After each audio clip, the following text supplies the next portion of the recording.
I kind of did. All right. I'm gonna check my cookies real quick.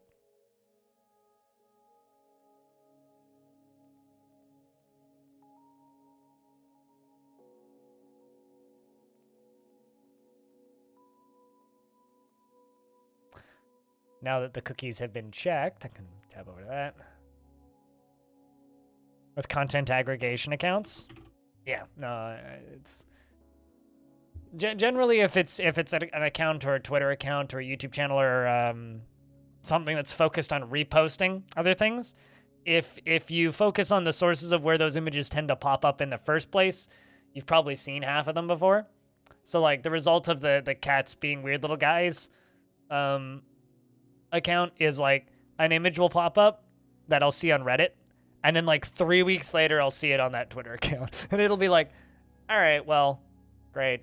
Anyway, let's press. Whoops.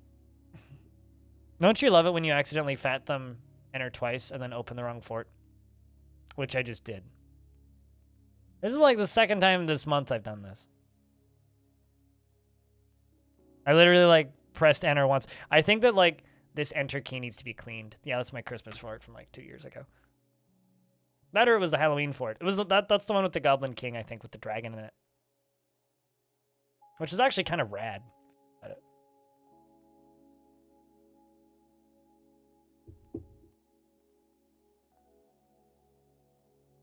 So I can't remember what time of year it is in Longdeath right now. Genuinely have like no recollection of what time of year. I think it's like late spring. I think. Might be getting close to summer.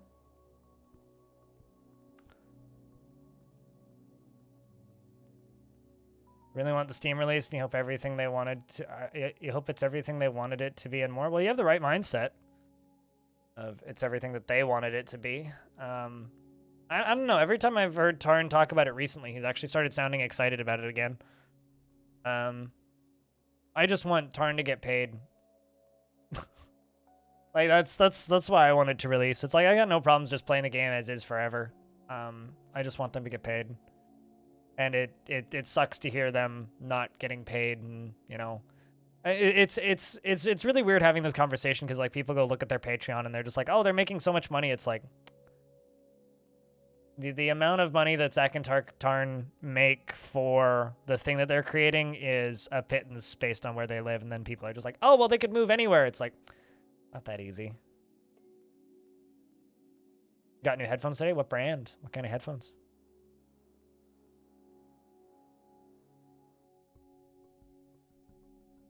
All right. We done saving it, Dwarf Fort? I don't want to hard crash you. I don't want you to kill any saves. Should really just retire all of the forts in this install that are not Longdeath. Really just do that.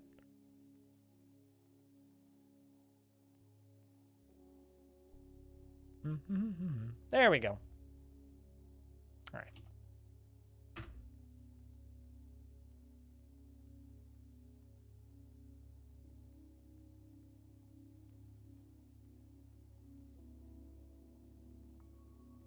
Yeah, I look at the monthly roundups that Tarn posts, and I also, you know, like I mean I make videos of the future of the fortress posts. I just don't think it's relevant to make videos about how much they make. But the I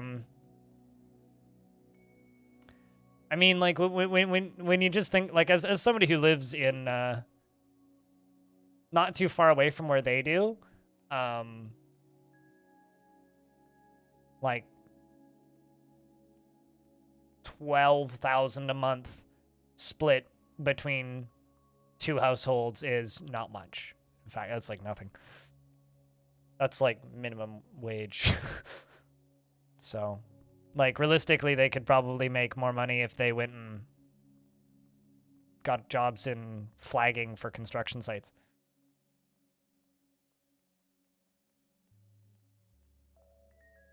You've moved across the country several times this whole you can move anywhere myth is frustrating to hear. Well, I mean, it's not a myth. It's just not always that easy. I mean, if you don't own anything, yeah, of course you can.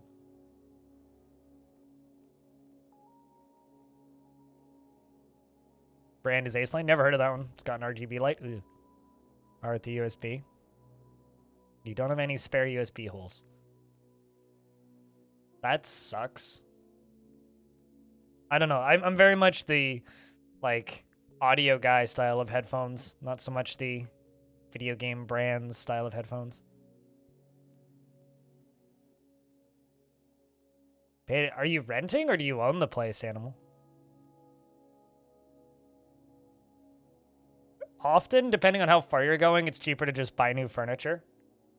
Unless you have, like, heirloom / extremely expensive furniture. You're at the place? That's a lot of furniture. I'm also kind of against lights on peripherals. I know some people say they're useful, but the current living dwarves in the fort are Pilot, Axon, Quivenir, Letharticus, Little Mkatsu, Anonymo, Anthony, Navy, the Squoid, Malden, Mar, Mothrai, Krabicus, Athros, Space Pirate, Merc, Diamond Destruct, Elomino, Massive, Volleylol, Reinhardt, Tygo, Don Caribou, Zindros, Stone, Blue Space Weeb, Arch, Dragon, Rory, Paranoid Metroid, Whitcode, Zetsuki, Do It, Tele, Gibbles, Jimmy Tibby, Red Octobear, Hoshan, Cussy, Bloodcat, Wogarden, Disco, Cryvon, and Banana. Of course, if you have any questions, just throw them at me. Also, this scene is too zoomed in, probably from when I was recording.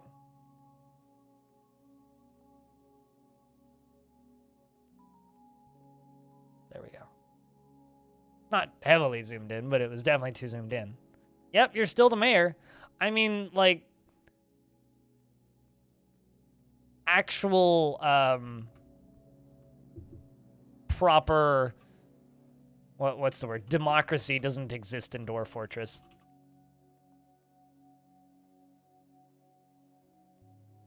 That is expensive curtains, dude. Like, my curtains, because I have curtains, right, which I recently purchased for this apartment because my old ones were destroyed, and they were $200. Like, those expensive curtains. Can you have a dwarf?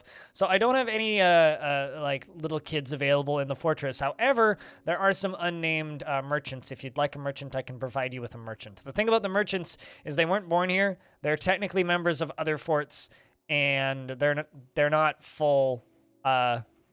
like, citizens. There's only work and demands. There is only Zool! You have paper blinds? Hey, at least you don't have my, like, my old apartment, which I had tinfoil as blinds. Then not... Okay, so what you gotta do if you would like a kid is, I'll keep that in mind. If there's a baby born, yell at me, and then I can get you that one. Because... they, like...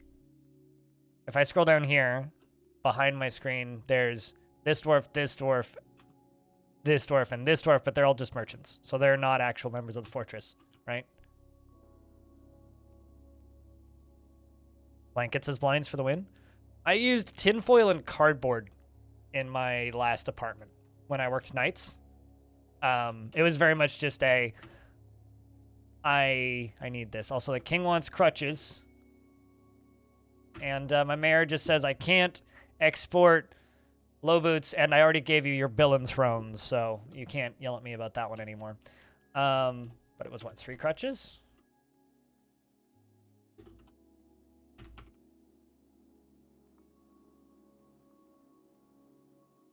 I'm sorry, what?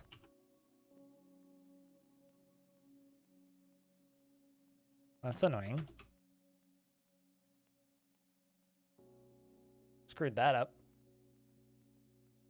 How's Stone doing?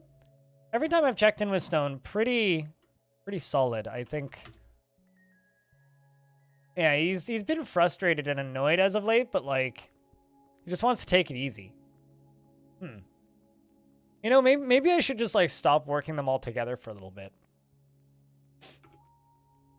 I mean, what time is it? Mid-spring?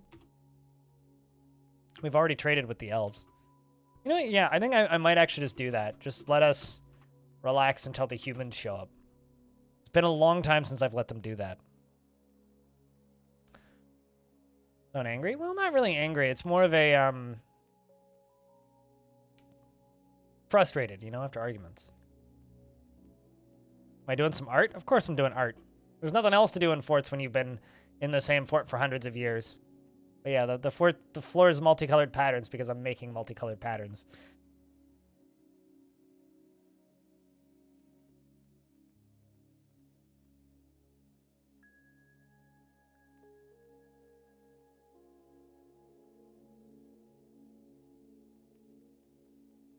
What does it mean? Nothing. It's just appealing for my eyes to look at. Art doesn't need to mean shit.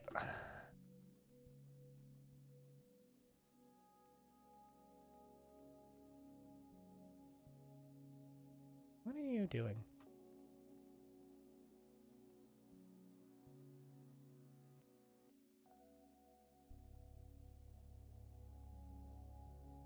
Right. Put the wrong color of gem in that window. Chad. All right, well, let's turn the fountain on.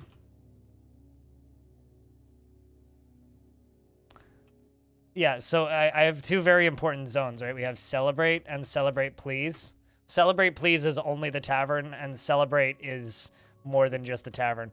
Also Disco, the baby's just crawling around over here. Apparently Mom just abandoned you. Because, her upper body's gone and she's dead. So, Disco was born during his mom's last fall of life. So the sad part is while they're still younger than a year old, born on the 11th of Glana, they can't actually walk yet for themselves. So they're still a baby. So they're just crawling around, which means whenever baby gets thirsty, that baby gets a bucket of water dumped on their head, and that's about it. Baby can't eat or do anything. Well, I mean, combat doesn't really happen in this fort, so that's not too much of an issue. Also, did parents still do that? I know that they take their kids into combat, but I haven't actually seen them wielding a child in a combat log in a while.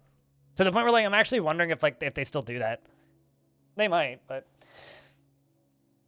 Can you say what happens if you embark on a goblin settlement? You notice that you can choose embark anywhere, and if this was a unique challenge. You want to get invaded in the first week? Because that's what'll happen. Dwarven baby care is lacking. Apparently, we're supposed to get adoption and daycare and chores for the premium version. So chores allows children above the age of 1 year old to do certain tasks around the fortress, like clean up and move boulders. And adoption will allow other parents to adopt abandoned babies. And then there was one other thing that we're supposed to get. But yeah, supposedly we're supposed to get better dwarven childcare by premium. I need more coffee.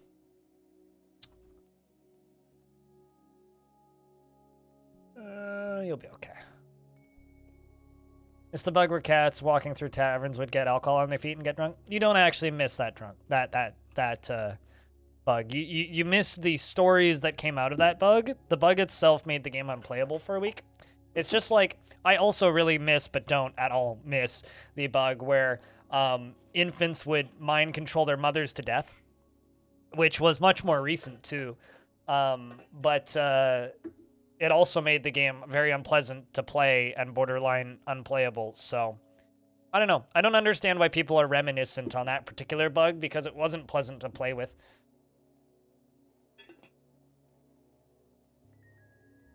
Although I would say none of those bugs were reminiscent to play with. If you really want cats to still die, because they didn't get drunk, right? They would just walk into the tavern and get alcohol poisoning and die.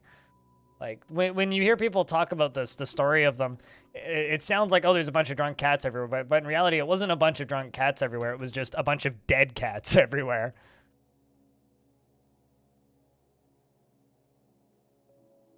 Sure, but like plenty of silliness comes from DF minus the bugs, right? Like, in one of my holiday forts I did recently, I had a very, very, very long staircase like this one, except going through caverns, right? And I had a dwarf die because they tried to go pet their cat. Literally, they had a pet cat, and this pet cat was sitting on like a ledge, on the other side. I mean, cats are a terrible animal to raise for their leather. Turkeys are much better because cats have a chance to randomly claim owners, but that's a different subject. But they're not very good for leather. You can use them for that, but they're not very good for it. I had a dwarf jump from the ladder over to the boulder where the cat was to like be with their pet cat. And by the time we built a bridge to where that dwarf had fallen and died. But the reason you don't want to use cats for leather farms is because cats are the only animal in Dwarf Fortress that have a chance to randomly claim an owner. If you look at any other animal, the owner section there says unavailable, and you can set it to be available by pressing enter, right? Cats are set as unavailable. And the reason they're set as uninterested and you can't manually set them as a pet is because they have a random chance to claim any dwarf who likes cats as their owner. Right, so it's not like most animals in Dwarf Fortress where you can just make it available and then a dwarf that likes that animal will claim it. It's the other way around where if there's a dwarf who likes cats, then the cat will claim that dwarf. So if you have a dwarf that likes cats and you have a cat leather farm with, let's just say, 30 cats in it, suddenly all of those cats will belong to that one cat dwarf. No, but see, here's the thing. If something dies of poisoning, you can't butcher them in Dwarf Fortress, right? The only time that you can butcher an animal is if it dies of natural causes or if it's a forgotten beast that was slain or died of causes that were caused by the dwarf. So if a cat is assigned to be slaughtered, then its leather will be turned into hide. But if a cat just dies of alcohol poisoning on the ground, especially if it's somebody's pet, also if it's named, they won't turn it into leather regardless. But if an animal just dies, they're not going to butcher it. So no, it's not a cat leather farm. It's literally you just have dead cats everywhere. So I always get that particular bug, as funny as it is in theory, in practice, I don't understand why anybody would miss it because that bug was just gameplay awful and didn't actually add anything. It's like the only thing that bug has really provided for the game is some unintended marketing after it was patched. So stop getting into arguments with everybody, Banana.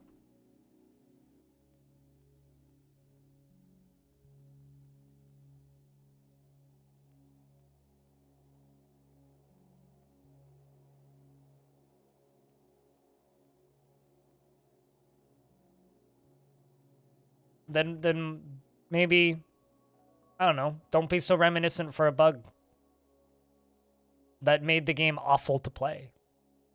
I do miss the stories, but those stories still exist. And you can still go read those stories whenever you want.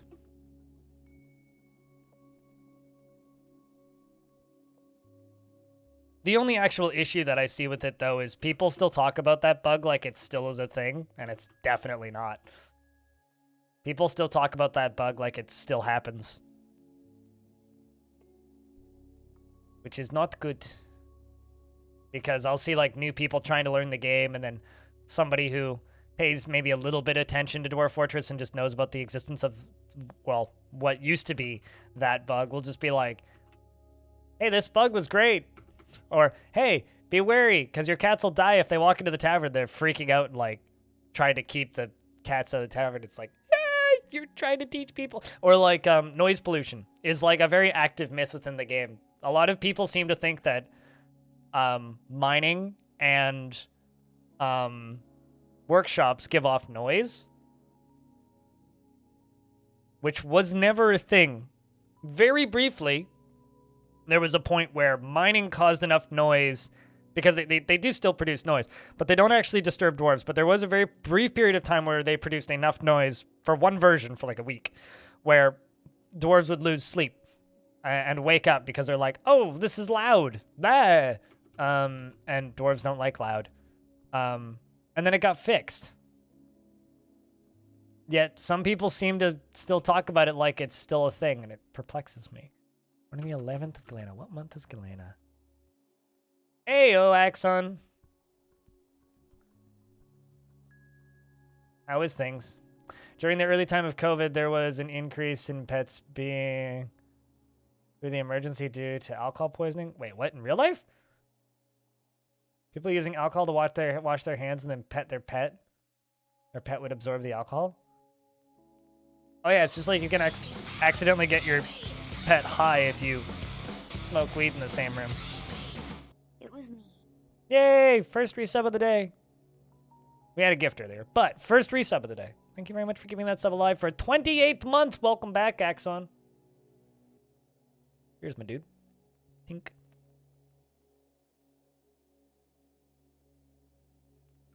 But yeah, this particular fort is very boring. Not a lot happens here. But that is kind of by design. The whole point of this fort is to keep it alive for 1,000 years. We are currently on year 386. Oh, this fortress is 386 years old. Is dedication? Quick, we need a 55-month resub. Anybody got one? I mean, the longest resubs to this channel are in the late 50s, so. Or quick, chat, flex your hours. That was a perfectly good opportunity. Did Child get something to eat? Yes, Child got something to eat. Good. No longer down flashing brown arrow. What will happen after 1,000 years? I will say I did it, and then release the save file.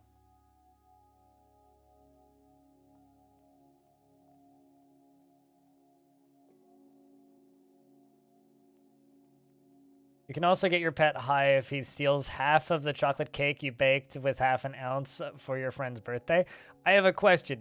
Are you saying this with experience? Also, oh god, I hope that dog was okay. You always wash your hands after using alcohol gel. Don't want to absorb any of it. I mean, just don't rub it on your eyes and you're fine.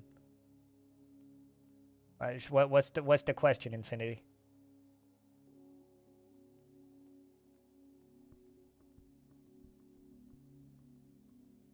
Read A World of the Lock. Yeah, let's just let them go make those crutches real quick.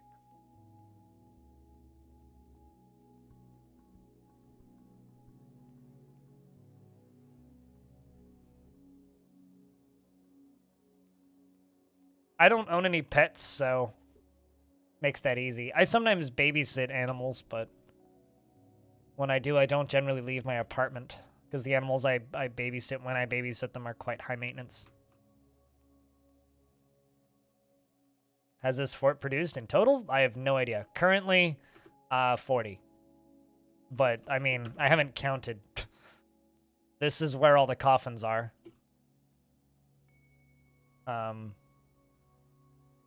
So, I don't know. I'll release the save file at year 400 when we hit that, which we're getting pretty close to. It's actually not that much. But we're getting pretty... We're only, what, 14 years off of year 400? Which will take me, like, maybe 2 months to hit, I would say, at this rate. So I'll release the save file, then you're more than welcome to count them when I release the save file. At least 12. So.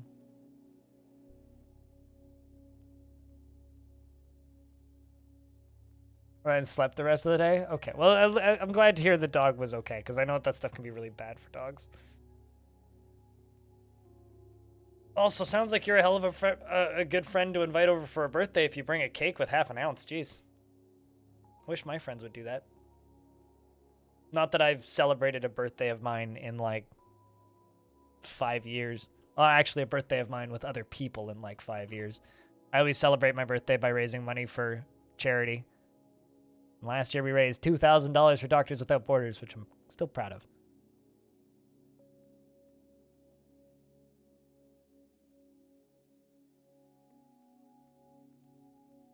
Generally, I've played every single one of them, Infinity. So currently, no. I mean, there's one that I'm kind of watching called Dwarves. But is there any Dwarf Fortress-like games? No, you've already named all of them.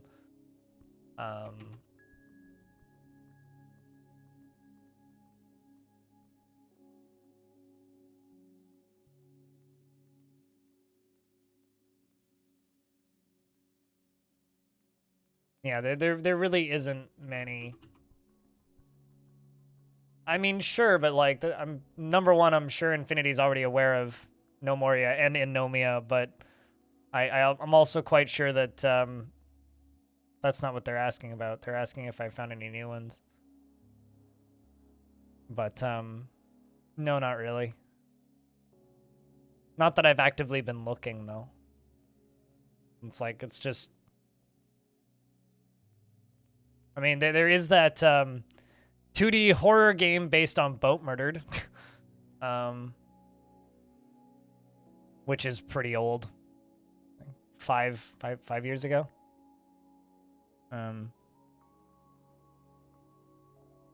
Like you know your game did well when someone makes a fan game based on Boat Murdered, you know. So I mean there is stuff like that, but that's also not new. No, I mean there's nothing in the bundles that you have. Are you just asking for recommendations for games to play from the charity bundles that you bought?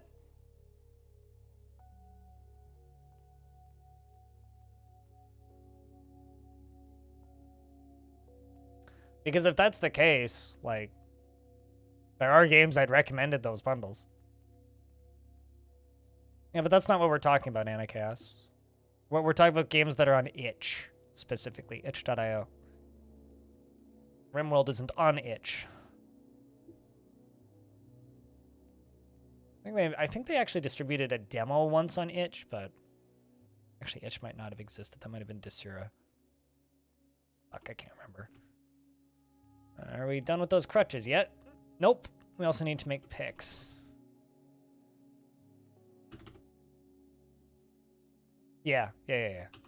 Because Infinity is specifically asking because there's been a bunch of itch bundles that went to charity recently. Most recently, one that raised $6 million for Ukraine. But if you're interested in like dungeon crawlers, I think Hack was in there, wasn't it? It's not really Dwarf Fortressy, but there's a hold on. Yeah. That's the impetus for this discussion in the first place.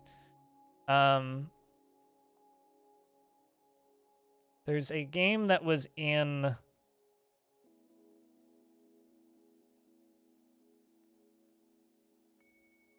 that was in that bundle, which is kind of neat, called The Wretch's Den. This thing. That one was neat, but it's more like Dungeon Keeper than Dwarf Fort. Because you're just like dodging whatchamacallit, or you're trying to manage little goblins to take out adventurers that are trying to steal your dungeon's gold. It's more that kind of thing, less of a there you go, that's improving you. It's more of a Dungeon Keeper type thing, less of a like Dwarf Fortress type thing. All right, so we can stop that job. Working on the Gabbro pots and still working on the quartzite blocks.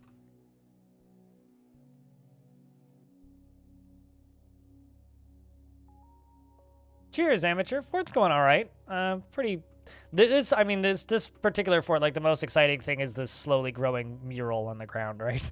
And then just me trying to get rid of all the quartzite and the Gabbro from the basement so that we can actually use my obsidian printer that I built like close to 50 years ago in game. I mean, I guess I could just start dumping lava in it and just like not worry about it, but I want it to be done, and I want to be happy with it before I turn the thing on. So, I mean, still just keeping the king happy with all his demands, which are plentiful. Wait, what? How many items do you own? 599. That's pretty high. That's a lot of items, Mr. King. How old is the king now? Gonna be getting up there. 142? It's a long time.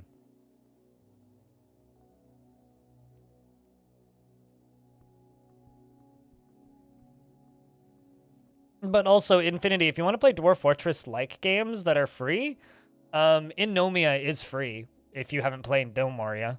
I mean, I wouldn't recommend playing No Moria right now because it is a dead game. But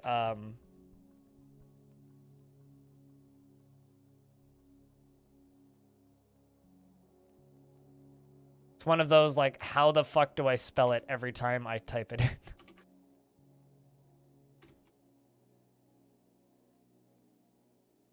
I always think it's IGN-omia. Chat, what's the name of the open source No Moria?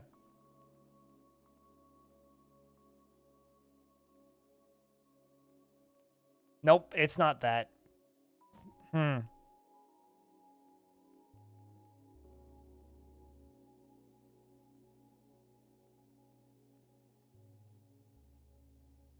Okay, it's the N that I was losing. Yeah, this thing. This thing's free.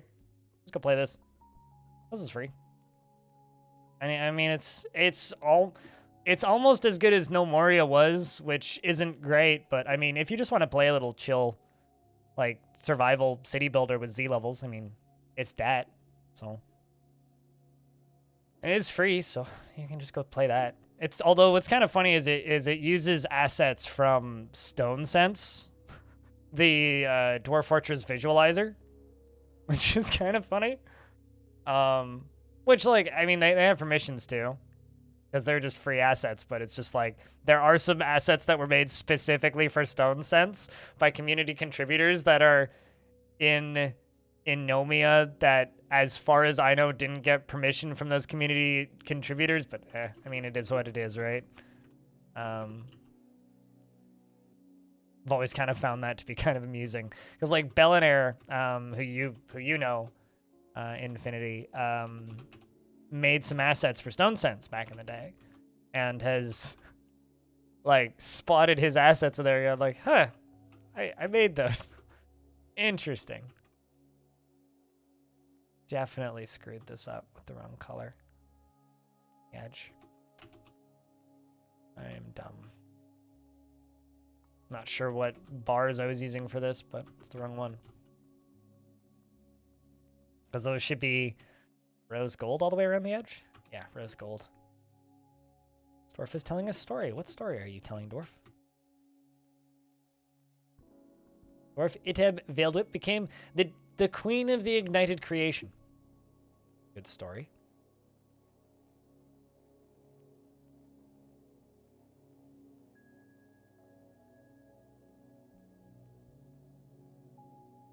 Noted all that down.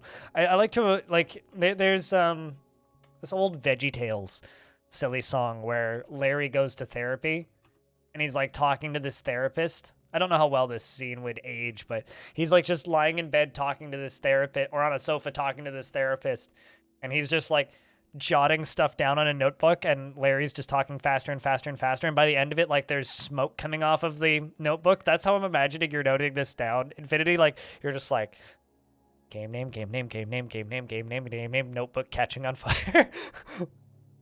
Remember Blaseball? You know what's funny about Blaseball? Number one, they're still going. Number two, they have a soundtrack. Like, a band wrote an album of fan music for Blaseball, and you can buy record pressings of the baseball fan music album, which I've come this close to buying a couple of times. With fort lag and stuff, the only thing that really causes slowdowns in any of my forts is if there's a lot of birds on the map, because birds have really weird pathing, like flight creatures. So, no, I am a firm believer that, like, FPS death in the traditional sense is kind of a player-made myth that is kind of a non-issue for the vast majority of forts.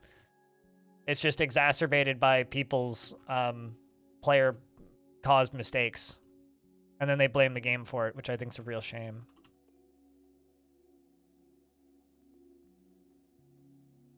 With human error, note to self, remember there is always lava above you. There's always lava above me? Pretty sure there's just my kind of noisy neighbors that like to watch TV at 2 o'clock in the morning with the bass speakers turned way up above me. No lava. But, rest in peace, that fort. Also, not human error, dwarf error. Come on. Unless you're playing humans, in which case, yes, then definitely that was human error.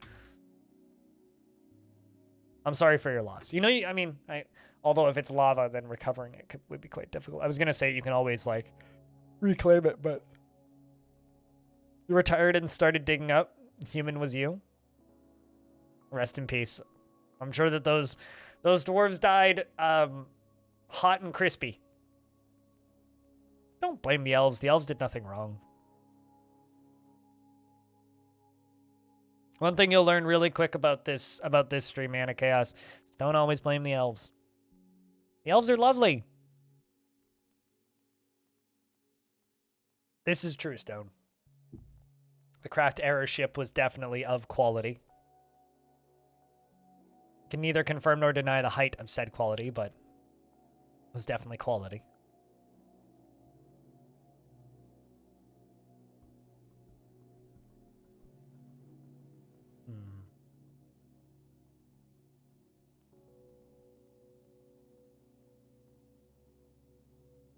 Then why are you blaming them?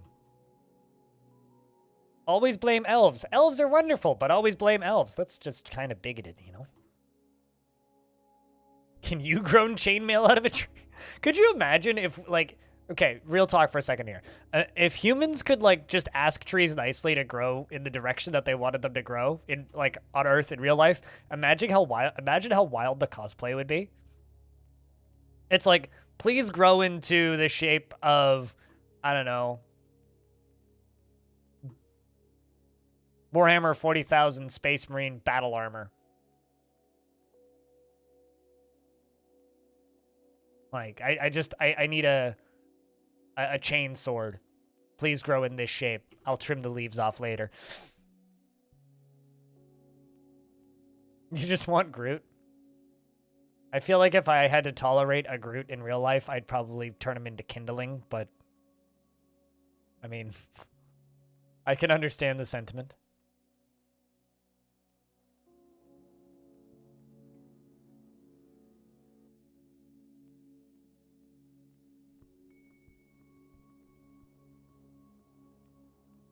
Dwarves, you guys left food on the ground and now it's rotting. It's your own fault.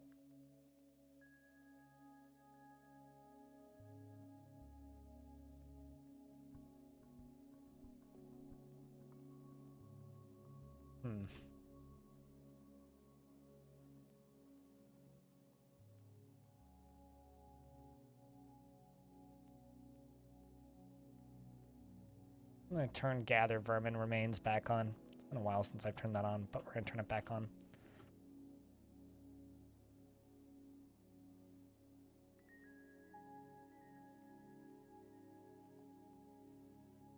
I'm sorry that catalog items requires DLC you do not own. Is it DLC if you're ordering it from a catalog, though? Because you'd have to download it. I don't recall. Although, I guess, yeah, maybe you'd have to download things off of the Mycelium network. You have to, like, contact the right mushroom to get the correct, I don't know. What's the word I'm looking for here? To get the correct, seed link. Did that even work? I don't know. Sometimes I stretch too far for a pun and it just like lands flat on its face halfway. So chat, let me know if that would work because I don't think it did. That was clever. Well, the bees would like it more if we made it more clover. Okay.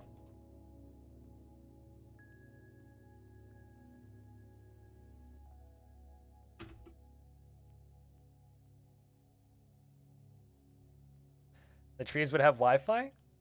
Imagine if trees had Wi-Fi. Dude, if trees started giving off a Wi-Fi signal, imagine how much that would scare all the conspiracy theorists on our planet.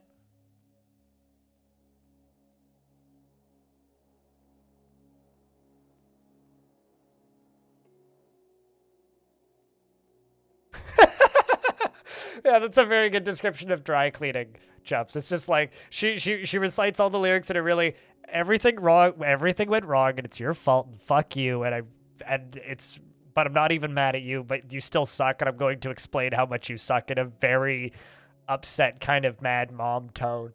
The band, they're great. Oh, come on, baby. Hang in there, Disco. Don't you starve to death on me. All right. Let's lock everybody back upstairs so that the baby can get food too. All right, baby. You got to go the other way, baby. I know that you're crawling, but, like, stand up. Yeah, in my color settings, the miasma's like a nice shade of pink. Which I'm quite fond of, I'm not gonna lie.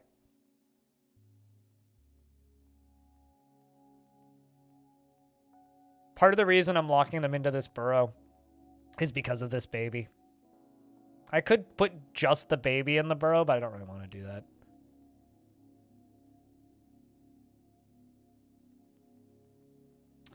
Does anybody know offhand what time of year Galena is?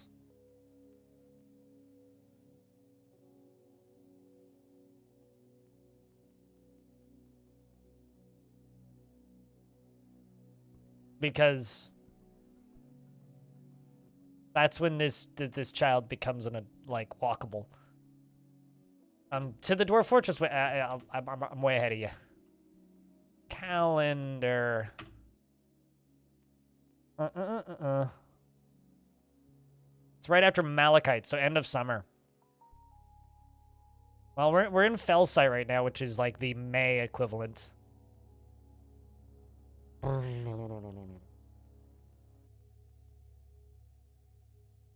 Yeah, Galena's the last month of summer. Hoy.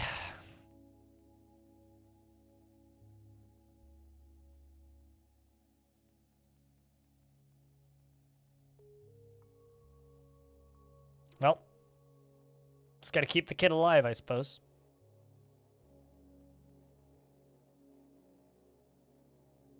Because that currently is the priority. Also, chat, I got a question. Has anybody here played / picked up / looked into the video game Shadows of the Forbidden Gods?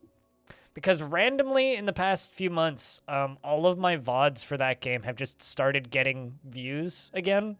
Like, people are actively seeking that game out.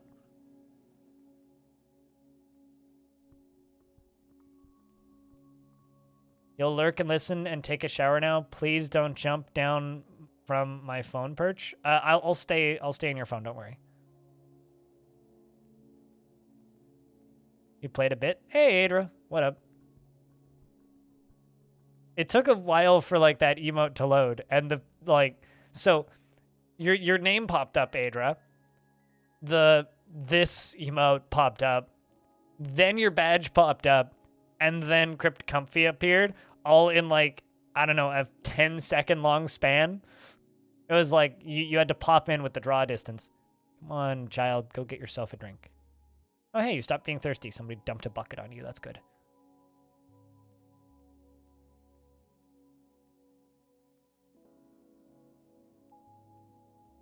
But can't you reference the schedule screen for months?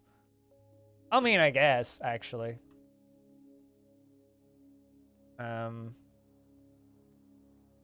Where's the schedule screen? I suppose you could. But it also, I don't know. I prefer to look at the wiki when it comes to this, because the wiki gives me this nice, like, broken down thing here.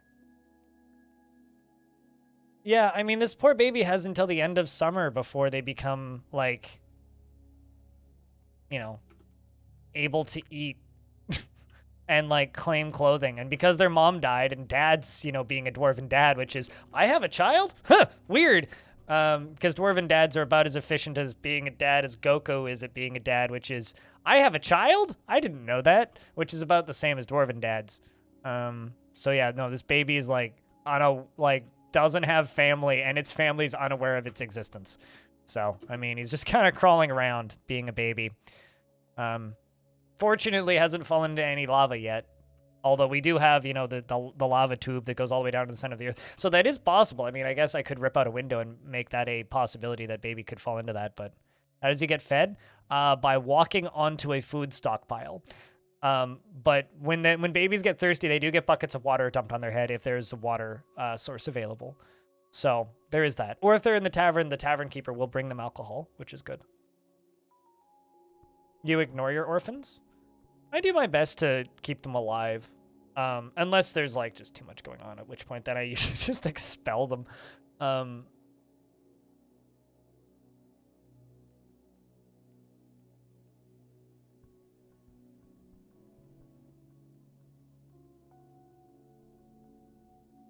These goblins don't normally raise pack animals. So I've had I don't know why this came up necessarily, Axon, but I did have a fort once that was able to get tributes from goblins for a couple of years.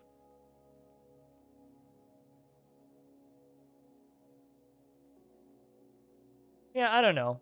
I let children do as they please. If I have a lot of orphans, I'll give them a That's I don't need to know how you torture your children. If I have a lot of kids, and they're all orphaned, what I'll do is I'll make a burrow for them. I will zone them all into that burrow, and I'll just fill it up with food. Because it only takes a year for them to become an adult. And then even better, you can like make it into a guild hall, or lock them in a guild hall with food, and in a burrow. And then whenever dwarves are putting on presentations in the guild hall, then they learn those skills. So you could have like a weaponsmithing guild hall, lock all the kids in the guild hall, which I did in one fort once. I locked all the kids in the guild hall, and by the time they all grew up, they were all adequate weaponsmiths, which is pretty cool. So I wouldn't recommend just impaling them because they're actually quite useful. Yeah, lock them in the guild hall with food and alcohol, and the dwarves will show up occasionally and teach them lessons. It's just like real school.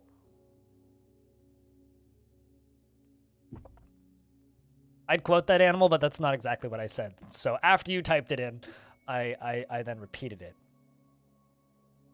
Oh, also, good news, ladies and gentle lads, and friends alike. My plate is shipped.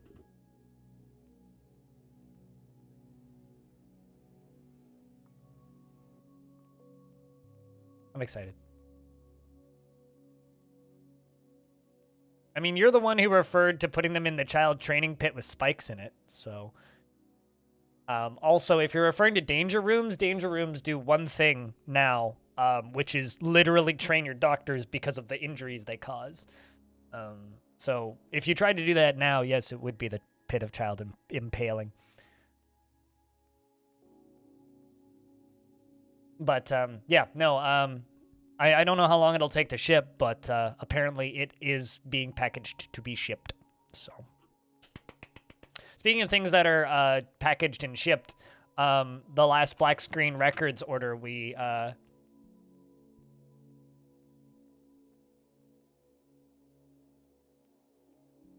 to keep Black Screen also the most recent Black Screen Records order I put in has also shipped and should be arriving soon. I'm actually just checking when that one's supposed to arrive.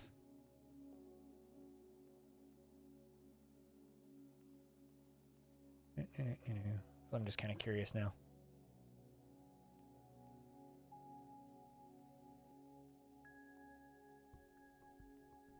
Yeah, it's in transit / out for delivery, which means odds are pretty good I will get that sometime this week. Which means we'll have that other Makeup and Vanity record as well as Lena Raine's solo album. All right, how are we doing? A pick, I can cue that up.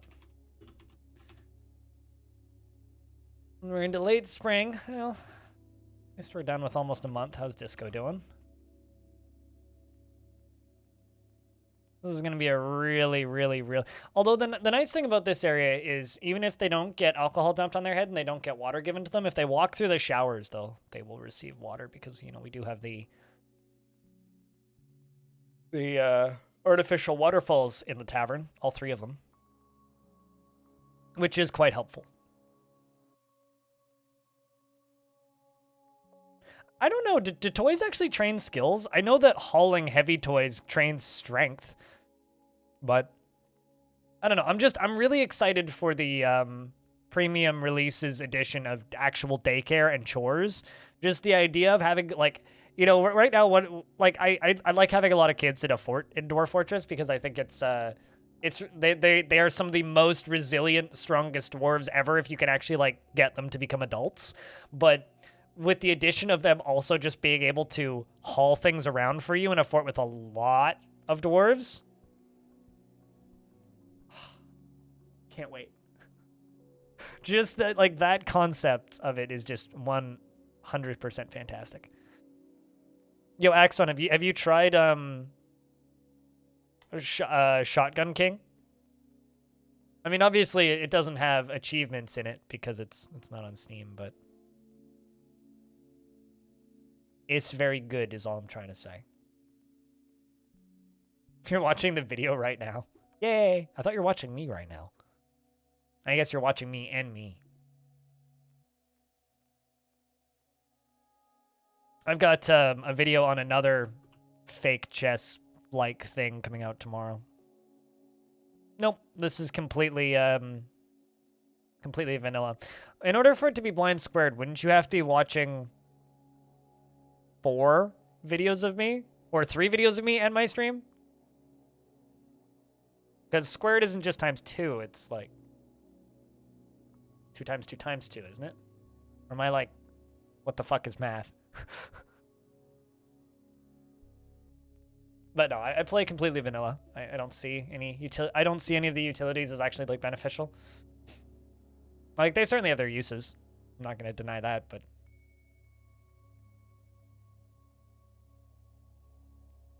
so if what you're saying is this is blind infinity.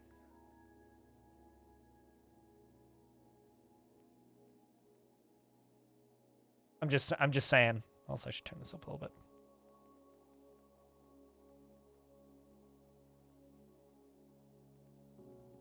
Or maybe like me watching a stream of you watching my stream of me. No, it would be like me. So blind squared would be me watching a stream of you watching a VOD of me watching one of my videos. I think. I think that would be blind squared, right? I don't know. This content is getting too meta. I can't handle this. A world of glue. You got lost? Have you been found yet?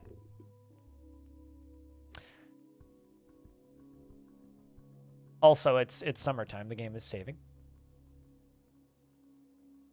This is getting too confusing. Excellent. They're falling into my trap. Now that you're confused, your mind is more susceptible to influence. So someone try and take I maybe a slice of pie's bits score leader spot on the leaderboard. It only costs you 2 pennies and bits if you happen to have them on your account already. That's my attempt at mind control. It wasn't very efficient, was it?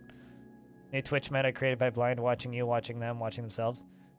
I am so far away from any Twitch meta. We can't even joke about that. Because I'm like what should you not do to survive on Twitch? Everything that I do. Twitch is like, this is the meta and this is what makes you money. I'm like, I will do the exact opposite. Twitch is all like, hey, you have to stream like big popular games and sit and just chatting a lot and try and cause drama with other streamers to cross promote a lot. And then there's me where I'm just like, I'm going to play a game that some people may have heard of once on like NeoGAF back when that existed, or maybe they saw the logo on the /art place and went, what's that? And clicked on the website and went, bah, that looks scary, and then closed it, which is about like the extent of most people's knowledge of Dwarf Fortress. Or they heard a story about cats once, or a story about weird elephants falling out of trees once.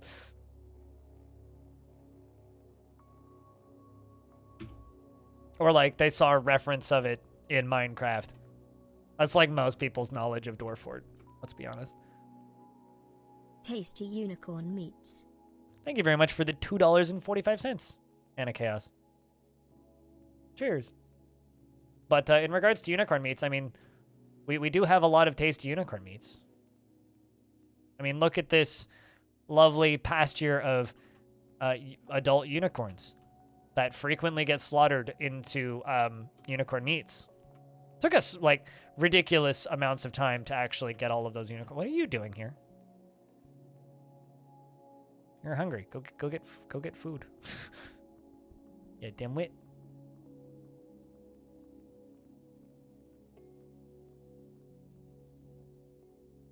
Oh, okay. I know where they're headed.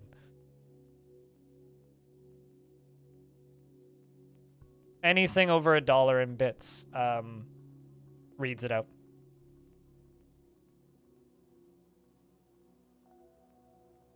And anything in, like, the tips function reads it out in French. Or in a very thick French accent, usually. Not that I speak French, it's just it sounds funny when they try and read English. One of my favorite things ever is that, like, text-to-speech bots that are programmed for a specific language end up speaking in that accent when they speak in English, which is just way too amusing to me. So, it's just like I will never stop being amused by, like, Finnish and the French-Canadian accent. They're just very, very, very amusing.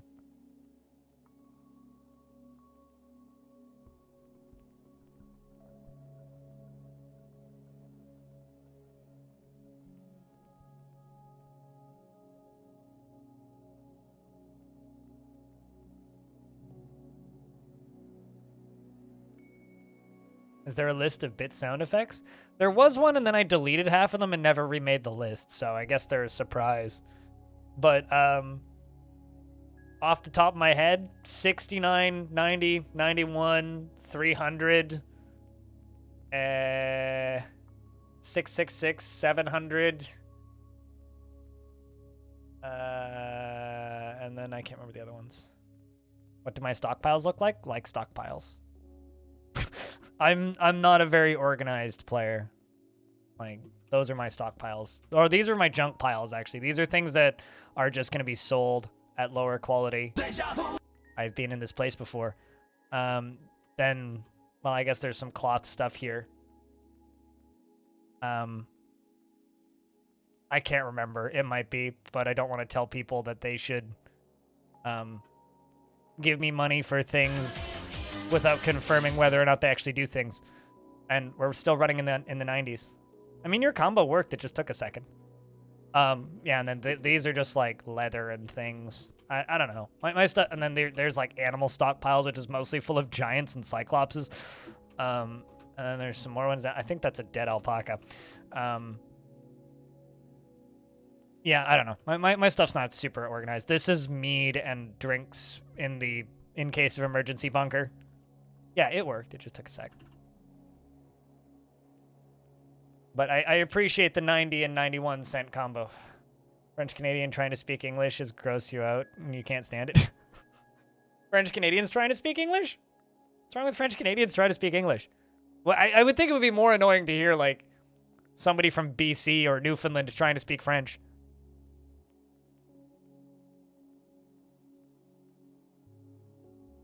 I mean, because that alpaca's been in that stockpile for a long time, but I guarantee you that alpaca's not alive anymore. Giggity, giggity, giggity. Thanks for the giggity bits to Anonymous. But, I mean, here, I can tell you which ones do things. I just don't have a document that says what they do anymore. Oh, man, am I going to have to...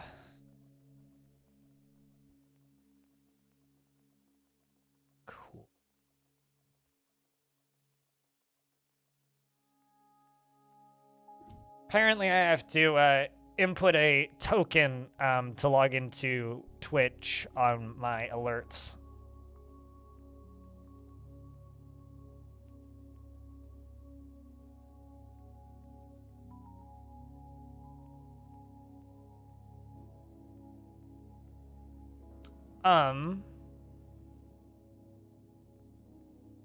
What are the other ones that I have? Because I know I have more. Alert variations. All right, so...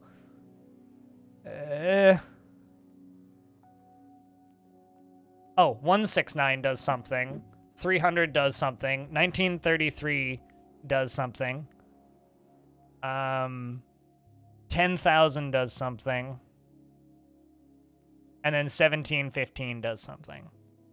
Or, sorry, 1776 does something specifically. Apparently. I don't actually know what that one does.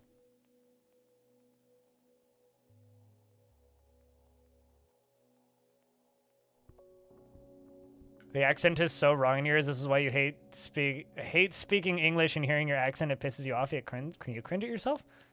That doesn't sound like a healthy way to live. You should feel comfortable in your own skin and your own accent. Although, that's like the entire basis of a streamer I watch is humor is French Canadians speaking English. Shoutouts to Northern Quarter. My dude. You know, I haven't.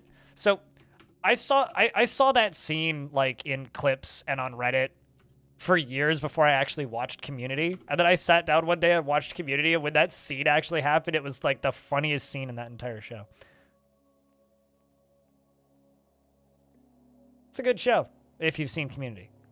Otherwise, it's like awkward. You stole that fair and square? I don't know if you stole it. I think Axon just stole it. You took it fair and square when it was like free real estate, and Axon has simply replaced the spot. I've never seen it.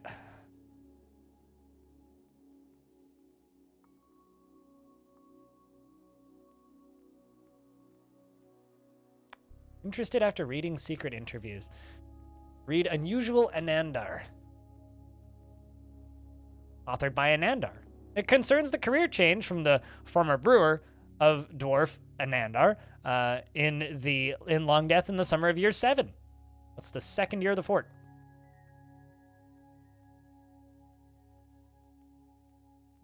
I haven't actually watched many TV. The only TV I've been watching recently, and chat's going to be embarrassed for me because of this, the only TV show I've really been watching recently is Kitchen Nightmares.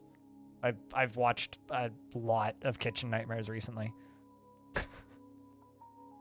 I don't know what's wrong with me. I've just been watching old episodes of that show. Just, ugh. Yes and no. Legends is cool in this fort in that it's cool to look at the family trees, because if I grab like a random dwarf, right? Like, look at all of the siblings that this dwarf has. Or if I go to, like, let's just say Jimmy Tibby, right? Look at all the siblings and family members that this dwarf has. And then let's just say we go to Rory and be like, okay, look at all the siblings and family members that this dwarf has. All right, let's go to Bellinaire, who's no longer with us, and then go to their parent, and then their parent, and then them, and then them, and then just looking at all of these family trees and how everybody's related and who's friends with who. That's the part that's really interesting. The kind of less interesting part is that, oh, the legends are just like a lot of, because we also don't get visitors, right? We haven't had migrants in 250 years, and we also haven't had visitors in that amount of time. So the family trees and kind of family dramas part of this fort are really cool. What's Disco's tree? I don't actually think Disco's goes back for that far. Yeah, so Disco came from merchants, which means it's just the 2 merchants. So first generation, I would guess. Yeah, first generation of this fort. No spicy world news? Yeah, it is kind of a bummer, but like I could interrogate, like, you know, actually, let's try. And I kind of want to interrogate Kryvan. I'm just gonna do that because I'm just kind of curious about what happens. Because Kryvan tantrumed not too long ago. I'm just curious about what happens if we interrogate Kryvan. Are you gonna admit to more crimes? Although you are kind of just hanging out in the middle of a field over here. I mean, we do also get spicy world news, but we get spicy world news from the Outpost Liaison, which informs us that we are still sending the occasional goat and chicken to invade the goblins. Well, one thing that's kind of neat, though, is whenever a goat shows up with the traders or random piece of livestock, we have to check who they are and where they came from, especially if they have a name, because they might be a war hero. Because most of the war, every time I've looked at Legends, most of the soldiers that are actually assaulting the goblins are just like livestock, which is kind of funny. Also, the perfect timing for me to turn that burrow off. The humans have arrived and are here to trade. Hello, humans. So yeah, we still get gossip from the humans. We just don't have any villains showing up trying to recruit my dwarves to do villainous things, as well as both of the trade caravans. Yep, both of the trade caravans. Look at that. All of the humans. Which point I go down here and I go, all right, let's bring all of the destroyed clothing, and then we'll bring crafts afterwards.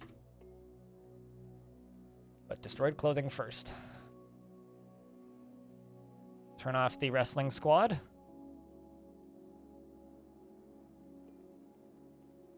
But thanks for the $3.50 and the $2.45, Anna and Axon.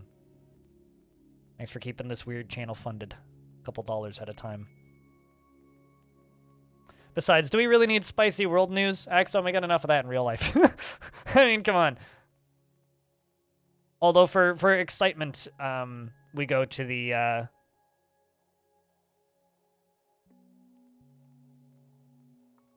For excitement and such, we go to the other fort, which I'm running, which is in a haunted, resurrecting biome. Many strands of horsehair have been murdered multiple times because they keep resurrecting. But outside of that, it's pretty chill. Also, if you watch my video on Shotgun King, don't forget to leave a comment for the algorithm. We doing that today too? I don't know. Depends on what I feel like. I'll figure that out after I eat lunch. Figure out what I feel like doing after lunch. I mean, I could do it today. I forgot the sounds to bits, so ZZBBBTT. Well, thanks for replacing Axon on the leaderboard. Sorry, Axon, you're no longer in first. You're now relegated to seconds on, or B's-on. Well, we'll call you B's-on when you're in second. But thanks for the $1.20. Cheers.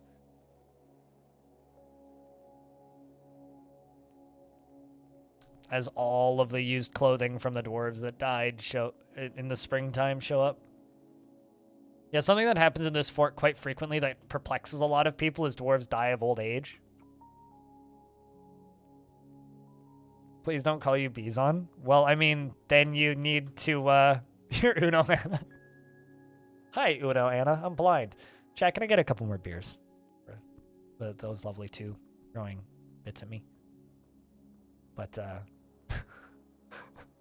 I will not call you Bison, Axon. I mean, considering your name's Azon, or is not Azon, it's Axon. Azon sounds like something that, like, you'd fill your tank, like your diesel truck with. Yeah, I'm gonna fill it up with a tank of Azon because it's better for my, I don't know where I was going with this. It's better for your something or another's. Internal part lingo for engine, insert here.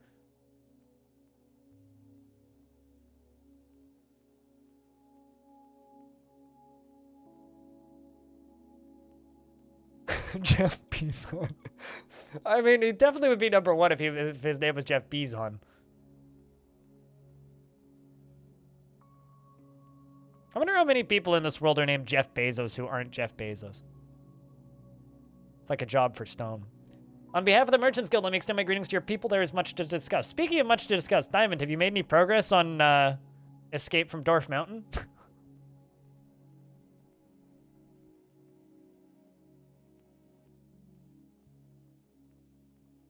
What requests do you have of our merchants? Gold. Brass. Electrum. Billon. Rose gold. Black bronze. And bismuth.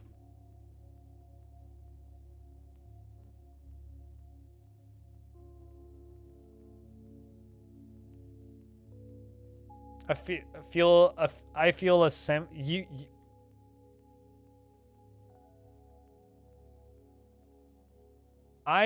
a semi-truck. So, hold on.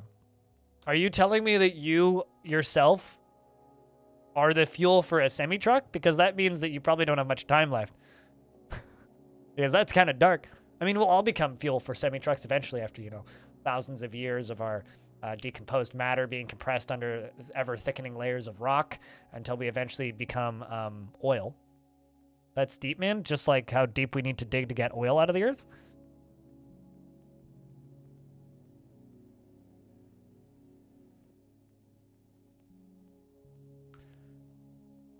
Let's discuss what we are willing to offer you for your craftsmanship.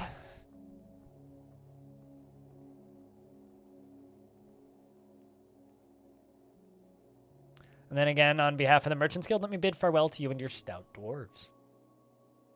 Philosopher IRL? Dude, if I was a philosopher, I would think I'd at least get a livable salary. Ooh, you suck. Okay. Well, that's why I don't get a livable salary, obviously. I like how Pilot, like, is risking getting fired from work just to pop in to tell me that I suck.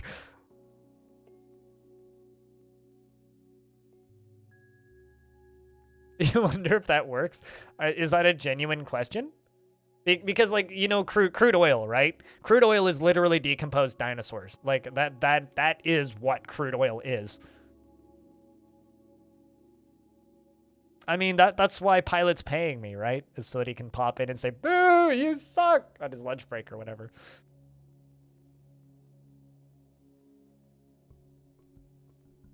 But yeah, no, literally, that is what crude oil is. It's decomposed matter. But it's less likely Yeah, you are correct. It's less likely dinosaurs and more likely, you know, old grass and plants and things. Yeah, also decomposed algae because, like,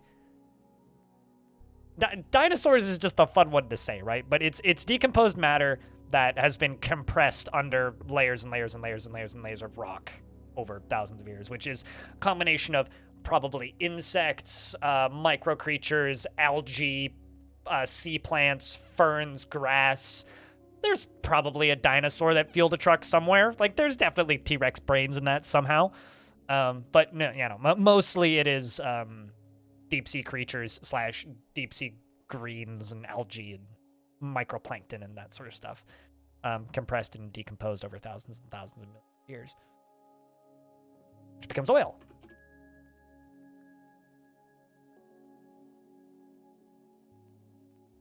Also, I'm not a scientist, so if I'm wrong, please tell me. Although you could probably correct me from just a Wikipedia page.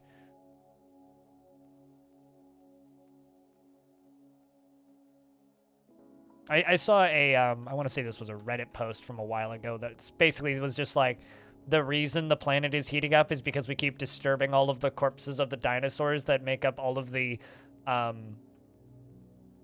that make up all of the crude oil that we keep, like, evicting from the soil. So the reason, like, we're constantly running into problems with the planet heating up is because the dead dinosaurs are mad at us. Mostly productive. Best of luck being mostly productive, Pele. I mean, currently you're my mayor being mostly productive, so. Speaking of that, before you go totally into lurks, how's the mayor Tele doing? Feels euphoric due to inebriation, satisfied at remembering a legendary dining room, and satisfied considering the state of demands. Doesn't feel anything after being unable to wander for too long when was bored after being unable to fight. And you're socializing doing nothing while everybody else is hauling stuff to the to the trading depot. Gremlin for mayor? One day, hopefully.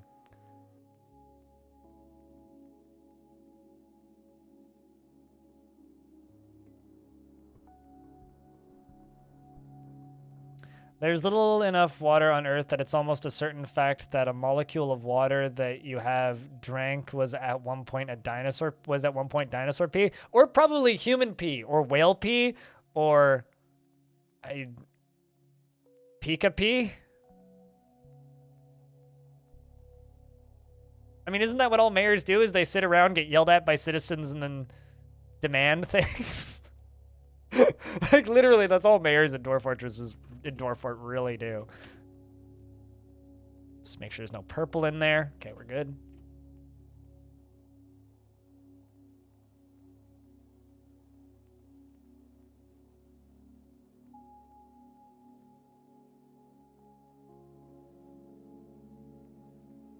It was a huge eruption that resulted in lots of CO2 in the air, Siberian traps and breadcrumbs, and it took a lot of years for that CO2 to get taken out of the atmosphere and sequestered in the sedimentary rock. So, like, just since we're talking about, like, science and temperatures and, like, eruptions and such, something interesting is happening so far this year. It's been weirdly cold here in the Greater Vancouver area of British Columbia, Canada.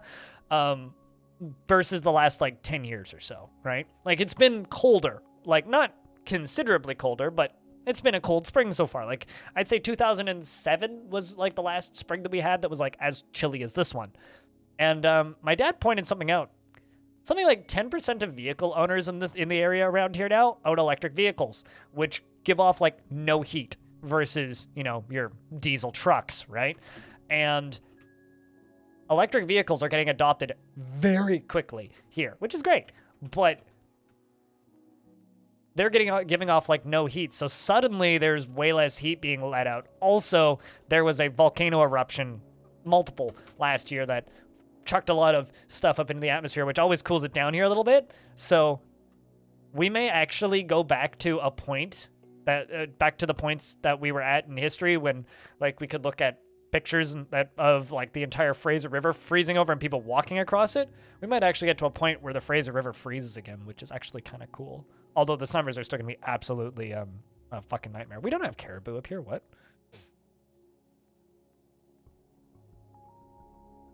If you want caribou, you gotta go further east and north. We don't even have moose here. We don't even have wolves here. We do have mountain lions, though. And cougars, not to be confused. Very different, but both dangerous to young men. Especially those that travel alone. I can just start giving stuff to them now at this point.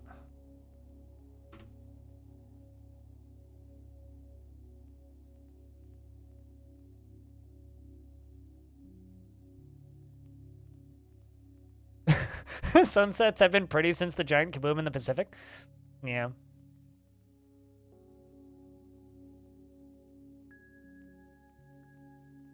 Maunder minimum? What is that? Never seen that word before. Frog.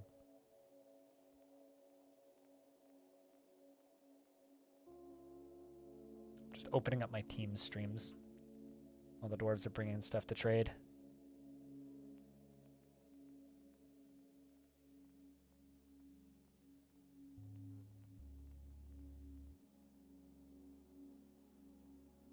Eleanor, why are you playing Vampire Survivors? Go play good video games.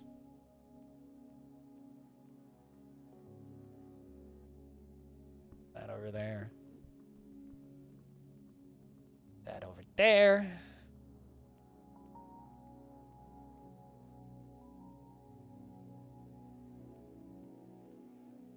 Sun is a sunspot cycle 11 years and it's pretty regular. Okay, I think I know what you're talking about. I just didn't realize it was called that.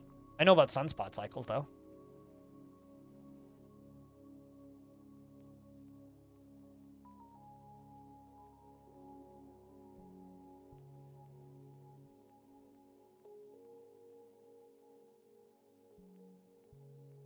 Yeah, because, like, the sunspots are like hot spots of radiation, right? Winter's the new summer. Well, I mean, I would like to remind you, Diamond, that we have 2 seasons here in the greater Vancouver area, right? We have 2 seasons. We have cold, and we have forest fire. Those are the 2 seasons we have now. Because for the last, like, fucking 5 years, every single time it gets nice-ish out, someone has a gender reveal party down in California, and then it's nothing but campfire smoke for the next, and burning tarmac for the next forever.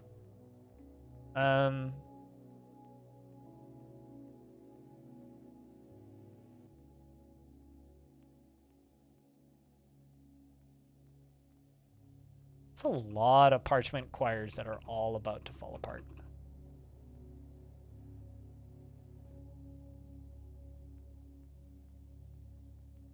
Fortunately, there is nothing written on any of them, so I'm just gonna get rid of all of them.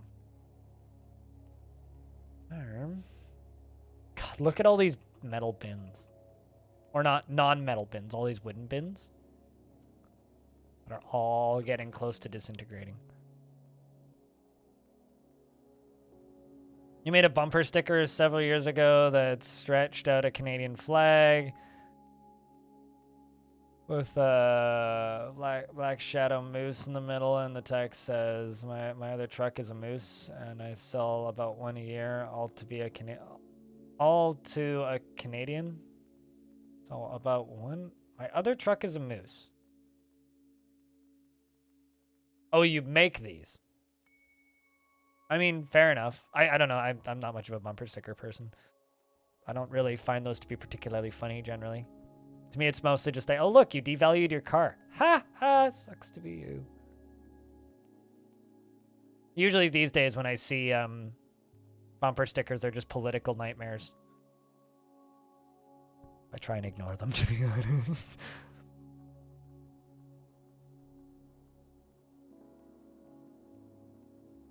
Like that twit who likes to drive around downtown here with InfoWars stickers all over. I mean, that's like a friend of mine I know who's an artist who has like 30 30 or so Christmas themed t-shirts on Redbubble.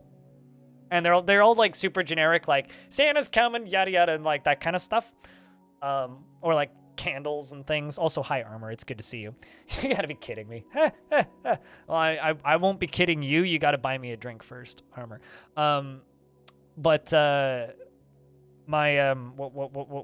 Anyway, he's like every Christmas he sells like one or two. Every Christmas. You're on vacation? Well, it's better than being under vacation. There's got to be a place in the world called vacation, right? Hold on. I'm just going to go to Google Maps and type in vacation and see what I get. Vacation. It's just going to give me rental agencies, is it not? No, I want to go to vacation town. Is there a town called Vacation? God damn it, Google, you're failing me. Towns called Vacation. So there's a place called... I haven't found anywhere called Vacation yet.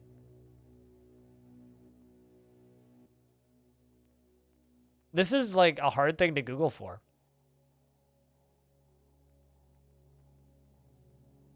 Do yourself, Axon.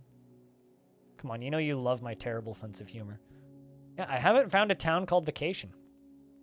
Welp.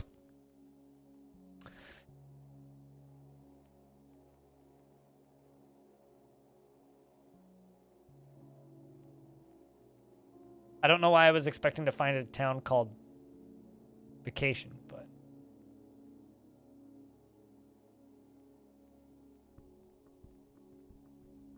Try Wikipedia disambiguation? I guess.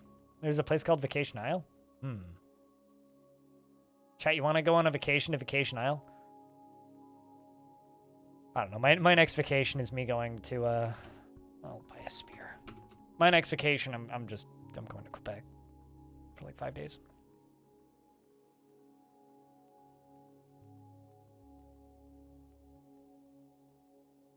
Yeah, I used to know somebody who through an old ex of mine who had a side hustle of printing bumper stickers and taking them to like farmers markets and just selling them, and he had all kinds of silly bumper stickers that are similar to the one that you mentioned, but like jokes about Canada. Jokes about D&D, all that stuff. I don't know. I've never been particularly amused by bumper stickers. Probably because I've also just never owned a car and never will own a car, so.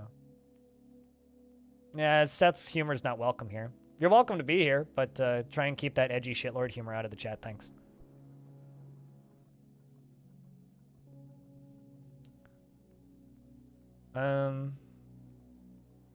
You already feel sad for my bad vacation? What do you feel sorry about my bad vacation that I definitely haven't taken yet? What's bad about me going to visit my little sister in Quebec? Literally opted to do that myself.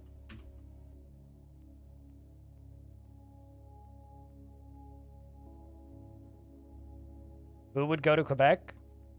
What do you have against Quebec? How many times have you been to Quebec?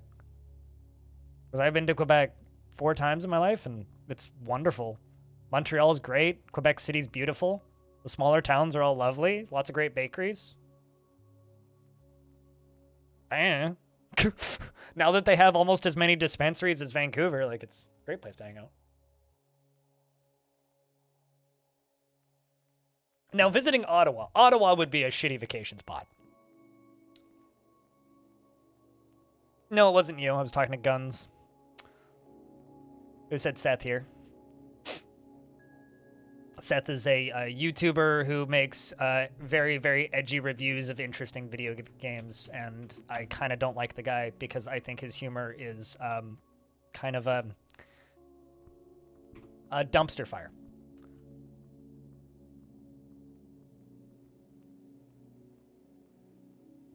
So if you come in with the intro statement that you're from his content, that's fine, but just keep the edgy shitlord humor out of my chat.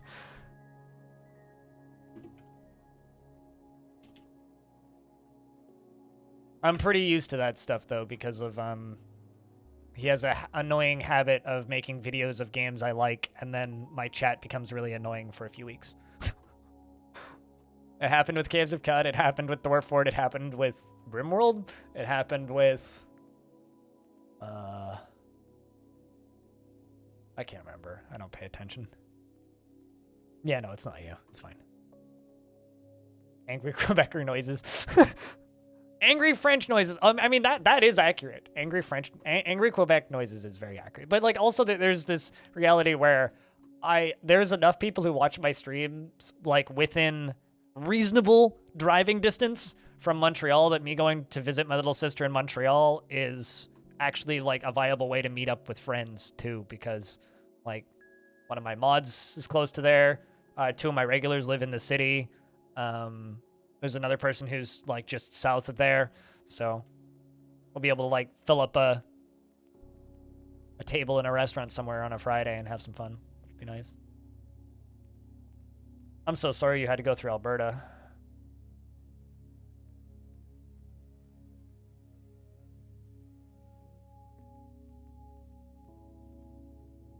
I mean, I don't know what that has to do with anything. Are you blaming Canada on that? I would just blame shitty truck stop pizza on that. Because that just sounds like shitty truck stop pizza. If you're going to be one of those people to be like, whole country does pizza weird, I will just raise my... But it's not fair to pin an entire country in.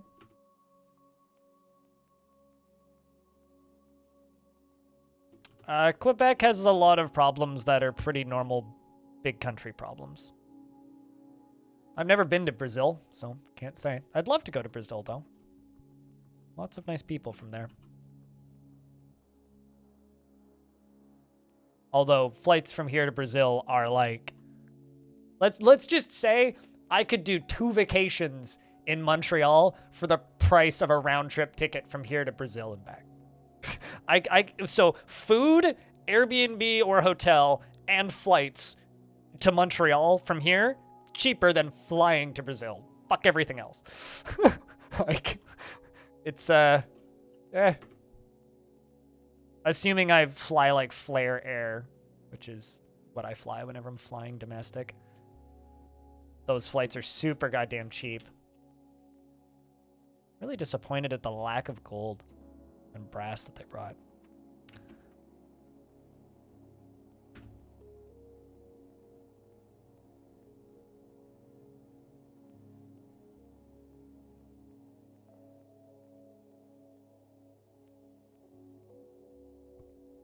It's almost like I live in a country that's bigger than a child's plastic toy, Kravicus. You and your little baby country. Laughing. You can drive across your country in 3 hours.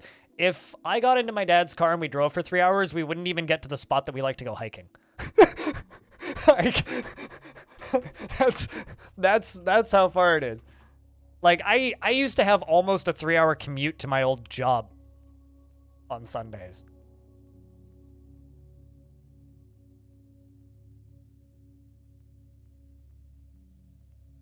I have to drive for 9 hours to get from school to home. Yep. It's just like all of these F1 fans out there saying, how dare America have a third race? It's almost like they have 2 there already. Those races are too close together. And then people are just like, you do realize that like Florida and Las Vegas is like the difference between having a race in Japan and London, right? It's like, those are so far apart though. You enjoy the tourists. So my mom and dad always talk about this couple that they ran into when they were camping when they were younger. You drove across Canada in 11 days. Yeah, no, that's pretty accurate. It's like it's 14 days to comfortably drive across Canada. Anyway, so my mom and dad always bring up this couple that they ran into before they had kids. So this would have been like 35 years ago or something. But my mom and dad did a lot of biking when they were newlyweds, and they biked all the way up Western Canada, and they ran into this Chinese couple. And this was like before cell phones were widely adopted. This was before like anybody had GPSs and whatnot. Hey, now you know what's up.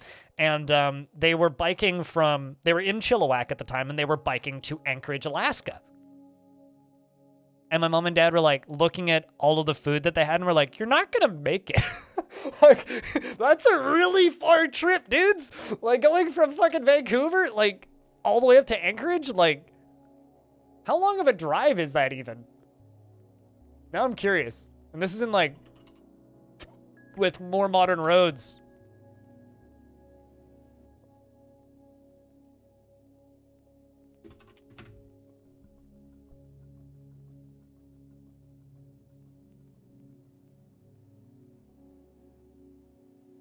Like, from where I'm at right now on a bike.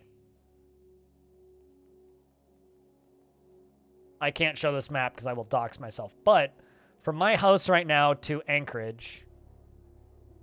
Sorry, we cannot calculate biking directions. Okay, driving. It's a 41-hour drive. 3,500 kilometers, and they can't how long would it take? Why can't you calculate walking directions, you silly thing? Anyway, yeah, 41-hour drive.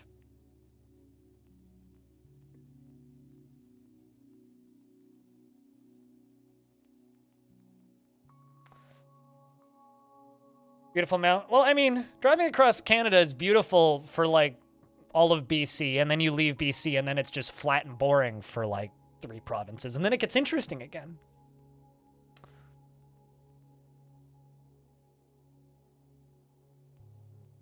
And in the distance, you hit Sask. Yeah, no, it's exactly. It's beautiful until you hit Saskatchewan and Alberta and Ontario.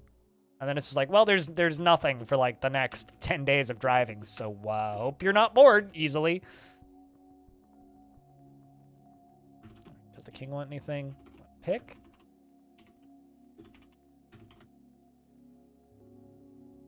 I'm gonna let you guys follow Stone for a second. I'm just gonna go use the restroom. As I've been live for 3 hours.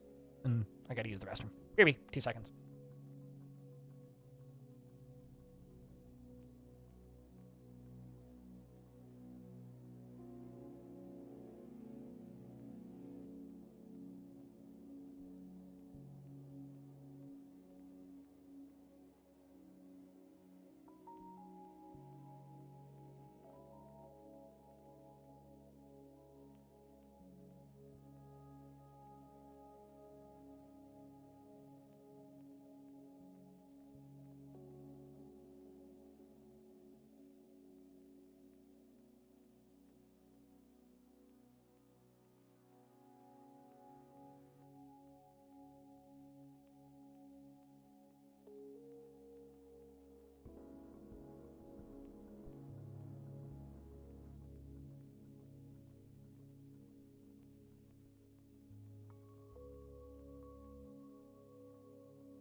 But yeah, no, anything like past the Rocky Mountains in Canada is just boring. I'm watching a stream a few months ago, and the dude brings up an Amazon check to see if a new game is out. Brings up Amazon to check if a new game is out, adds the game to cart, and goes to buy, and puts his freaking address on screen. Yeah. I mean, okay, so Armored, have you ever seen, this is a really old clip now, but have you ever seen like the clip of the girl who like got donated a bunch of money to buy a thing, and she pops up the page to buy it and then reads her credit card number out loud on stream? to buy the thing. Because that's a classic Twitch clip. Definitely a classic Twitch clip. It's like, you moron! Although, to be fair, that stuff's, it's pretty funny. All right, let's just get rid of all of these. Let's give these dwarves a break. So they'll all finish the current tasks that they're doing, and then we'll just give them a break, because they really, really need a break.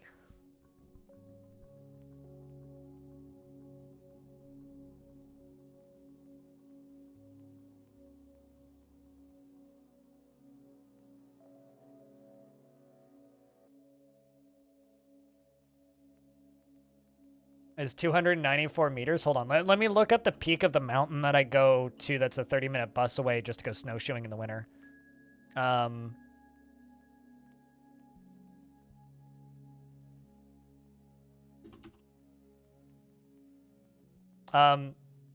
Krabicus, guess how high up the highest point on the mountain that me and my friend go to for fun, like, a dozen times every winter just to run up real quick. In like 2 hours.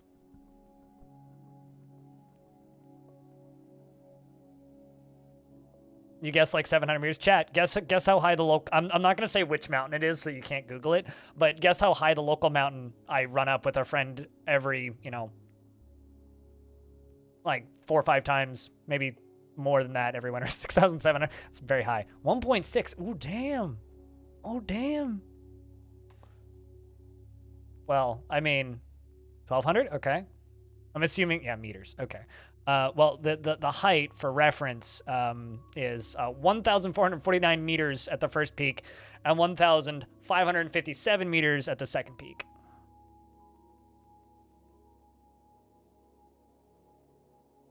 So, well, I mean, that's a you problem for not having any concept of meters.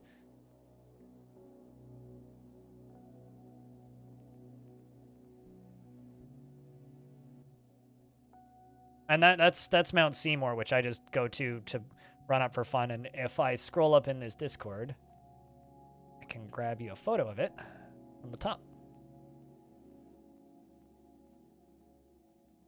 This is a 20-minute train and a 30-minute shuttle bus ride away from my apartment.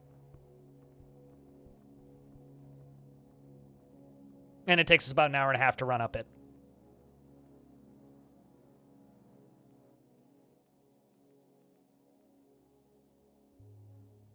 That's like the hill. 294 meters is like lower than the hill that I grew up on. And I grew up on a little hill. Yeah.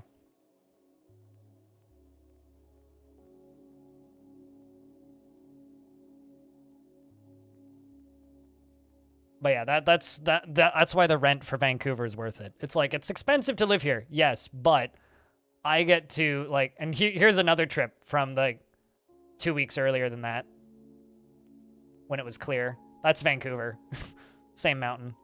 That's the back of that lady's head, but yeah, same mountain. The best attraction was the mountains? Yeah, I mean, I live like, if I were to turn the camera like, I don't know, 30 degrees left, you'd be able to see my apartment from up here.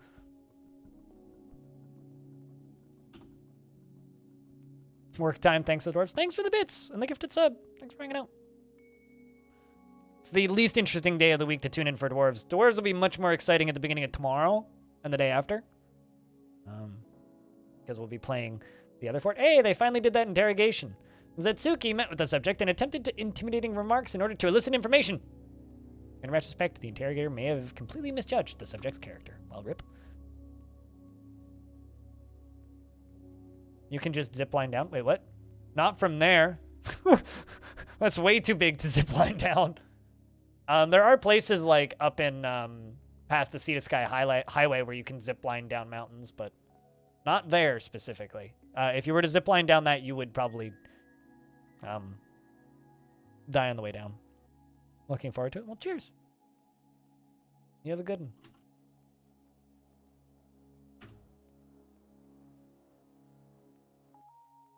Yeah, this fort is mostly just like Mood management.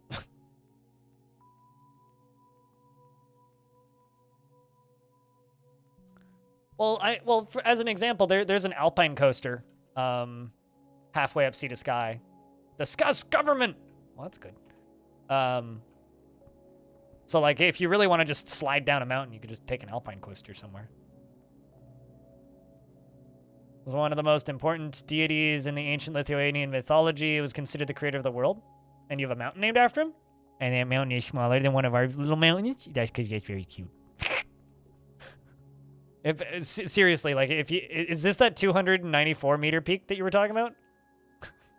Because I think that, so there's a running joke about the city of Edmonton in Canada that their landfill is the biggest hill. Just a whittle guy. Well, the poor little dude. Hopefully he grows up one day and can become a big god like the rest of ours. That I'm in pretty good shape makes you feel like you should get back into shape.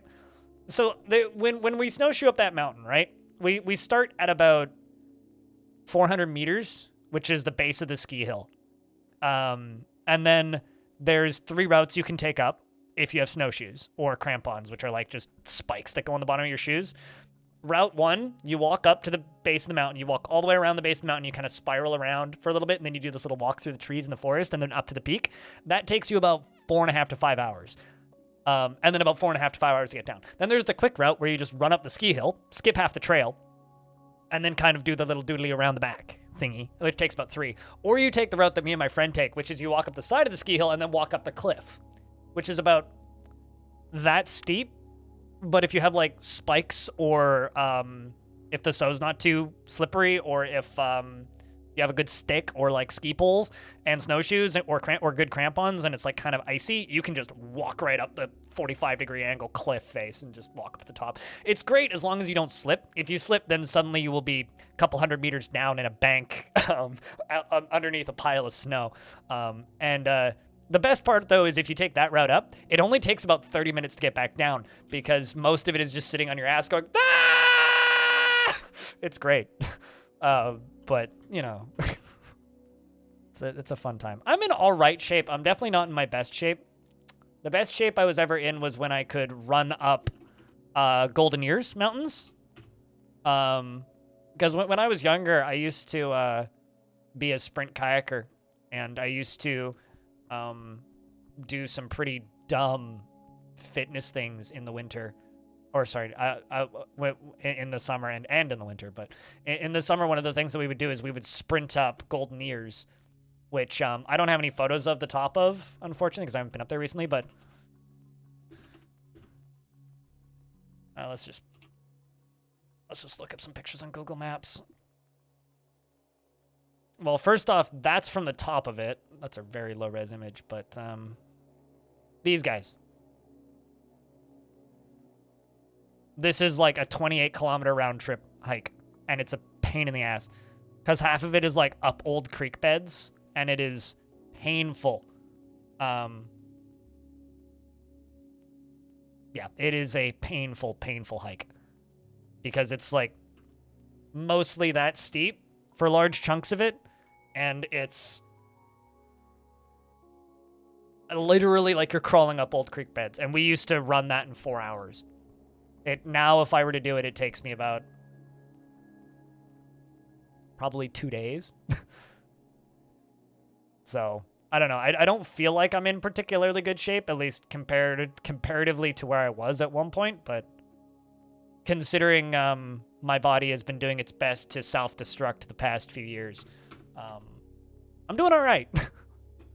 I can still hike up a mountain. Like, me and my dad did Garibaldi Mountain, which is actually pretty famous in the area, because people actually travel to Vancouver specifically to hike up Garibaldi Mountain.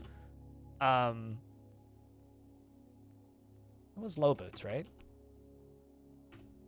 Yeah, just one set of low boots. People actually travel to BC just to hike up Garibaldi Mountain, and we did that in a day, and that really should be a 2-day trip. Like, we just kind of hiked halfway up, and then we were like, hey, yeah, we could just keep going. We just kept going. It wasn't wise that we kept going, and by the time we made it down, neither of us could stand up anymore, but we did it in one day, like 6 weeks after I got out of hospital. Like, because I was in hospital at the beginning of 2020, unrelated to pandemic, but I was in hospital for about 5 days. And within 6 weeks, we did a 28-kilometer round-trip hike.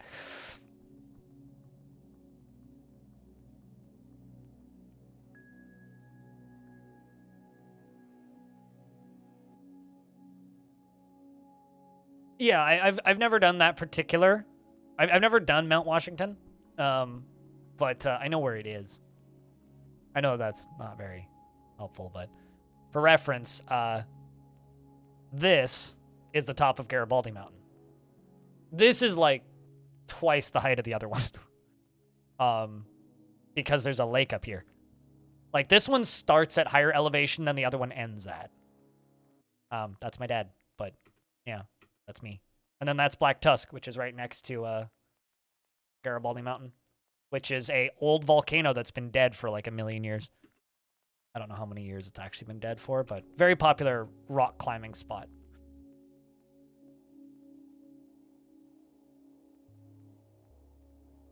It's just sleeping. I mean, it's very erect, so it's got some... It's dreaming about something exciting. It's weird not seeing me in the void, yeah. I mean, it's sunny outside today. Like, it's actually, like, I can look outside and see, like, sunlight. It's weird. I know it looks like I live in a black box, but, like, I can look out a window right now and see sun. Discuss prognosis. Although it's cold as hell in here, so it's definitely a myth. Speaking of a myth, how's Disco doing? Still can't stand, but we're in the 10th of Galena, and you're born on the 11th of Galena! Disco made it! When are we going to have a hiking stream? Never. Because none of those spots I've pointed at have cell phone signal. Anyway, Disco's grown and become a child, which means he can walk now. Now he's going to go pick up clothing. You survived the death of your parent, Disco. We are very proud of you. She's still disgusted upon retching and miasma. Mom died of old age at the beginning of the year, so they had to crawl around and get buckets of water dumped on their head. But, yeah, probably never, because there's parts of my life that, for me, are just very much relegated to my personal time, and hiking is one of those things. I don't really have any interest in making much content related to that. I do, however, occasionally bring this camera, which is a GoPro, with me when I go hiking and film portions of the hike and then edit them together and put them up on YouTube later. There's 2 up on the YouTube channel right now. Not that many people have watched them, though, but I did make them. That's the closest you'll get to a hiking stream. None of those areas have good enough cell reception. And also, I don't feel like spending absurd amounts of money on an expensive phone plan. Man, this dwarf. Curious what this child ends up grabbing. Has 2 gloves, 1 sock, and a shirt on. Excellent. Proper clothing order. And now a shoe. Just a single shoe. No, I don't need to sell my data to Elon to get internet, because that internet's also not available here. Also, I wouldn't subscribe to Starlink if my life depended on it. I'm actually super against the whole idea of Starlink outside of like what it's being used for in Ukraine right now. Starlink isn't available where I'm at currently. I mean, it might be up in the mountains, but currently in this region, it's not. I'm very against the whole concept of Starlink. Hey, let's just cause fuckloads of pollution in our atmosphere. Yeah, that's what we need. We need more things to stop us from being able to see the stars. We need to block our telescopes with more space junk. Yeah, that sounds like a great idea. Let's get right on that.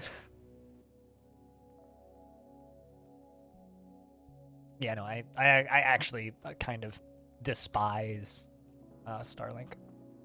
But what can I do? The answer is not much. aside from simply not give it my money, which I won't ever.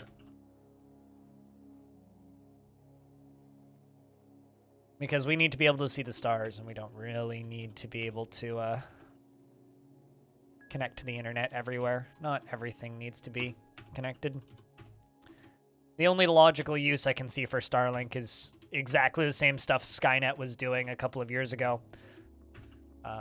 If you're unfamiliar with a Canadian company called Skynet, there's a Canadian company called Skynet, for one thing. But they have drones that will beam down Wi-Fi from satellite signals. So basically, they're drones that hover in around the height of an airplane, connect to satellite internet from higher altitude, and beam that down. Primarily used for military purposes and things. That's a link that definitely doesn't work.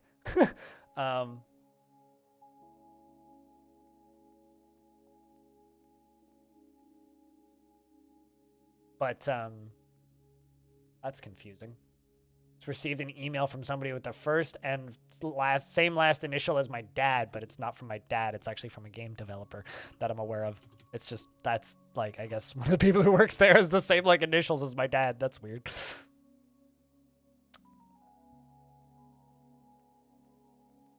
ExploreNet? I feel like I've heard of that before.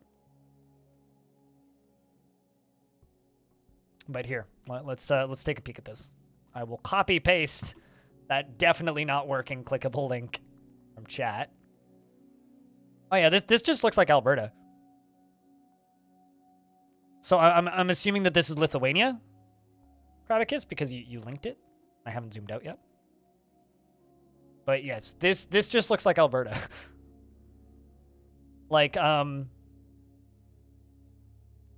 it's basically shitty Starlink. I mean, Starlink's pretty shitty.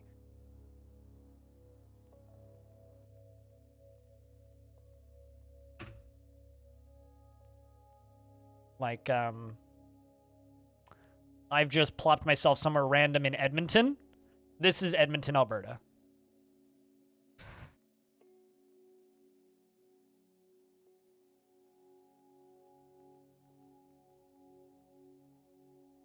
Notice how there's only pickup trucks on the road. It's because it's Edmonton. Only pickup trucks.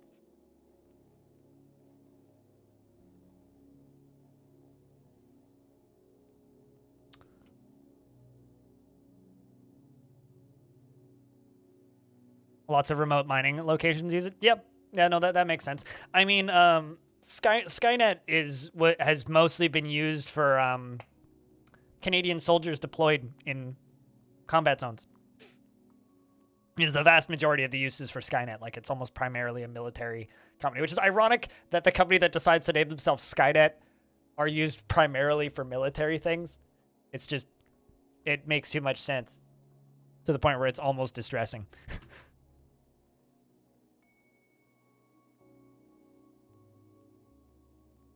Their position was terminated. Are you sure it wasn't terminated 800? Or was it T1000? Because that would have been worse.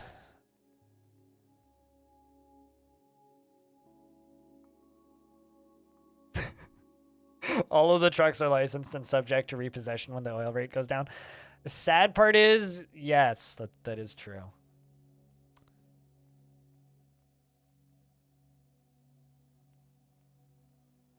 The last hike me and my dad did last year was we hiked around Hayward Lake here in BC. And at both ends of Hayward Lake are massive hydro dams. One end is like kind of the smaller one, and then the other end is the bigger one. And right next to both of the hydro dams was just like a whole parking lot entirely filled with electric car chargers. And they were both parking lots next to both of these hydro dams were just full of what I can only describe as what seemed like a Tesla car club, because they were full of Teslas and electric trucks. Full of them. And it's like, my dad's just like, why is there so many electric vehicles here? I'm like, because they're coming back to the source. Because, like, well, they need to charge somewhere. $220,000 on a truck, a lift kit, and a bunch of mods in Alberta. And then he rolled in his way home. I cook a hell on my home and had no insurance because Alberta. Oh.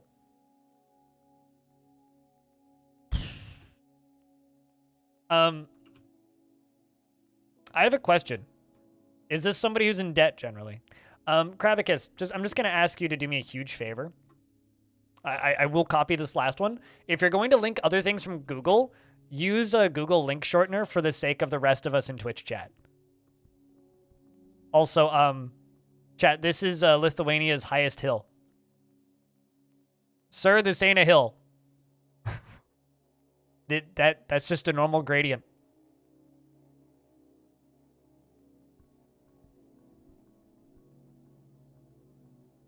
It's pretty though. Like, this is gorgeous. But yeah, use Google link shortener, and I'll trust you that it won't be porn or something.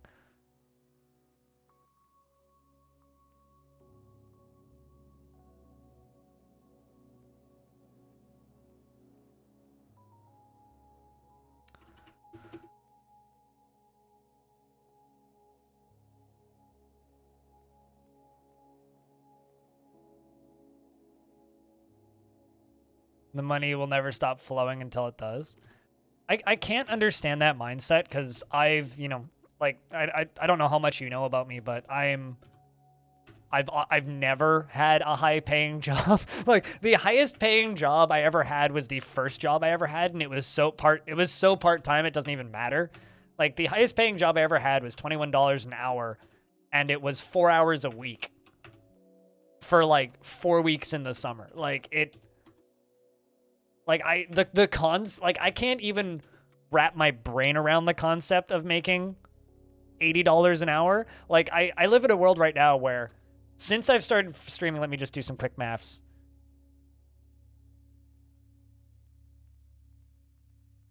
I made about 10 bucks, maybe 11-ish since I started streaming today. And I've been on for 3 hours and 28 minutes. Like, that's like an average day for me. Like, I'm used to this. I get by, but it's like, I can't wrap my mind around the mindset of somebody who makes that amount of money. And it's like, if I did make that amount of money, I would, yeah, with unlimited overtime. Yeah, no, I have a friend named Luke who I knew growing up who went and did that for a couple years, except he's basically just retired now. He works on a vineyard in BC now, and like never does any, like, he basically just like grows grapes all day. Like, he doesn't do any I don't want to say strenuous labor, but like, he left that life behind a long time ago, just bought a small house close to a vineyard that he got a job at, and I will probably just work at that vineyard for the rest of his life. So he got out of it real quick. Doesn't own a car, like, just owns a very small house. And the last time I spoke with him back when I still had a Facebook account in 2018 he was just like, yeah, you know, I don't have a car. He's like, I sold my car after I left the oil sands, and now I just, you know, have a dune buggy that I drive to and from work. It's like, all right.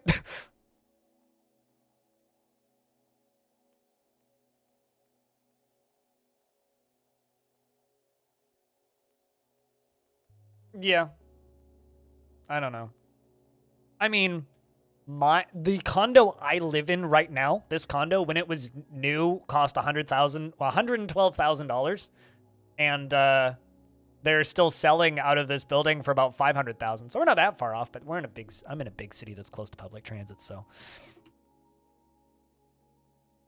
But my landlord has no interest in selling, so hopefully he doesn't. All of these statues are identical copies, by the way. I have so much lead, and I don't feel like making it into trade goods. So I'm just trying to cover this entire level with statues. Clones of the same statue. But yeah, no, I'm well aware of how Alberta works, but which is, you know, why I make comments like, and that's why all of those are pickup trucks, is because it's Alberta. Lead poisoning isn't a thing that is tracked in Dwarf Fortress, but the day it is, every single human population will drop dead because of all of the random crap I make out of lead and sell to them.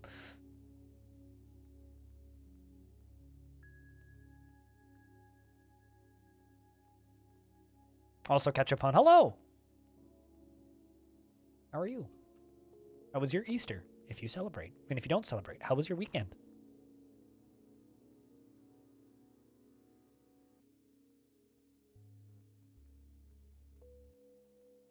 No, dwarves cannot be poisoned by lead. Dwarf Fortress does not track lead poisoning.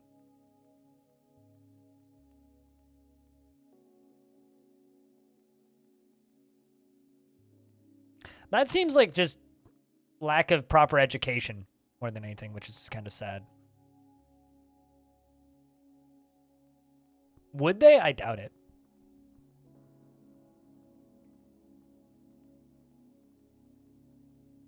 I mean, they don't mind standing a couple feet away from open magma, which would cause a human to get third-degree burns on their skin, so I would assume that dwarves are probably pretty tough in that regard. They also, like, drink their weight in alcohol, so... Hey, a dwarf made friends! Mar made friends with Longdeath. Well, that's nice.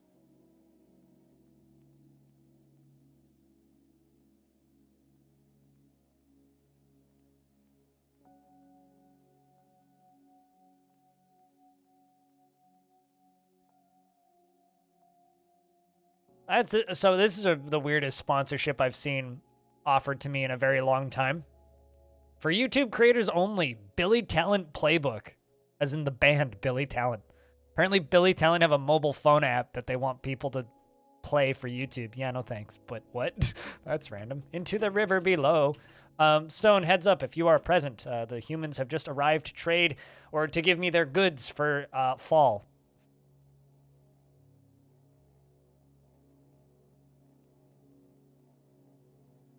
I'm assuming the dwarves would, like, expunge it. Probably alongside of the rest of the dwarven waste that builds up on the ground that they have to clean up sometimes. Just like, you know, humans have, like, need iron in their system, right? Maybe dwarves need lead in their system. Who knows? And iron.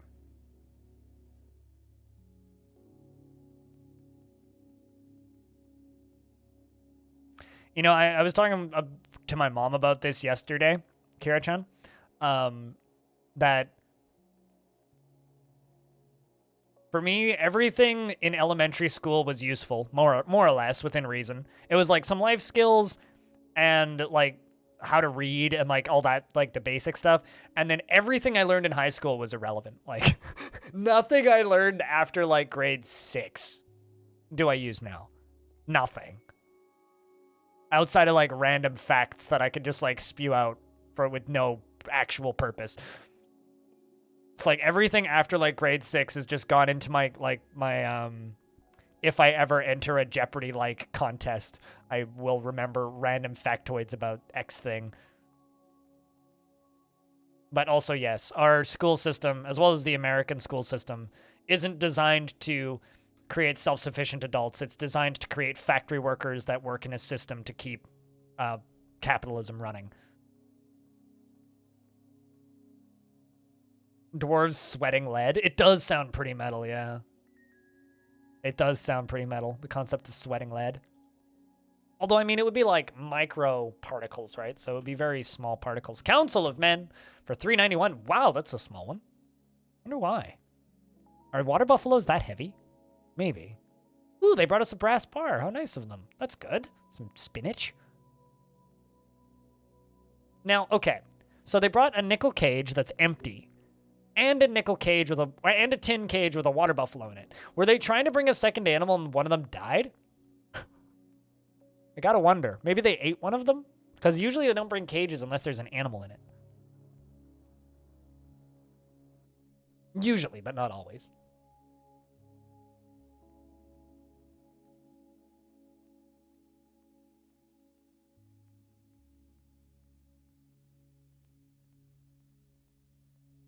But if they did sweat lead, their sweat would be antibacterial, would it not?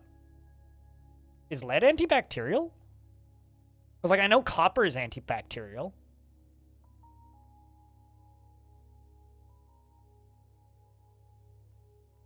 But also, like, I'm just, none of this is actual mechanics. I'm just theory crafting bullshit right now.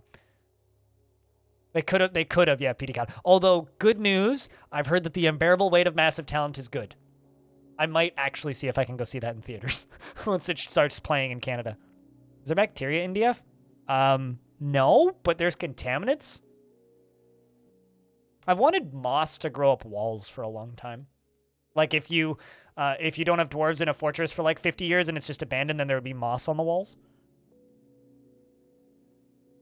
Diseases should be added, no? Well, I mean, there sort of is diseases, but... And, like, Tarn has thrown around the idea of, like, dwarves that could get common colds or allergies at certain times of the year, but it's just not something he's ever actually put time into. On the basis of the education system, and it still needs a full overhaul, and we primarily need our education system from World War II, which is specifically designed to produce engineers in bulk, which could produce weaponry faster to develop new war technology, and we really haven't devised... Yeah, no, like, I mean, the entire Western economy is built around, yo, God, guys, we need tanks! And, like... the sad part about the current state of the world is I feel like we were just, like, as a people starting to get past the, guys, we need to build tanks. And then Putin's like, yo, fucking Leroy Jenkins. And now the rest of the planet's like, God, we still need tanks! It's frustrating. Also, a lot of people are dying, which is also very frustrating.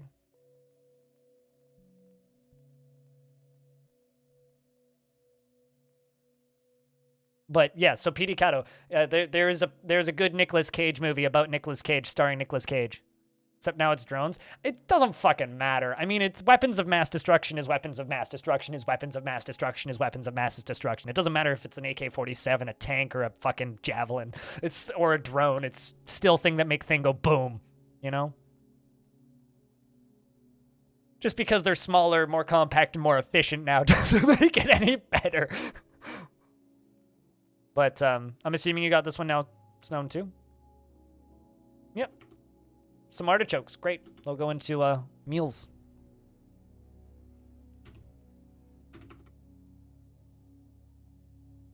So some dwarves are putting stuff away. We need 2 crutches, 2 picks, and 2 low boots.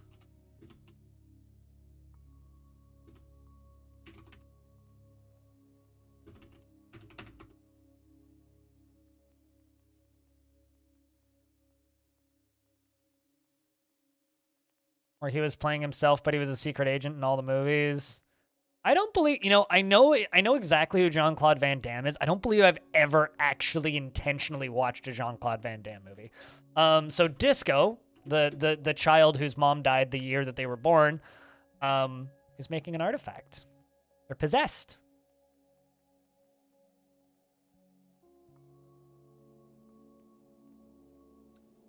While we all watch on TV.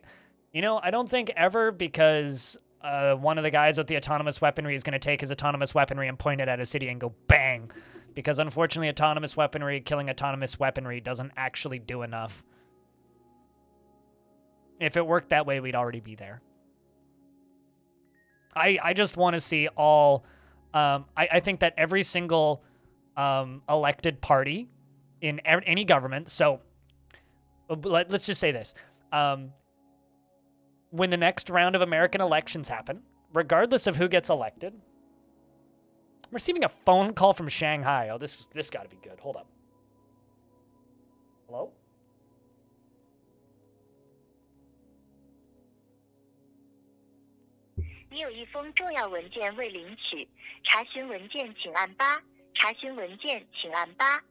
Anybody want to translate?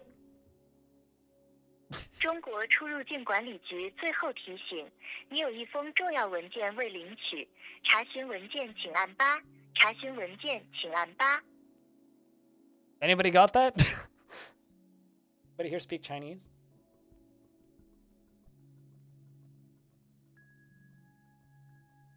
I mean, I've been getting spam. You asshole, Pilot. Also, yes. Your warranty is nearing expiration. So Navy, a lot of those, we've been getting, I've been getting those spam calls for ages, and they're always in Chinese. Except normally they say that they're coming from Ontario, so normally they spoof the number. That one didn't spoof a number, which is funny. But I've heard that exact same phone call before, and it's probably Navy's probably not too far off. It's probably literally just like your warranty is nearing expiration. Also, I hope that your Kerbal stream the other night went well. I looked for a little bit while I was recording stuff for YouTube. Child, what are you carrying? Villain! All right.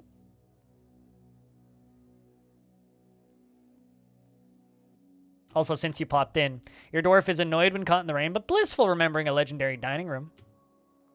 And you felt pleasure after a satisfying acquisition. Probably a new shirt or a sock. Imagine how much easier it would be to satisfy yourself in life if buying a new set of socks was a satisfying acquisition.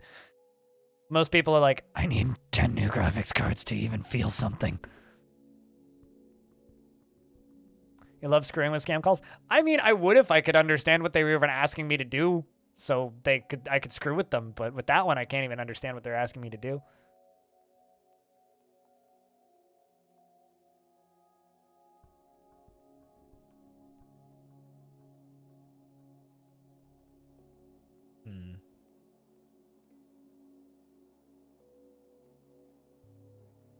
There's active campaigns where the Chinese-sponsored actors are calling Chinese Canadians to threaten them. Oh, yeah, I know.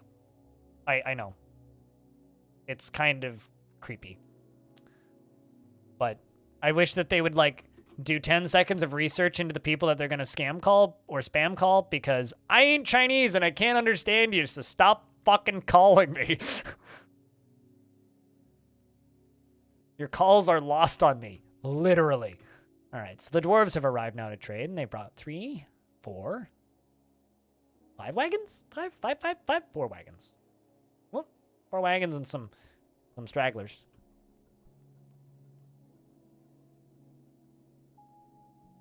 What are you wearing?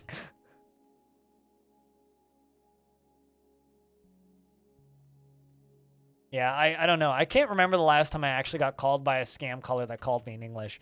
The only things that are, like, remotely close to scam callers that I get now are, like, unfortunately just my,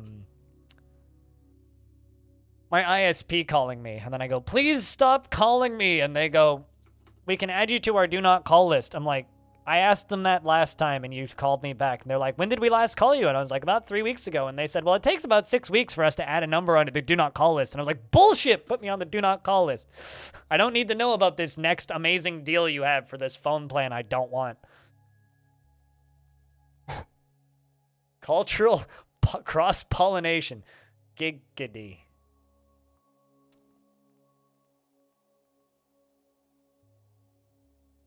Next war is going to be sketchy as fuck. We don't need to worry about the next war being sketchy as fuck, because the current war is sketchy as fuck. Also, I thought that those magnetic Gauss rifles are, like, more just like a proof of concept. Like, hey guys, I made it and it works. Not really a actual, like, sold thing, but maybe I'm mistaken. Tele meeting with Erdem says, let's discuss your situation.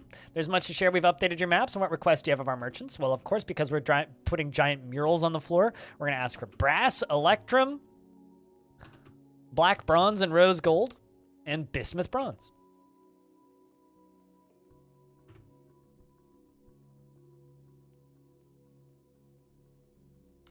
So, you know, since we've learned about railguns and Gauss rifles, can we just, like, take the natural next step forward and just build Gundams? I mean, come on. Bandai would totally, like, give their likenesses to military uses. I'm certain of this. Or even better, like, let's just make a bunch of Mad Cats and, like, big titty Gundam style armor? What? Or we could just, like, go, like, towards the natural evolution, just make, like, Blackhawks and Mad Cats and all of the best mechs from Mech Warrior. Just catapults and trebuchets. Let's fucking go. We got Gauss rifles. What else do you need? Vultures? Imagine just, like, the U.S. military, like, pulling, like, a giant, like, sheet at it off of, like, this weird tall thing, and the sheet falls down and it's Hatchet Man. It's just like a weird, like, humanoid robot with an axe and a shotgun. It's like, let's fucking go. Death from above. Smack. Could go Power Ranger style. Oh, absolutely. I'd be down. China's actually stealing IP from Canadian and American companies and blackmailing people who work for companies there, especially with the Canadian family works. Yeah, and then and as Kira's saying that, and they go after senior citizens who, like, don't know any better. It's really sad. Like, it's actually kind of scary. To the point where it's like it's shocking that we can't do more to like secure cell phone networks and whatnot, but you know. I should lower my sub goal. I'm gonna do that. I didn't realize it was still so high. I like it to be achievable. Let's go what? Go 350. Not 3,500. That's not achievable. Although tomorrow is 420.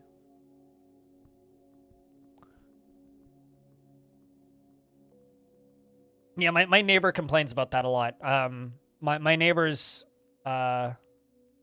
family, his parents live in Beijing. His grandma lives over here, and he lives and manages three apartments that his family owns. He was born in Canada, but like his family are Chinese natives, and he complains that his grandma runs into that all the time over here, and is constantly calling him and being like, "How does this thing work?" So our child Disco, who grew up this year, has claimed a craft dwarf shop, and 2 billion bars, a piece of obsidian, quartzite blocks, walnut wood logs, gabbro blocks, raw green glass, stray kangaroo, bone. Any bets on what this child makes? It's gonna be a bone something, I think.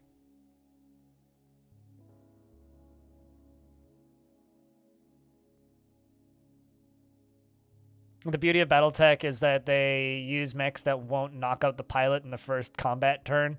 So if you were to put it in the real world... Wait, what?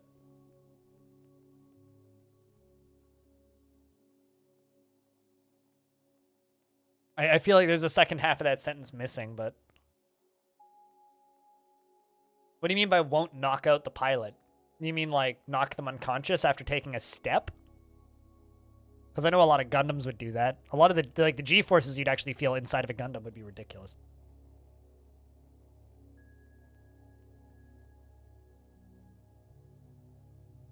It's not believable, it's just a fact. But...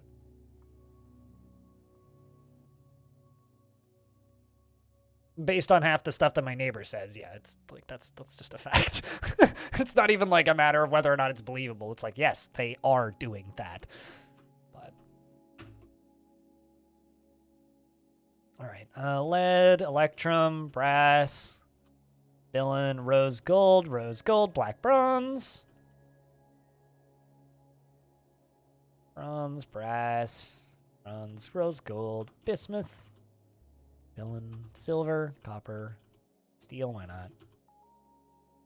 Rose gold, bronze, brass, villain.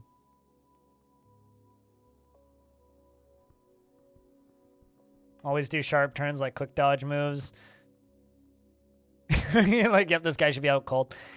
Yeah, true. The more ninja-like high speed, like the mechs that move more like a human that looks like a giant robot instead of a giant robot with a human driving it. Because like Mech Warrior mechs and BattleTech mech or BattleTech mechs or whatever you want to call them move like a human is driving a vehicle, whereas Gundams and anime mechs tend to be a giant robot that moves like a human.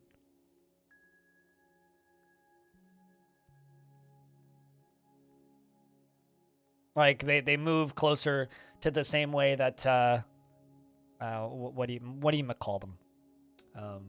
They move in a more similar fashion to the frames from Warframe. Organic, sure. Although if it's Evangelion, then yes, literally organic. Spoilers for Evangelion.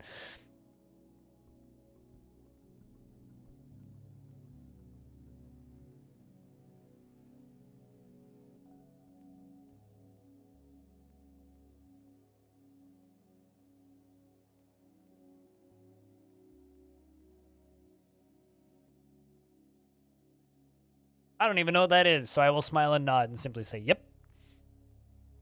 Armor. You refuse to watch Evangelion? I read all of Evangelion before it became memeified, so... Looks old and is weird? You look old and is weird. Nah.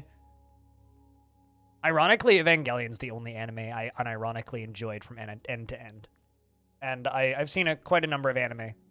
I've seen quite a few series of anime, and the only one that I genuinely liked from end to end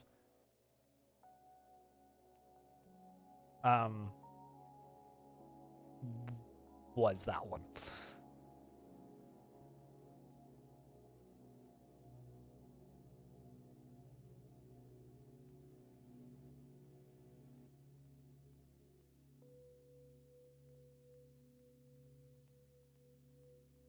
But looks like Disco, the dwarven child, has created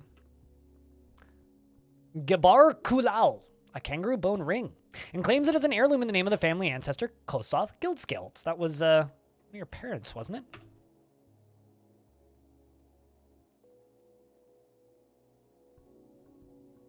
Yeah, Kosoth Guildscales. Your dad, who has 17 children. 131 years old. That's real nice of you, child, dedicating that to your dad. Jack, can I get a round of beers for this dwarf dedicating an artifact to their dad?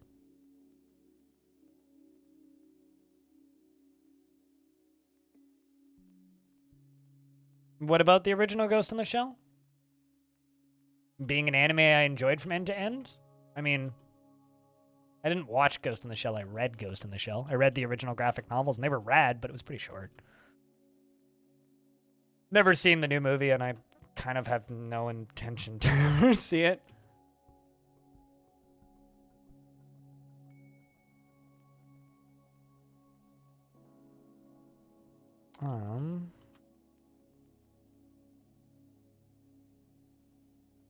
Lots of things have Scarlett Johansson that are also entertaining movies that are good to watch.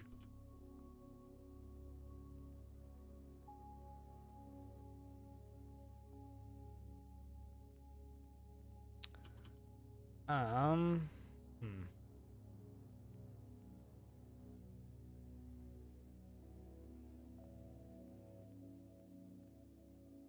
don't know where that thing is. Someone must be coming to pick it up.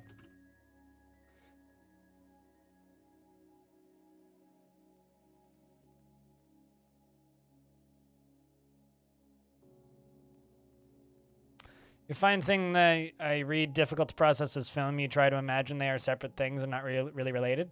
Well, I mean, it's another example of this is like Nausicaa Valley of the Wind is one of the best graphic novels I've ever read. The movie Nausicaa Valley of the Wind by Studio Ghibli is like a pathetically sad and poor recreation of the graphic novel. Like it's just it's not a bad movie. If you haven't read the books, it's totally passable. Like it's fine. It's just nowhere near as good as the source material.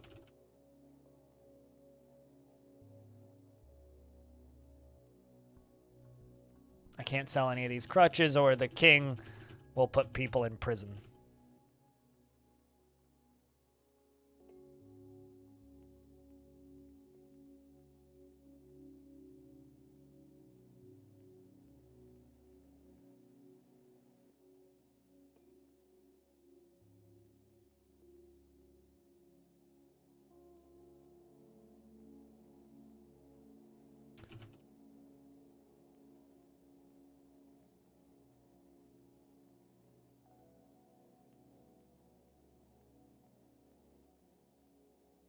All right. Let's just trade all that for a bronze pick.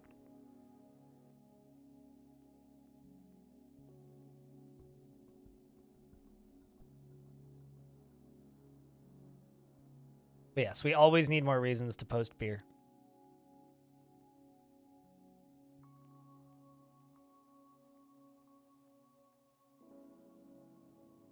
I have a lot of hauling to do once this is done. A lot of stockpiles to refill.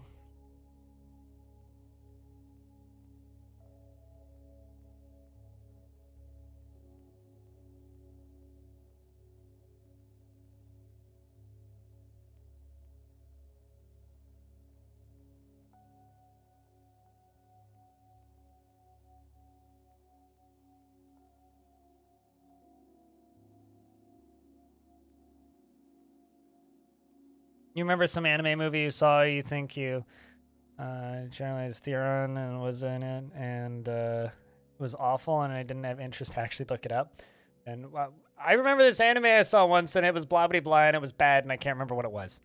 That's what you just said. Thank you very much for your input into this conversation, Armor. Much appreciated.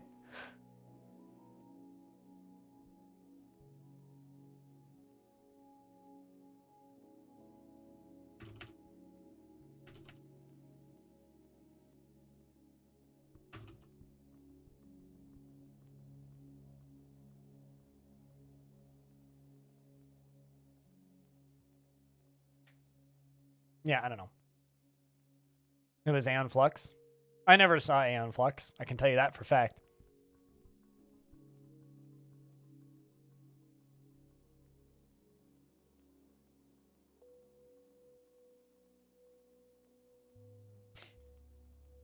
I'm not like what I would describe as a weeb at all.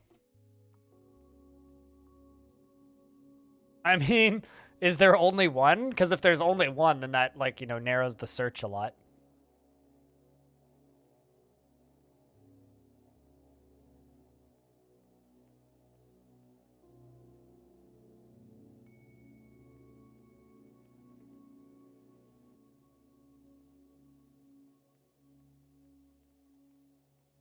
Oh, okay.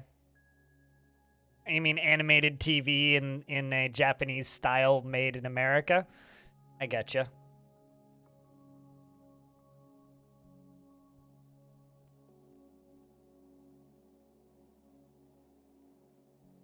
I mean, sure. Yeah. I know exactly what era you're talking about. Not the worst era for cartoons. I don't know if it's so much of a we can do this too, and if not more of a oh, you can make anime for not or not you can make anime. Oh, you can make cartoons for not children? We should make cartoons for not children, guys. And it just took them a little bit to realize that, you know, animated entertainment for multi-aged audiences is actually an option. I don't know. I personally don't really enjoy. I like if I'm gonna watch a movie, I want to watch actors. I almost never want to watch an animated film if I have the option.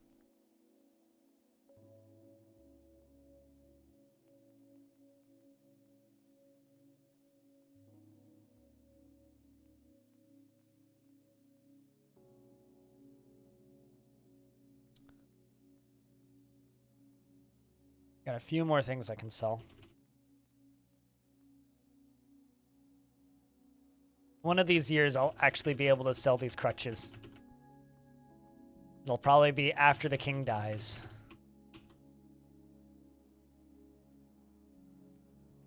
We're still bringing stuff. Hop into bed. You have a good night, animal. Thanks for hanging out, dude. Take care of yourself, man. Be Paul. I might be on when you wake up.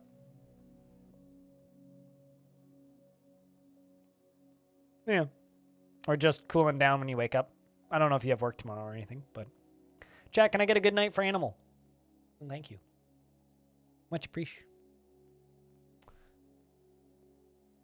You snooze well, enemy. Animal.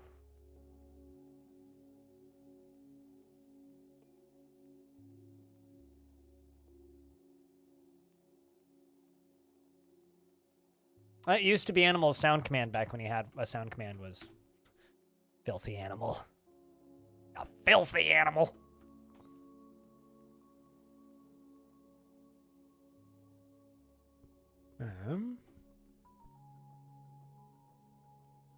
Brass, electrum.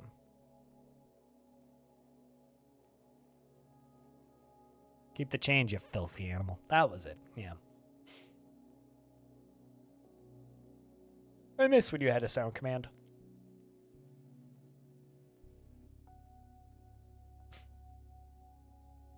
But till next time, dude.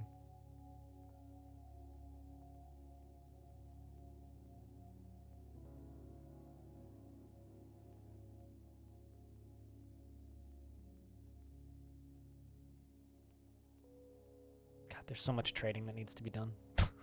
Good lord. So much of it.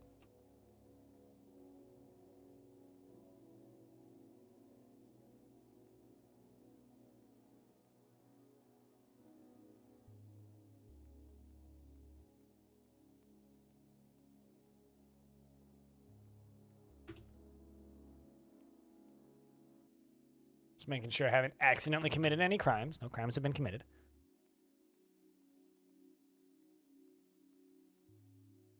Did you know that the stupid skulls animal are now not even on the front page of the most used emotes in my chat?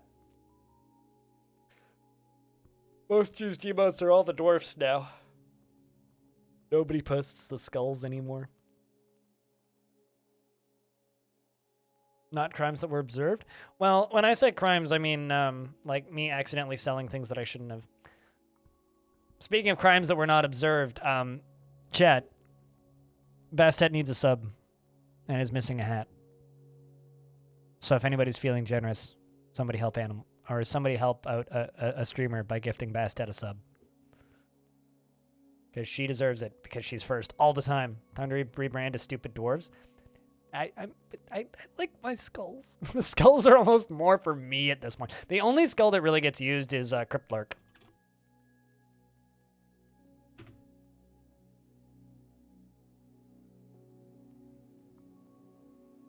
I know you're joking. It's like, honestly, like I keep the skulls around because I like them. Thanks, Anonymous.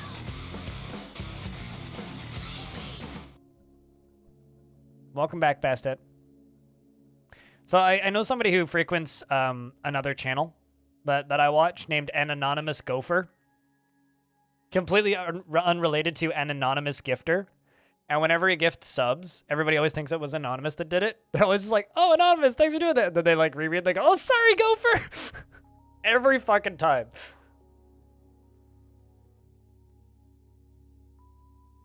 Because it's like 2 letters off.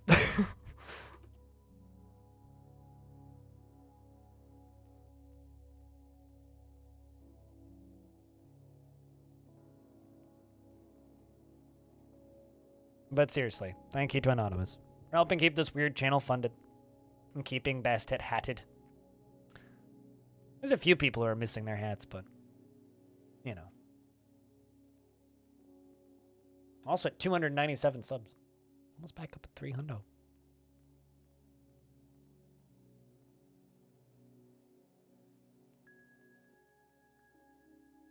Hey, I would assume so. Last time you were here, you were like, I'm going for a nap, bye.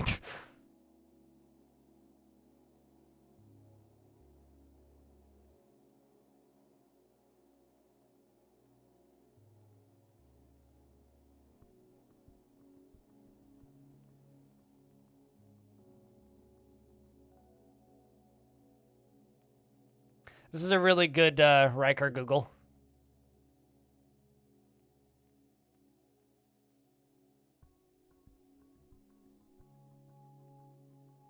He's Googling species that only speak in puns.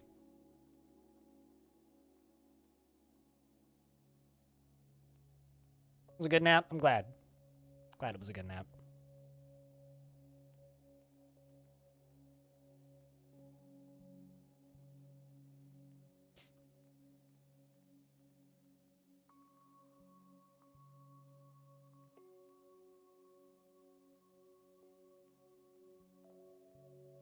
God, this would go so much quicker if I didn't have to go around these crutches every time.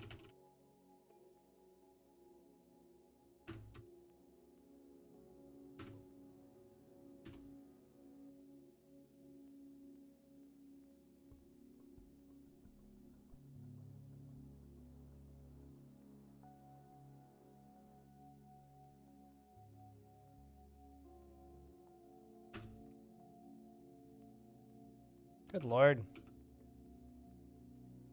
I thought that's supposed to clear them all.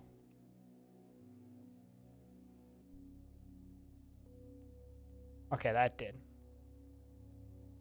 Except for that last little bit for some reason.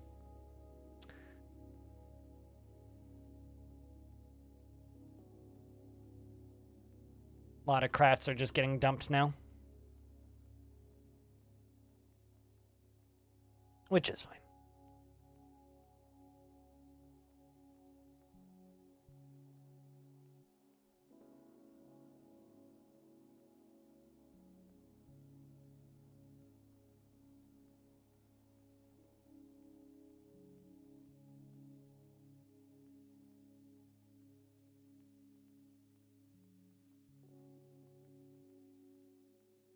And here comes more crafts. Although I guess like the one benefit of not being subbed to my channel is I only ever do the initial pre-roll ads. The ads are pretty light beyond that point. So if you don't mind the initial ad, not being subbed to my channel is actually not that big of a deal. I don't run ads every 10 minutes or anything silly. I kind of like it that people can get away with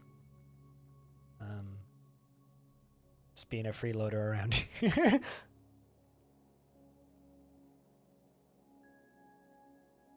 I like to think that if people tune into my streams and decide to give me money, it's just because they like what I do. Banana, how are you doing? Feels self-pity. Being away from family and friends. I understand the friends bit. Family can be nice sometimes to be away from, though. We need to flip that switch. Cut off the flow of water.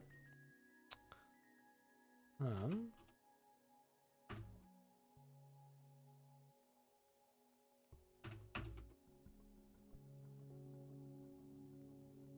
one's the wrong color. It's bismuth bronze that I need. Bismuth bronze is pink, if I'm not mistaken.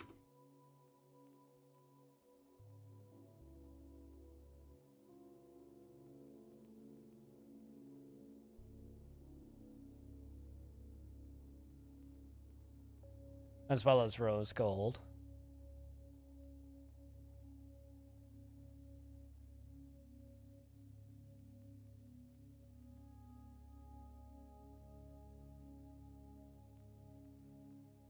You mean you've been playing Rune Factory no frame rate?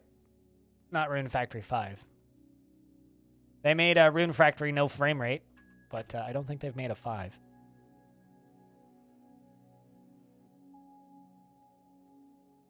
Just watching that streams of that game makes me feel nauseous. Actually, I don't fully understand how people play that game. Because its performance is kind of abysmal. It's really kind of sad because that game looks pretty decent otherwise.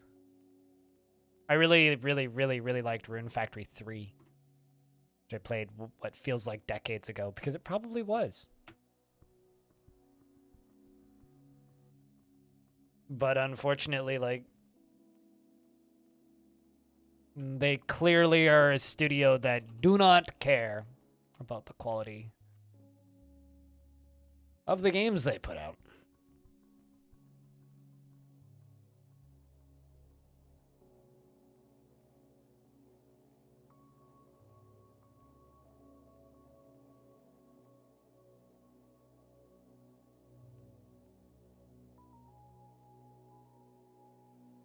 So let's double check. Those are the right colors, right?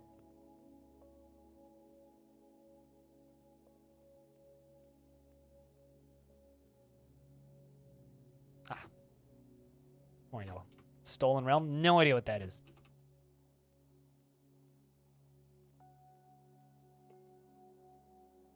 I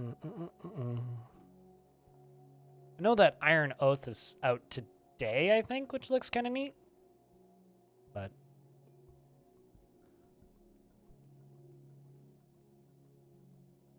off stream, I had quite a bit of fun with Shotgun King, a final checkmate. Just because it's just one hell of a good gameplay loop.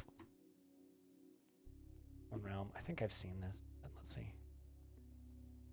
No. Oh, okay, no, I have seen this. I think I saw Richard Hammer streaming this.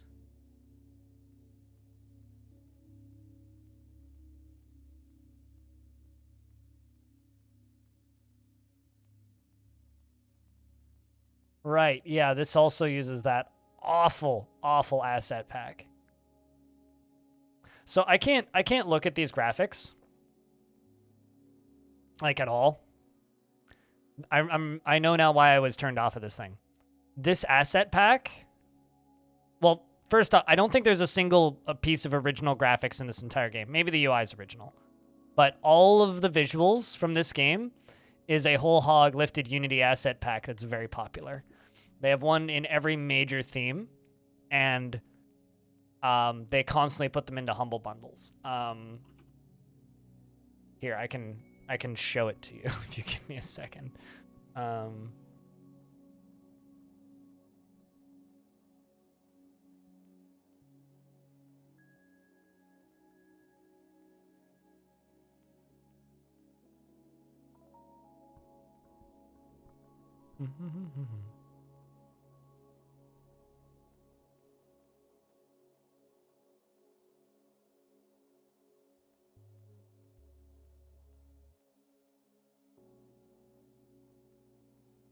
Yeah, these guys.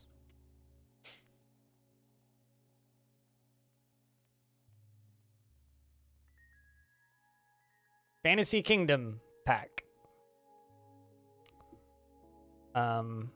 So whenever I see this asset pack, I have a hard time taking the game seriously and lose all interest immediately.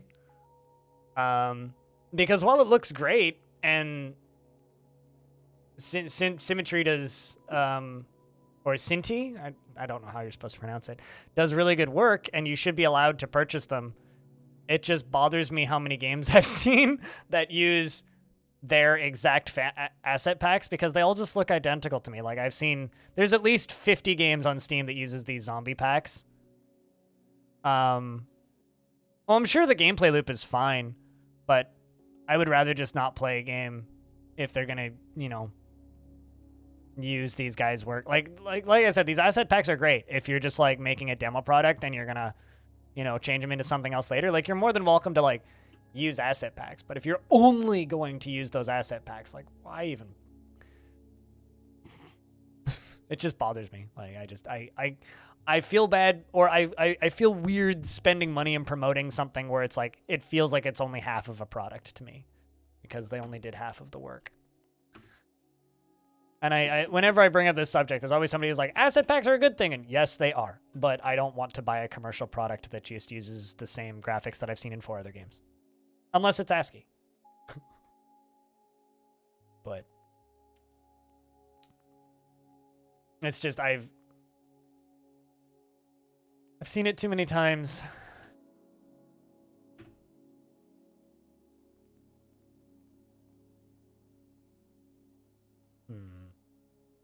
What do I still have that I can use? But all that being said, I'm glad you're having fun with Stolen Realm.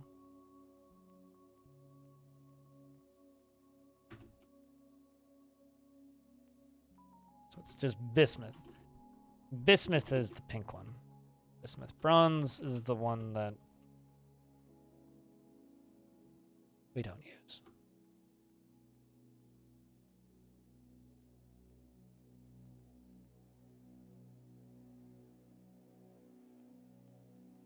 But yeah, if you if you look at the character models in that game and look at kind of the weird unibrows in their faces, if you see that, it's one of the Sinti asset packs.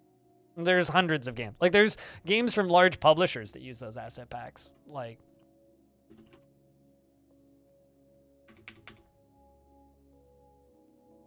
Like here's another one. This one uses the zombies and some of the house packs. I think the character models. This is an awful game, by the way. I don't think they did any work balancing it. They put it in early access for like 3 weeks and then just released it. It's like $10. I don't know. There are certain asset packs where it's just like, if you're just going to use like the whole pack whole hog, it's like, it's nothing against you or your developments or like the work that you do. I'm sure that the game itself is great, but it's just, it doesn't feel like a complete product. Even if it's like an early access thing that they're planning on changing, it doesn't feel like a complete product. And if I'm not even able to buy like a relatively complete-ish feeling product, like, yeah, it's not worth my money. I very much doubt it. Usually if there's a paid product that is released, especially on like Steam, and if they don't have original graphics in there yet, they're never gonna change them. Like I can whole hog guarantee that. I would be shocked if they did. Because you know what's really expensive? Hiring an artist to do all your graphics. You know what's really cheap? Spending $200 on a full graphics tile set that is all of the graphics you need for an entire fantasy game. And even if they make tons of... Usually games like that, it's...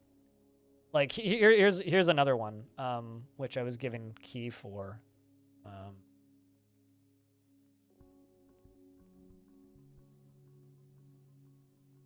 Yeah, here's another one. I redeemed a key and then played it a little bit and really didn't like it. But this is another one. It's called Galaxy Squad. This is the same studio's tile set. It's a little XCOM-y thing. But it's got it's an older version, but it's the exact same asset packs from the same people. So this is like, $11 game. You look at the trailer. What's even better about the trailer is parts of this trailer are just straight up from the asset pack too. Push. But yeah.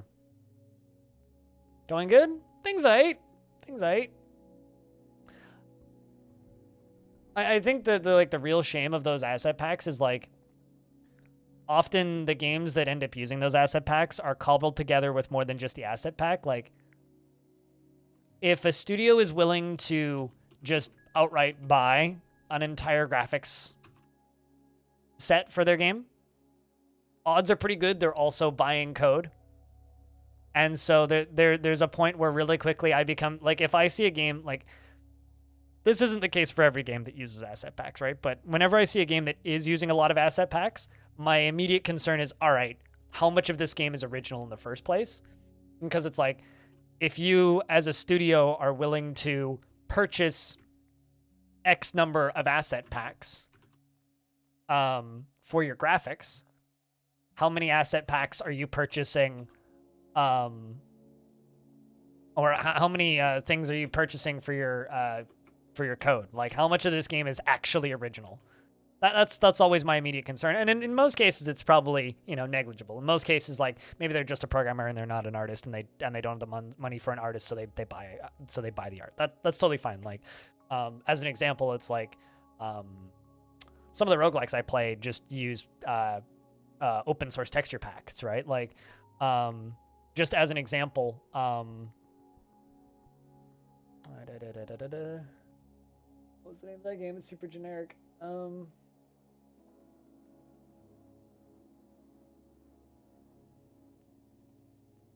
I'm just skimming through my Steam library to try and find a game that I own.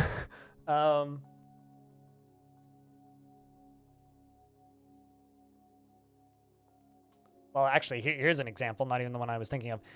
Quest of Dungeons uses, like, these little sprites, right? There's a game that's on Steam called Quest of Dungeons, right? It's mostly positive reviews. It's $5.50. It's been out since 2014. Keeper RL uses parts of the same graphics pack. Which is totally fine, right? Whereas also, where's that other one that I was looking for?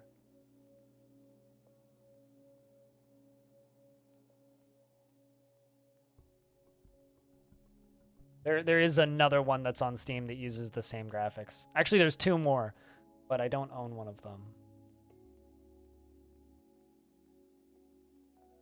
But yeah, at least, like, make them look unique, A lot of games don't do that at all.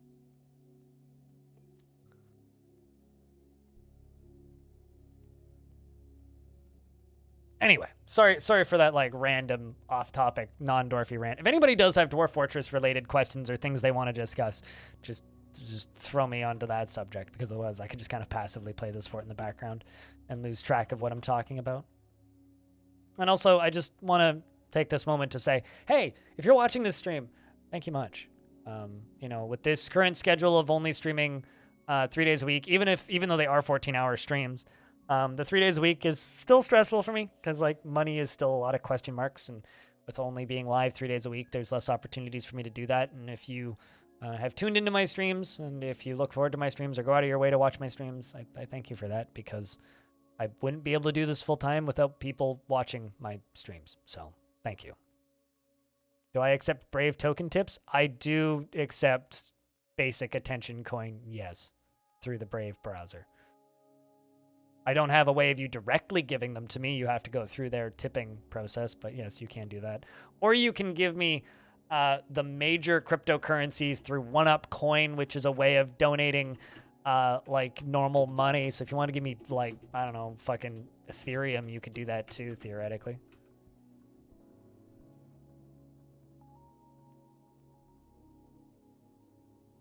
But yes, I am a verified Brave creator.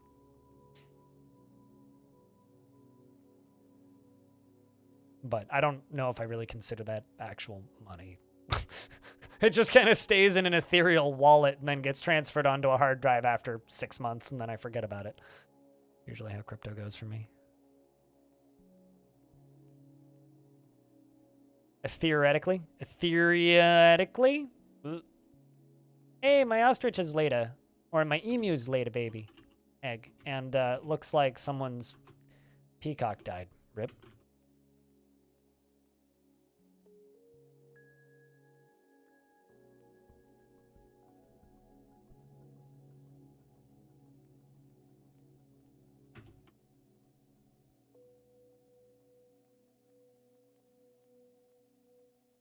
You have like $30 worth of them? I mean, it's cryptocurrency, right?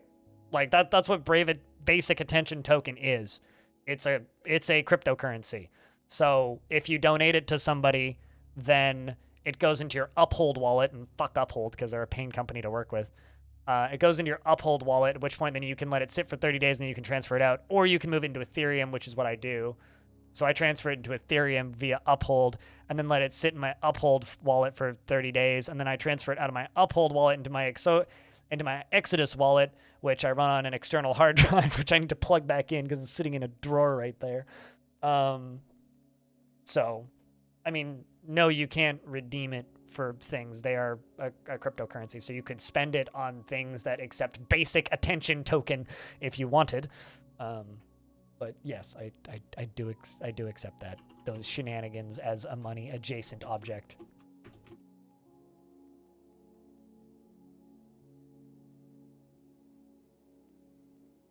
Of course, like, you know, actual money currency is much more useful, but theoretically I could spend Bitcoin on coffee at my coffee shop, but why would I waste my Bitcoin on that? Which is why Bitcoin is kind of a terrible currency.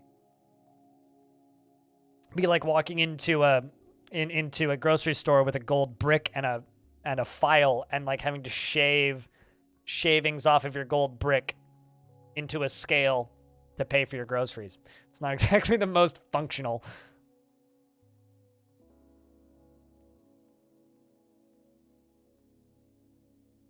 Nope. No, it's literally like they're paying you in a cryptocurrency. Basic attention token is one of the cheaper altcoins out there. I don't know how much it's even worth right now. How much even is basic attention token worth? Let's find out. So let me open up a crypto marketplace.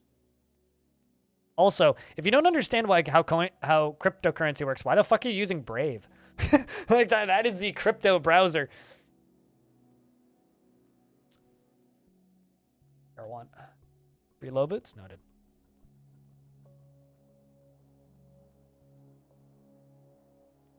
How much is BAT worth currently? BAT.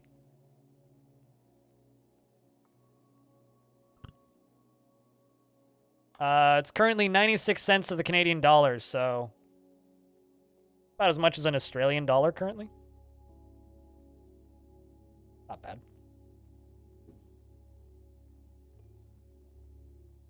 That's because you bought crypto at the worst possible time.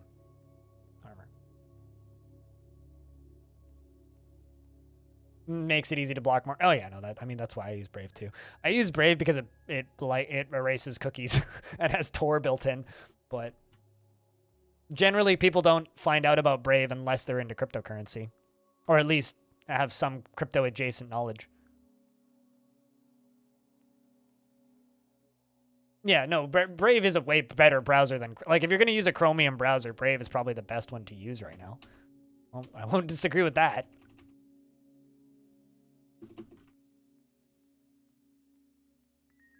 Get rid of those rotten meals. You want to know why Brave is better at memory usage than Chrome? It's because they don't track you as much. It's literally the only reason. Because because they're not allowing all of the cookies and tracking, and they're not like following you around.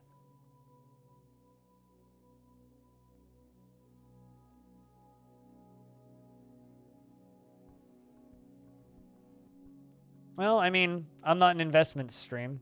Don't invest your money in things that you're not willing to lose, especially when it's cryptocurrency. Cryptocurrency is like 1 point away from gambling.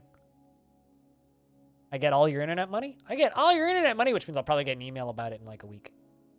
I appreciate that, if you're giving me all of your internet money. I'll turn that into other internet money and then move it elsewhere on the internet. I don't know. I love the concept of cryptocurrency. I think it's interesting technology, but I think every single major use case for it right now is completely, totally, and utterly pointless that doesn't actually assist anything. If anything, like it just kind of makes money worse. It's literally just like it's currently being turned into a worse form of what we currently have for currency.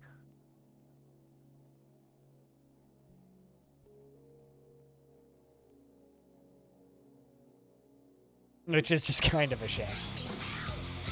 Speaking of internet money,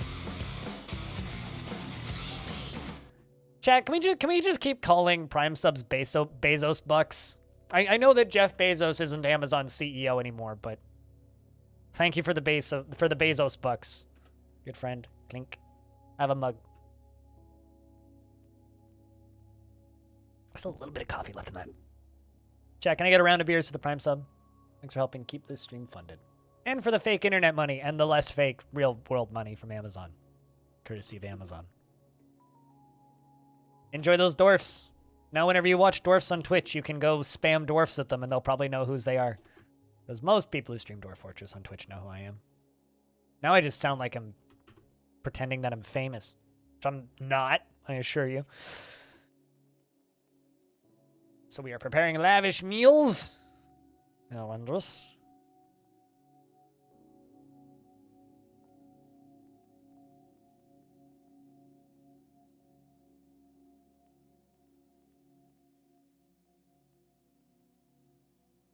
I mean, like, the whole reason why crypto as a currency alternative was interesting was it, like, removed boundaries, right?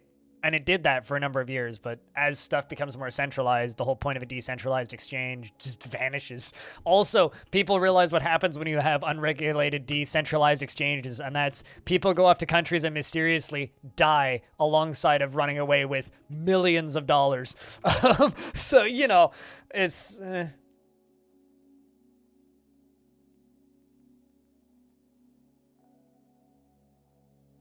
But I don't know. I will hang on to small amounts of crypto investments for the same reason that I will hang on to small amounts of weed investments. Is maybe it'll turn into something. Maybe it won't. Most likely it won't. And that's fine.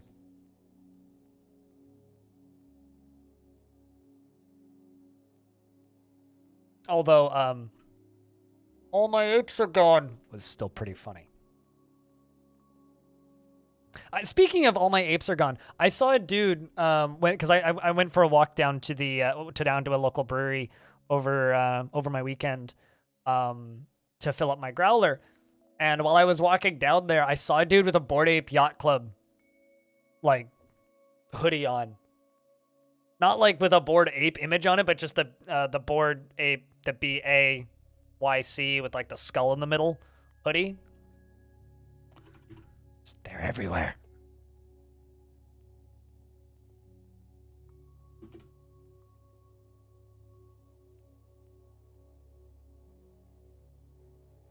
Yeah, that's usually what happens. The actual like idea, like jokes aside, I get about, I don't know, $8 a month in random tips from people I don't know who've just like set up automated Brave donations to me, which is neat. Like, and it does go into Ethereum, and it does that could theoretically turn into something. But you know, it's also one of those things where if I cash it out, then it's income, and it's potentially considered capital gains, which means in order to cash it out, I have to pay 30% capital gains tax on it minimum.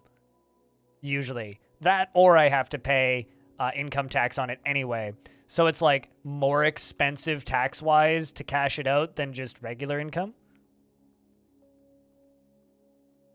You've been lurking because you played dozens of rounds of bullet chess. Have you tried playing Shotgun King, though? Because that's actual bullet chess. I might stream some Shotgun King tonight, because that game's fun.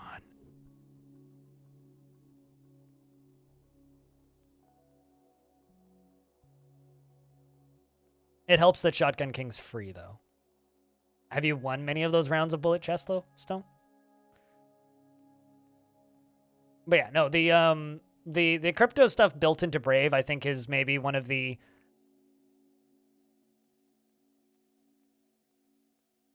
I genuinely think that Brave, as in the web browser, is one of the best uses of cryptocurrency as like an actual like functional, logical use case I've ever seen.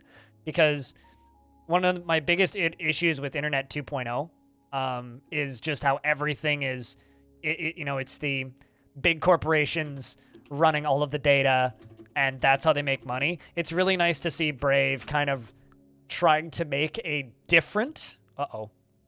Why are you in prison? Fuck. I must have sold a crutch. I did it again. I'm an idiot. They're like 600 days a pop.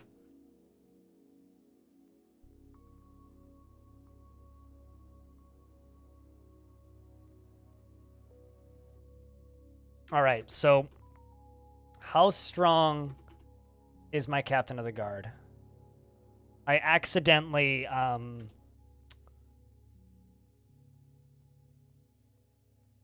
you're very strong. All right, sorry, Zetsuki. You're going to get replaced now because I need a weaker captain of the guard in order for this to work. You can have your job back afterwards. Saigon, how strong are you? Actually, Gibbles, how strong are you?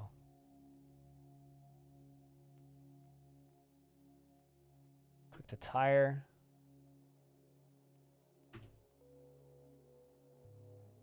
And flimsy.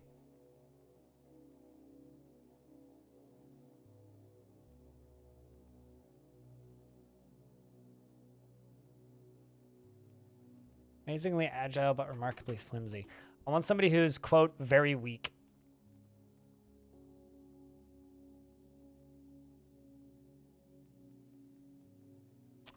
People who are super strong need not apply.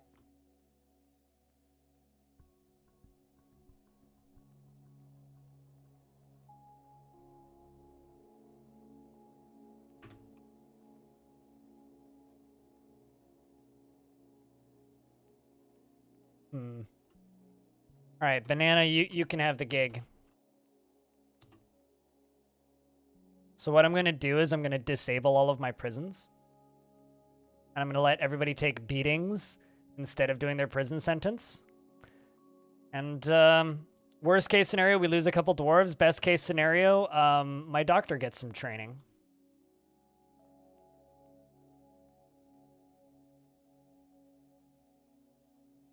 Banana.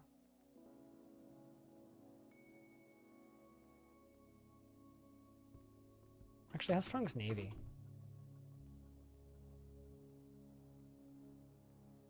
Really sick? Navy could do it.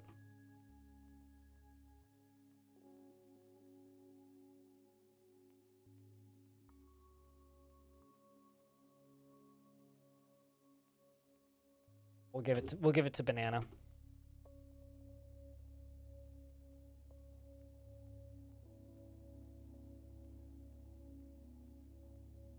So because I accidentally sold a crutch, all of my dwarves are getting prison sentences. which means I have to put half of my fort in prison for multiple years straight, or I have to let them take beatings. I'm going to let them take beatings. I'll be right back, chat.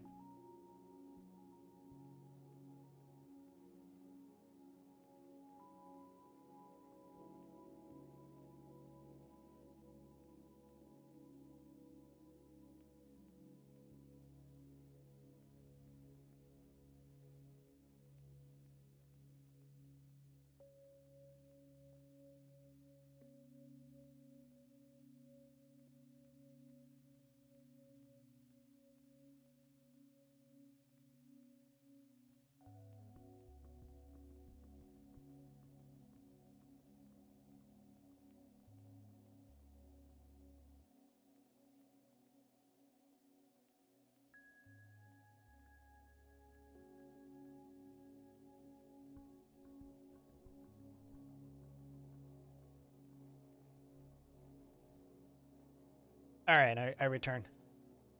It's 2-5 win-loss. Well, it's not too bad.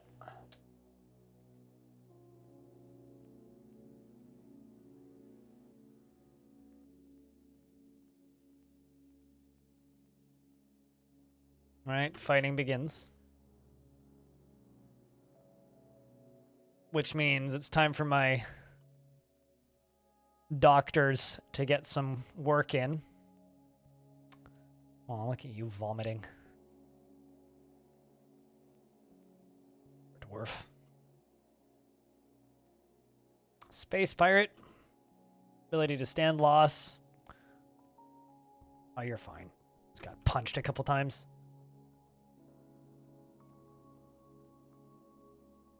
There's blood in there, on you. Lots of recover wounded is happening. Beat criminal. Well, that's good. Why are you doing the gerbs? I don't want you to go. Okay, fine. I'll just, since you seem to be doing the job anyway, we're just going to give it back to the person whose job it is. Please don't kill anybody, Dwarf. Okay, there goes another one.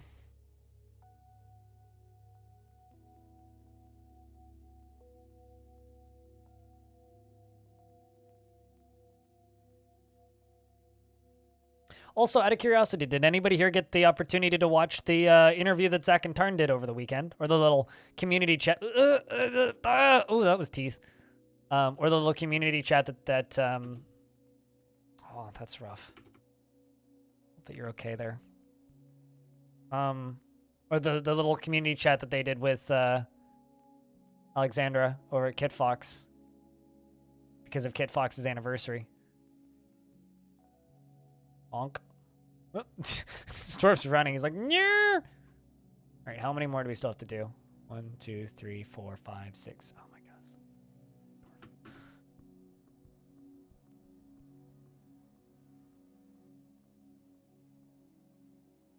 Hope you like your job, Dwarf.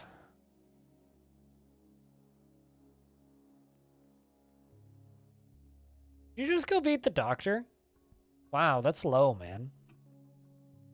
Motherfucker beat the doctor.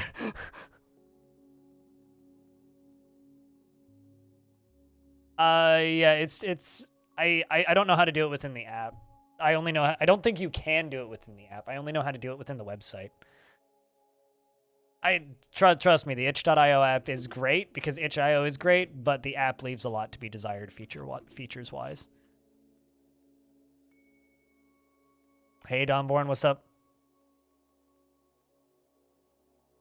Usually what I do is I use the app, or I use the website to search for things, and then copy paste it into the app like a web browser.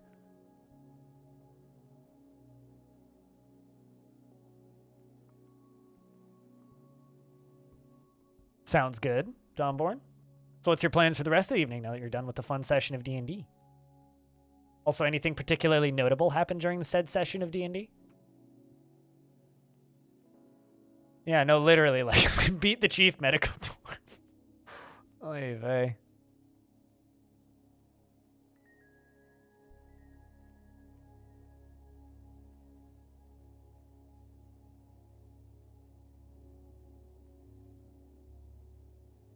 That sounds like my Sunday. Basically just hung out in bed until noon.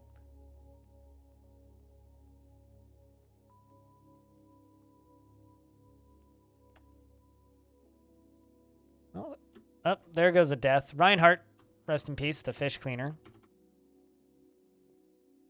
has been beaten to death.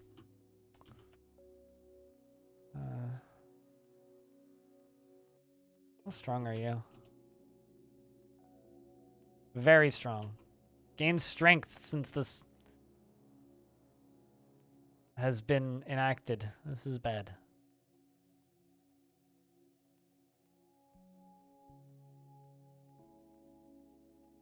Okay, they're placing the dwarf's body in a tomb. Oh crap, we've actually lost 2.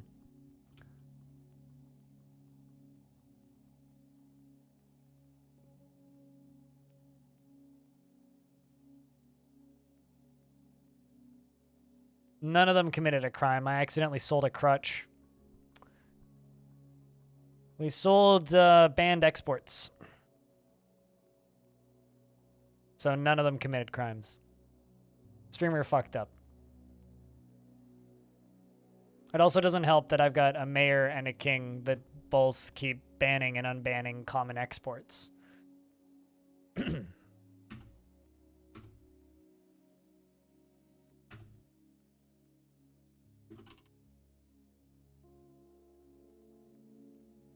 And so I can either give half of my fort 600 days in prison, or I can just queue up these beatings, and I've opted to queue up these beatings, which is a risk, because I may start losing dwarves, which I think we are going to start losing dwarves.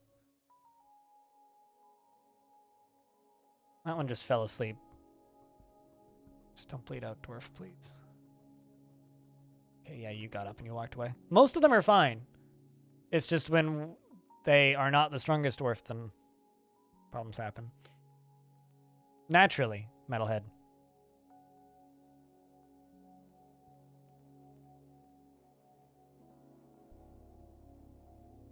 So I guess like the Dwarf Fortress streamer equivalent of this is the beatings will continue until the sub count improves. But hopefully not necessary. All right, how many do we have left?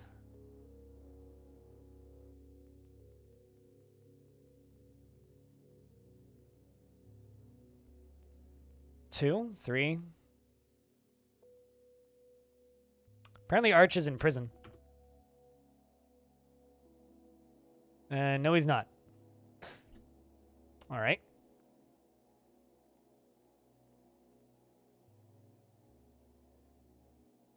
Although it's more like the beatings will improve until morale continues. More the actual situation here. Like the 3rd time I've done that in the past few years.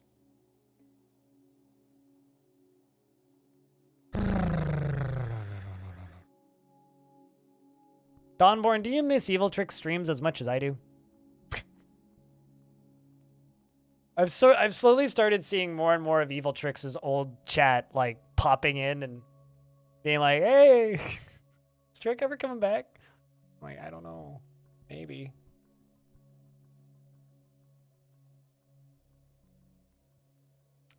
I do know that he's said that his new job's pretty chill though, allegedly. So that's cool. Hopefully it's chill enough that eventually he can, you know, work his way over here. Axon, you're my chief medical dwarf and you're forging iron low boots. Are you certain that is the best thing you can do with your time? Maybe you can stream from the job? Well, I mean, he popped into one of my team meetings once and he did say that... Whose body is that? Don Caribou died? Oh no. I mean, that dwarf was pretty old, but that's sad. He did say that, to voice chat sometime? What, from his job? I doubt he could do that. But he did say that some of his coworkers bring Nintendo Switches to work. So he's probably playing video games on the job. But it does seem like one of those jobs where you do need to pay attention.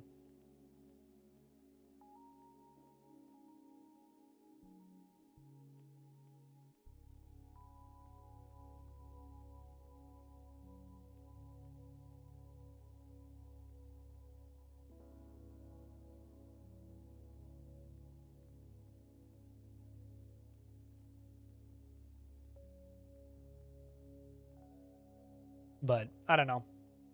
He barely responds to my DMs, so. You're just like a stream nomad now that you don't have a home anymore. I mean, if you can tolerate dwarves 12 hours a day, we'll take you Tuesday, Wednesdays, Thursdays. Trick never responds. This is true.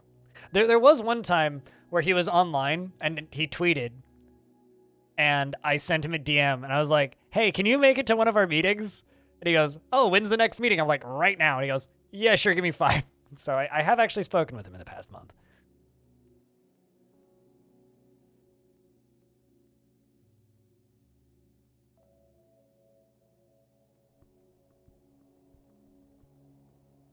Back to sifting through them. I'm so sorry, Infinity.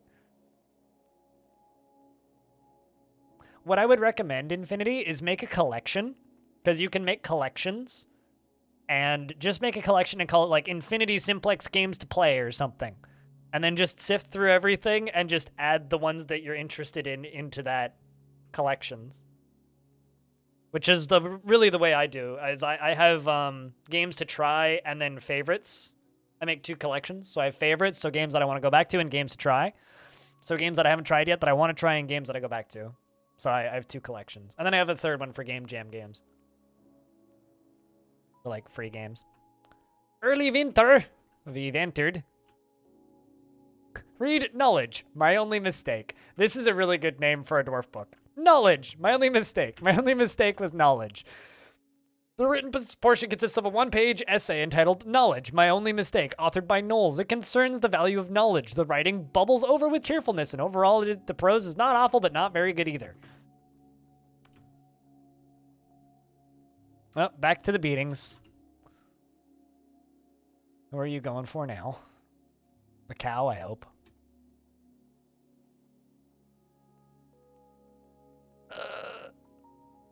Ugh, that looked painful.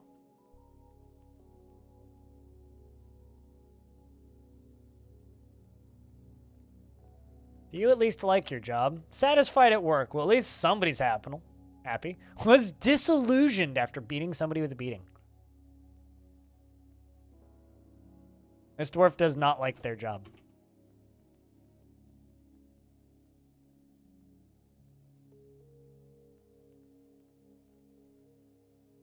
King's orders, though. 3, 4 left. 4 left. Please don't kill anybody.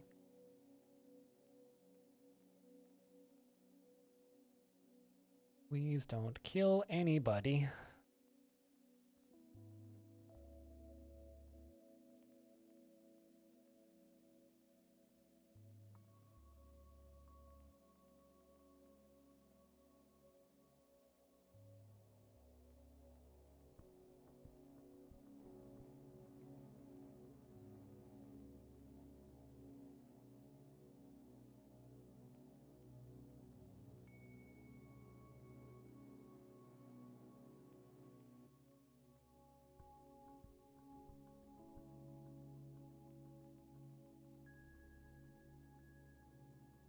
Well, so far so good, I suppose. Nobody else is dead.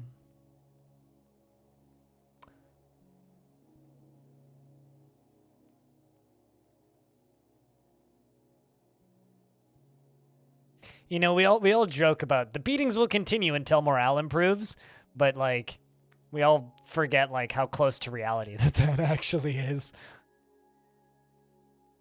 Because unfortunately, that's not actually that far off. The wages will continue to lower until the employees start working again, which is what most of the Western world has decided to do.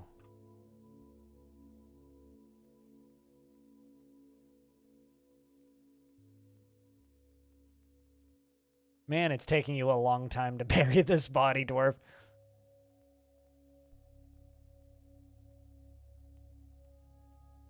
I mean, I wouldn't say it's art imitating life. Well, I mean, it's more like art critiquing life, you know? Zindros is dressing wounds. Well, at least my doctors are getting some training. That's good.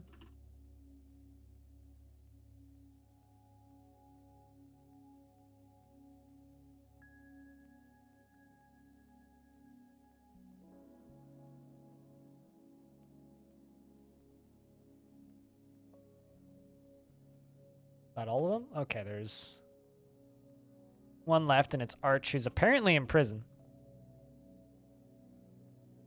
Where is Arch in prison exactly?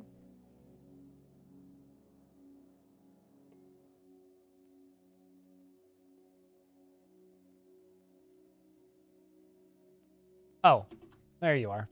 You are indeed in prison. Do you like being in prison? No. Likes being in prison. Might as well just leave you in prison. You're probably safer, as long as you like it up there.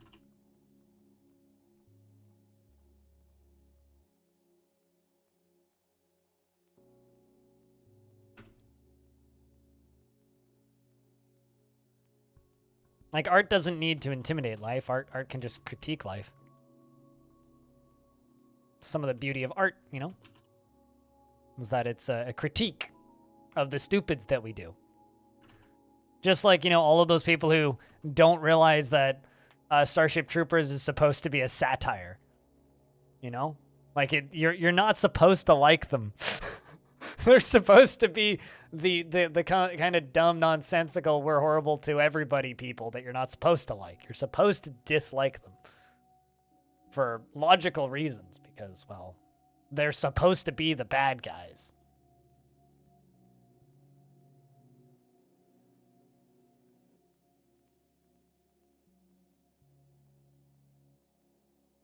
Just like, you know, you're not supposed to like the Stormtroopers, but I guess that they've done a good job of making the Stormtroopers likable to a degree.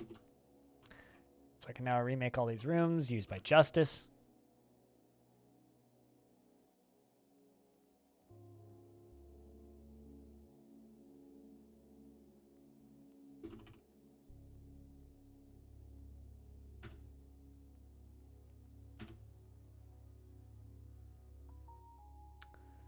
Two more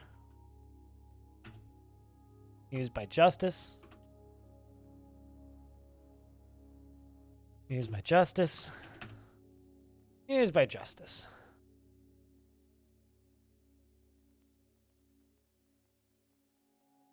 I'm making you want to watch Doctor Strangelove for some strange reason. I don't necessarily see a problem with that. I would actually argue that that's probably not a bad... In fact, I'd probably say that's a good thing. Although I will say that chat is making me want to pester you guys to gift one more sub so that we can get back up to 300. I was so happy that we were back up to 300, and then my days off happened, and we almost, like, within a day, dropped back down. Are you going to tell me to listen next, cutest? What's up, dude? I really, really, really like that Lego kit that was released of your country's flagship. I mean, it's a fantastic Lego kit. Chat, have you guys seen the new Lego kit of the Russian battlecruiser Moskva? Hey, little son, what's up? You're short 7 cents? Don't worry about it, dude. Someone help out Dragon Man, though.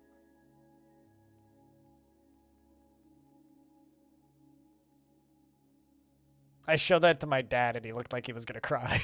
He was laughing so hard. Admittedly, he had a couple beers in him, but he looked like he was going to cry.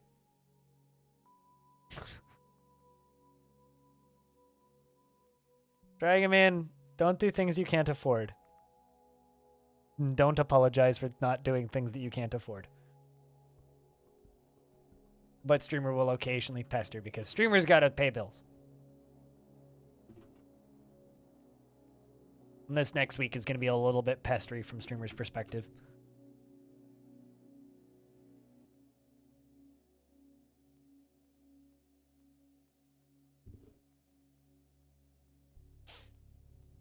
But how's things, little son? What's she been up to?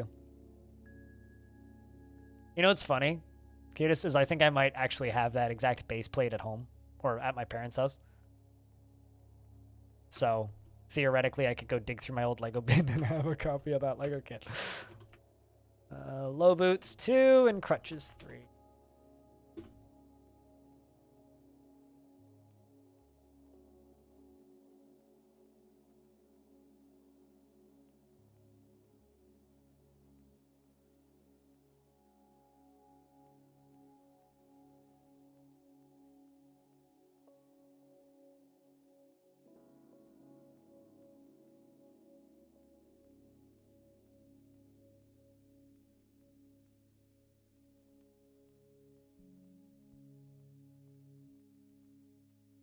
Where do you transform raw glass into blocks? You don't. So raw glass is encrusted. Or cut and then used as gems. Basically, like, you're making hunks of raw glass. If you want to make them into blocks, you have to make them into blocks from the get-go. So instead of making raw green glass, you make green glass blocks. So in this screen, you can make raw green glass, or you can make green block. And you want to make blocks. You don't want to make raw green glass.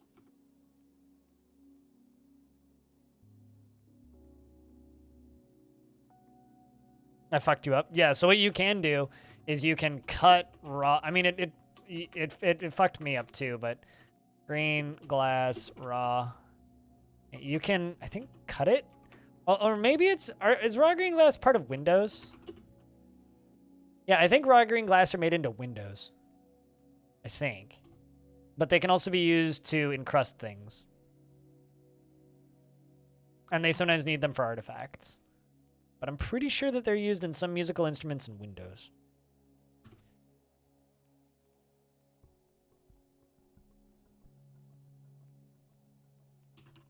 It is certainly one of the weirder, more esoteric DF things.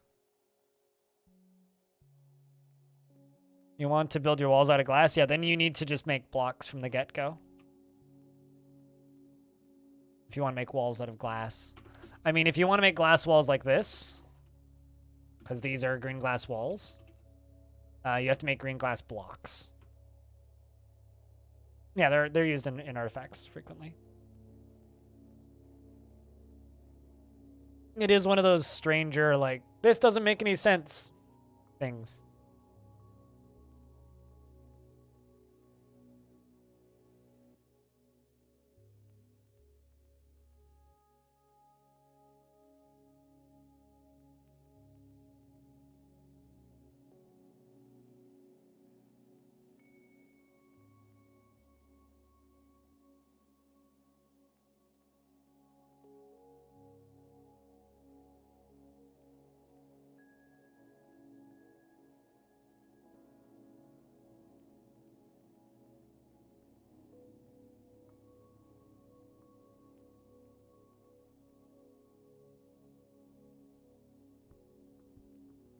Yeah, no, there's a lot of weirdness in DF like that. It's just like, for some reason, they call coffins burial receptacles in the menu. It's like, can we just call them coffins? I know that one throws off a lot of non-native English speakers, and also a lot of native English speakers.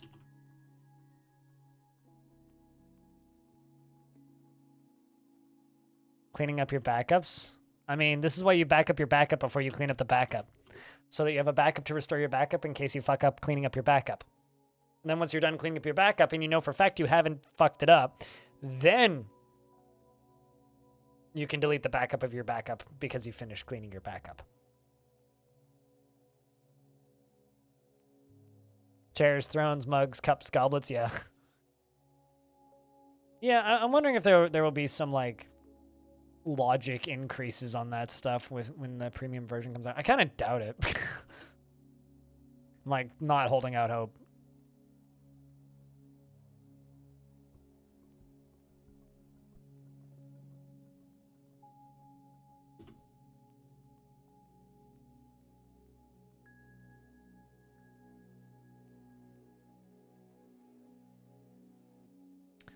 We're gonna go ponder prognosis.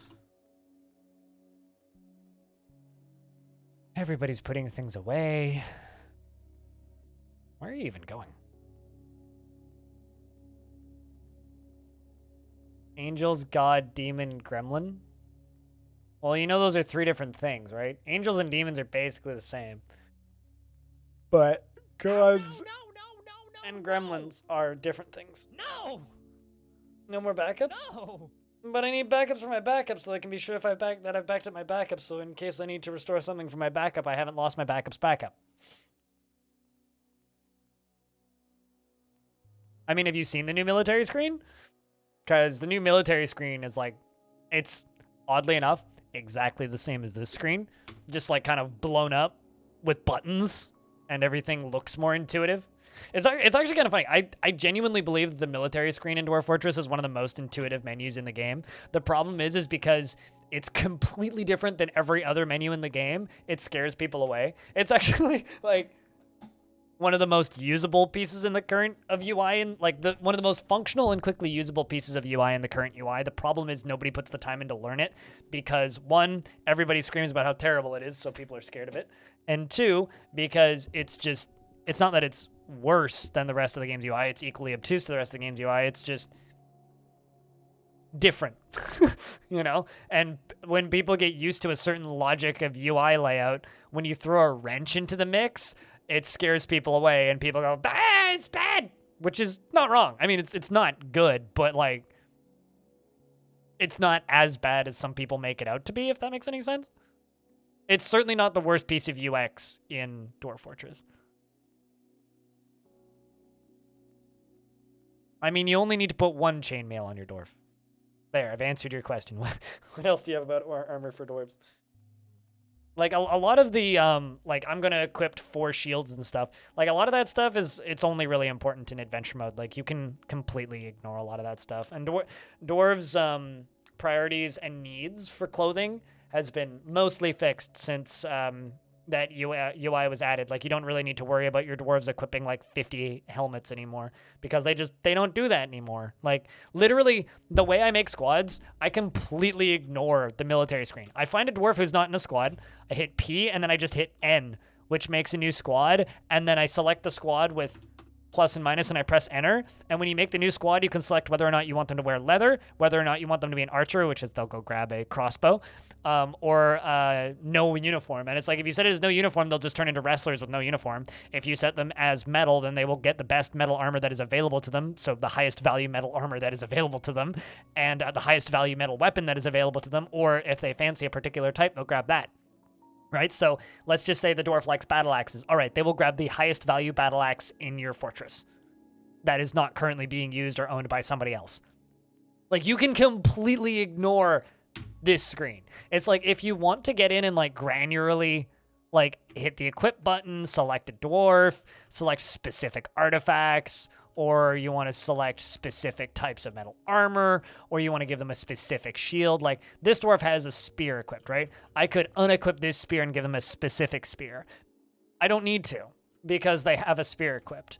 And it's like, you can completely ignore that screen and get by just fine. The military screen, I think, like, part of the reason you see so many people complaining about it is nobody looks at the dwarf unit screen.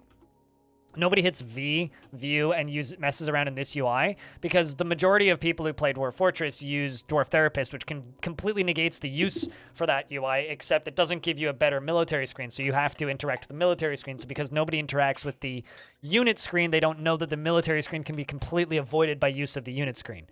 That was a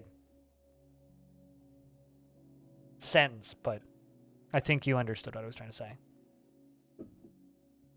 This seems way easier. I mean, unless you want every single dwarf in your fort wearing the exact same material, yeah, you can completely ignore it. It's like, sure, I mean, if you want every single one of your dwarves to equip steel full body armor with a very specific gem encrusting on the chest, and you want them all to use bronze shields with a particular wooden design on them, and you want them all to wear the same color cape, I mean, then yeah, you have to manually do it. But if you just kind of like trust the dwarves to generally equip the right thing, which is what I do, and generally they do, with some exceptions, of course. Like, occasionally I'll go in and be like, all right, Dwarfy, you're taking this artifact spear that was made out of steel. Put that, like, I don't know, battle axe down, or put that mace down, or whatever.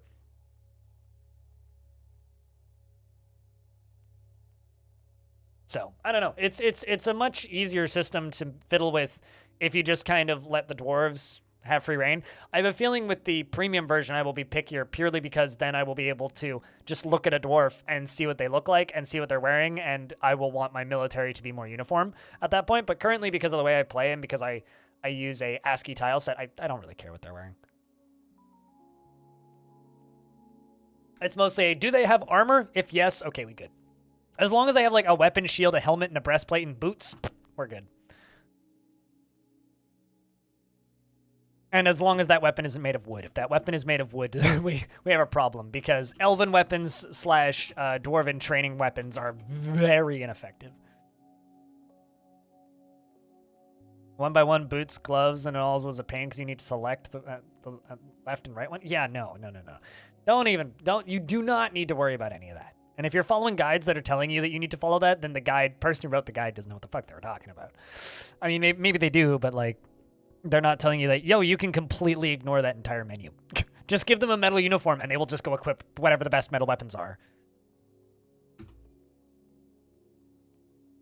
Unless, you know, you want to, you know, go through the tedium of assigning all of those roles manually, in which case then, you know, more power to you at that point. Picks and low boots.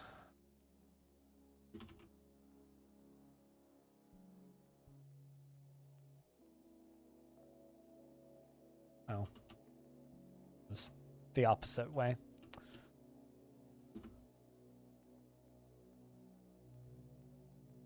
What can you do with elven gear? Well, elves make certain types of gear that dwarves can't, like capes. So you could import capes, I guess. Lies and slander. Oh, you know, only the best lies and the best slander. Cooler, how are you today? Speaking of lies and slander. What can you do with them? You can throw them into a volcano and get a light show. That's what you can do. The thing is, like, there was a point in the game where training with weapons, where dwarves would accidentally cause injury to each other when fighting, but that was removed due to player frustration. So now when they spar, they only lightly tap, so you can just let them equip combat weapons. So there was a point in the game's development where you had to, like, give them training weapons first, but the problem is because if they use a weapon for more than like a year and become decent with that weapon type, they become attached to the weapon. And so if you give them a training weapon to work for a bit, like Cooler said, how they're blunt, they are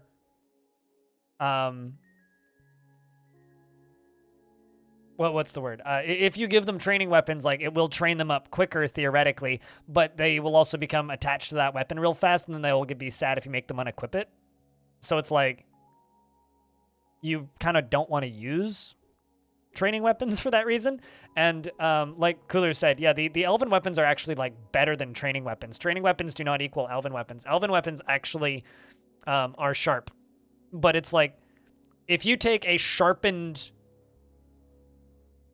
oak sword that if it were to hit you on the head, it would put a dent in your head, like a blunt force trauma dent, you know, like if you were to take a baseball bat, right, like just a wooden baseball bat, and sharpen it and whack somebody in the head with it, it killed them. But if they're wearing a metal helmet, it's just gonna go boing and bounce off. And that's pretty much the same with elven weapons. It's like, if your dwarves only have weapons and no armor, and you're fighting against elves with wooden weapons, yeah, they're gonna put up a fight, and yeah, they're gonna cause you some problems. But if you're fighting against elves and you are like, I don't know, 70% kitted out for your dwarves, yeah, you're just gonna awful stomp them. It's gonna be no contest, even if they have big animals. Which is why I don't think fighting with elves is any fun. It's like, they're just easy to fight against.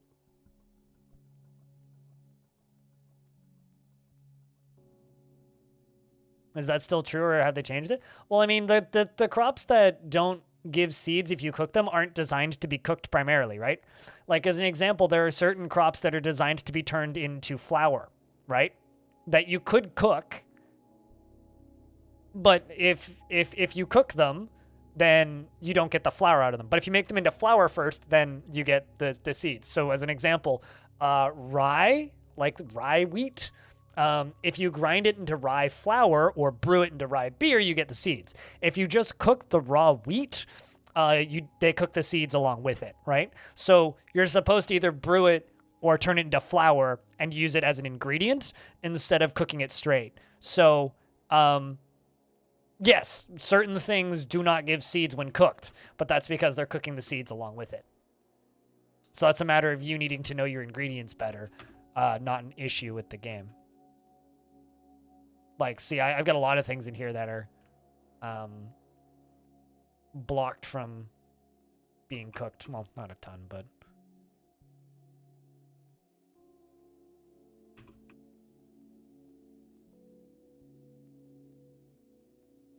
But, yeah. I mean, if you want them to dodge off a ledge, kind of in the same way that, like... Yeah, like what Cooler said, like an elven spear trap could... Well, I think like the one real use I would say for like an elven spear trap is elven weapons are very light. So if you have like, I don't know, 200 elven spears for some reason, you could reload and rebuild those traps really quickly. Whereas like if they were made of steel or silver or something, it would take longer because they're heavier.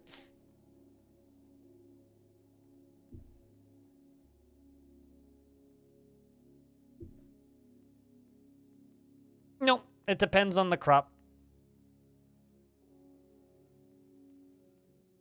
Getting your first Goblinite is tough, but usually they ship with a decent sword. Yeah, well, I mean, one thing that always perplexes me about Dwarf Fortress players are the people who just get unreasonably mad about not having the perfect embark, which I think is kind of sad.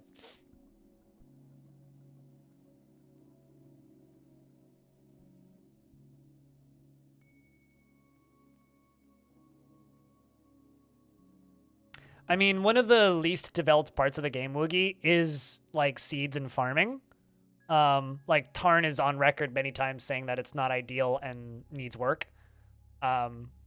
So, you know, it is something that is in a constant state of motion, I would say, for Dwarf Fortress. Let's just put them all up in the Celebrate room now.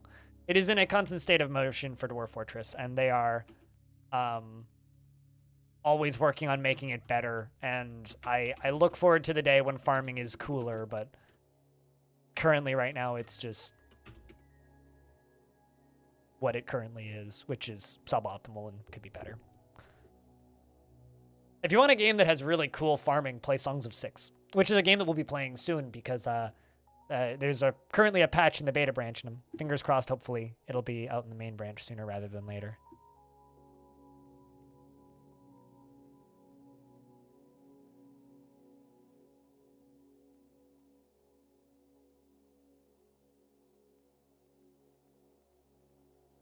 Oh, thanks, Twitch, for this very useful email.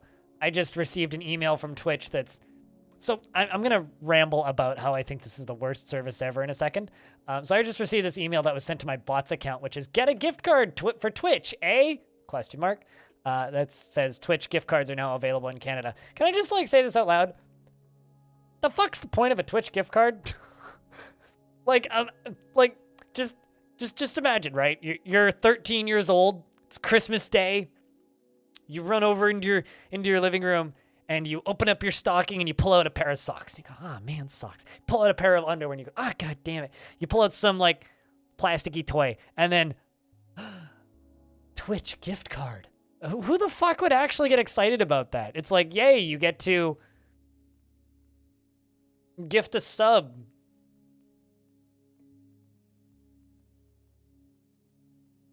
You get to simp. Yeah, you can go throw money at your favorite e-girl. It's like money laundering. Not everything is money laundering, dude.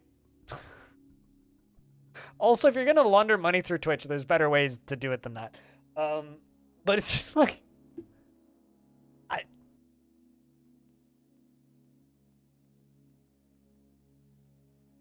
everything is money laundering.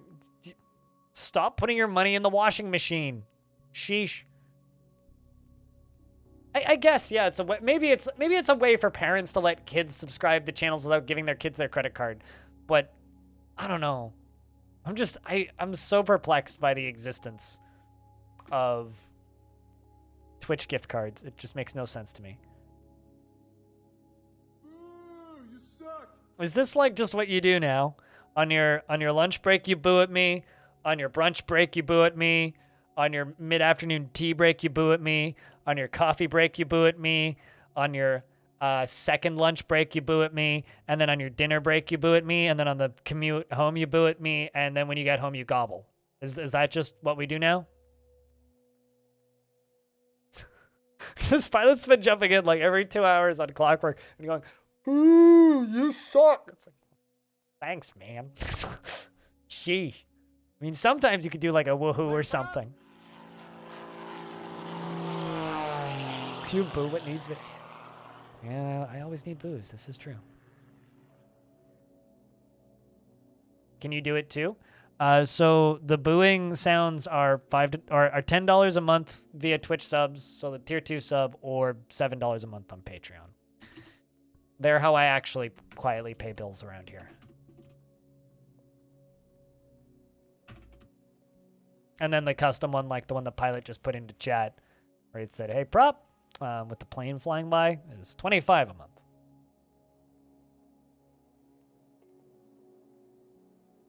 Yeah, don't worry about giving me money you don't have. It's true, sometimes win happens. It is true, sometimes win happens.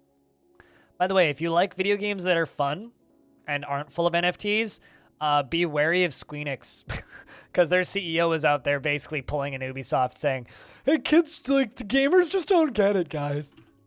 They don't understand how much money we could make off this shit. And they also don't realize that we're just gonna keep doing it."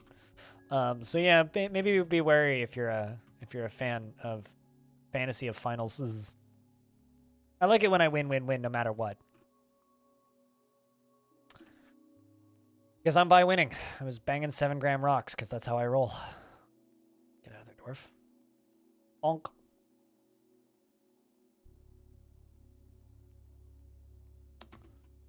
Garbage is clear. Most of the dwarves are upstairs. Books and doing other things. Every now and again, I like randomly reference the good old days of Charlie Sheen being a weirdo. And there's always 1 or 2 people that get it. Speaking of Charlie Sheen, did you know that he's on Cameo? You can go pay him $100 to wish you a happy birthday if you want. I learned that recently. He doesn't look so good. That man's aged like 25 years in the last 10. Where'd you get that emote? It's a hype train emote. So at some point you got a hype train emote.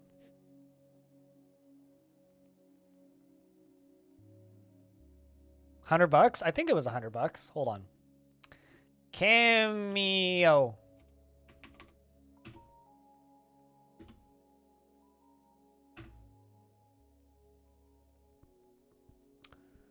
Charlie Sheen on Cameo is... Oh, not currently taking requests at the moment. So no, you cannot actually ask him to buy you a thing. But like, you can watch him say happy birthday to people and tell people to fuck off, because that's what that's what Cameo is. You know what's funny is Cameo sent me an email once and they're just like, "Hey, would you like to join our new content creator Cameos?" And I'm like, no, not really, to be honest.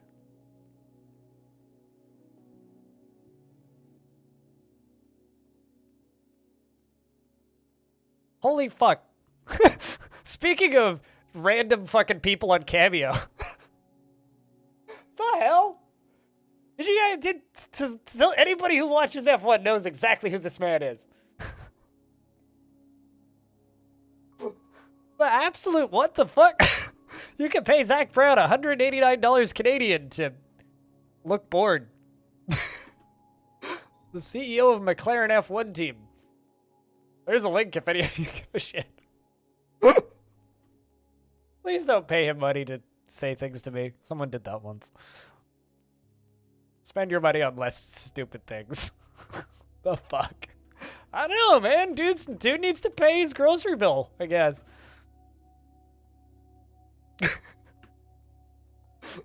Yes, it really is a rough season for McLaren. Cocaine will do that to you? Yes, this is true. Are you actually on your lunch break, Pilot? Or are you just, like, tuning in from work?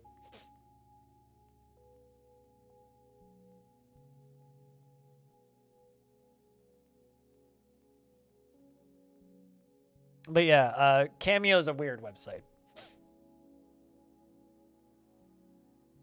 Why? Now I want to like look up F1 people. Bunch of NASCAR drivers on here. A lot of NASCAR drivers, actually.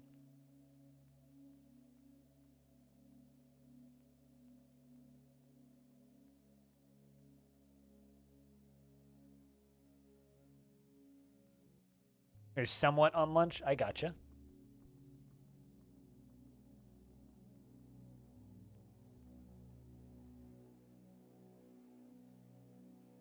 Gosh, I don't know. He was just like on the front page of Cameo, so it just popped up.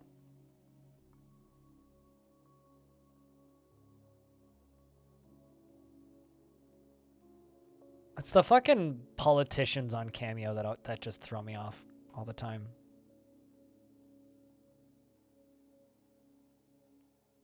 All right, that's enough scrolling around on Cameo, I think. Oh, you know who else is on here? I found another F1 person. Hey!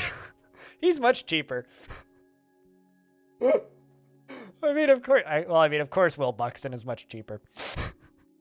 Anyway, enough random Formula 1 garbage.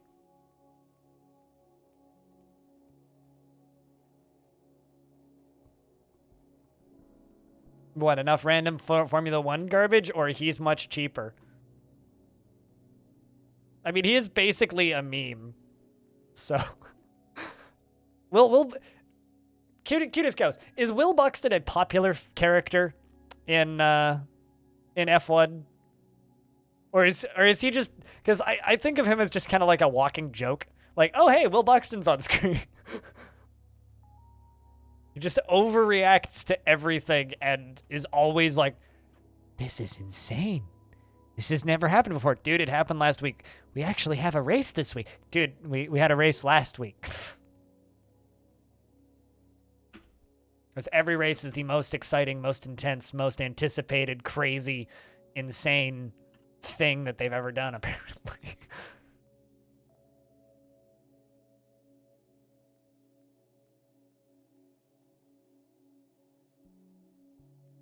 Yeah, no, there are uses, I think, to Cameo, but like people like me being on Cameo is completely ridiculous. Because like, yo, chat, you want me to wish you happy birthday? Just ask me nicely, and I'll film you a fucking video. I don't give a shit.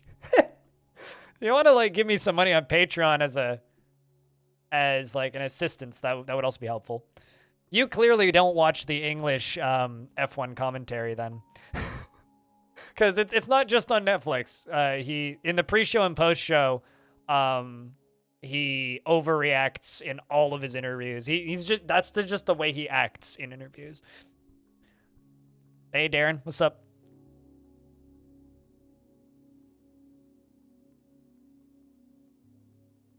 A happy 2233. Happy 2300 hours, Stone, aka Seashore's Wall. I hope it's a good minute. 2300 hours. Happy 2300 hours. I hope it is a solid 60 seconds. We're probably like past that now. 2 picks, 2 low boots. I miss when I had a king that only required stuff once a year, if that. Now it's like 4 times a season. It's quite obnoxious. That's what you get for having a greedy king, though.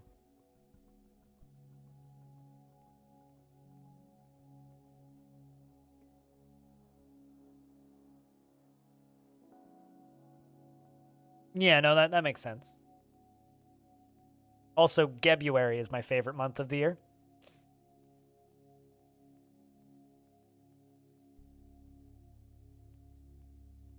But yeah, no. In the post, if he interviews anybody in the post show, he does talk like that.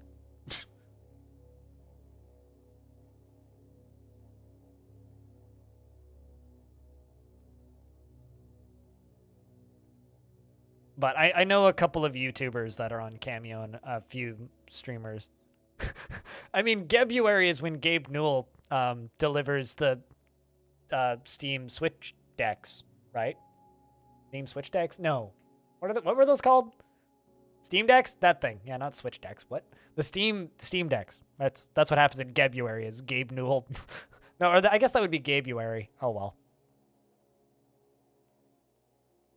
Yes, but the ballista arrows were like twice a year. He'd ask for like 5 ballista arrows.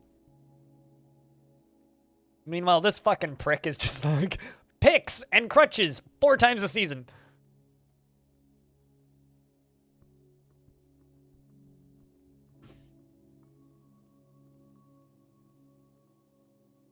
Does the material that a wall is made of change anything other than being fire or magma resistant? If I make my walls out of glass, can an invader destroy it? So if it's a wall, an invader can't destroy it, period. Doesn't matter what material it's made out of, unless it's made of wood and for some reason the ground is on fire, but that's unrelated to invaders with the exception of dragons or fire-breathing titans or fire-breathing forgotten beasts. Wait, what? Did that even just say?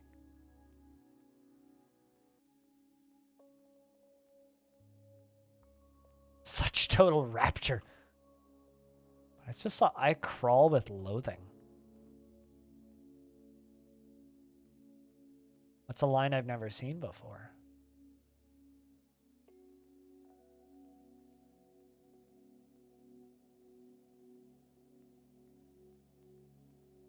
I was near vertical bars. How pleasurable. Uh-huh.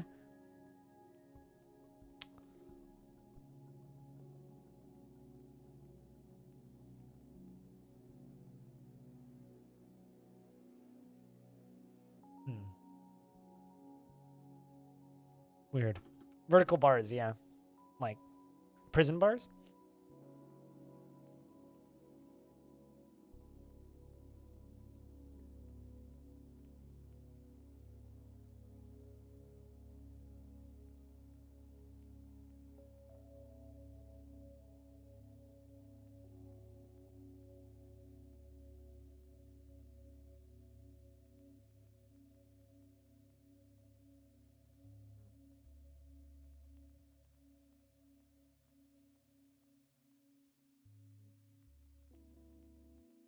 Actually, I'm curious about them.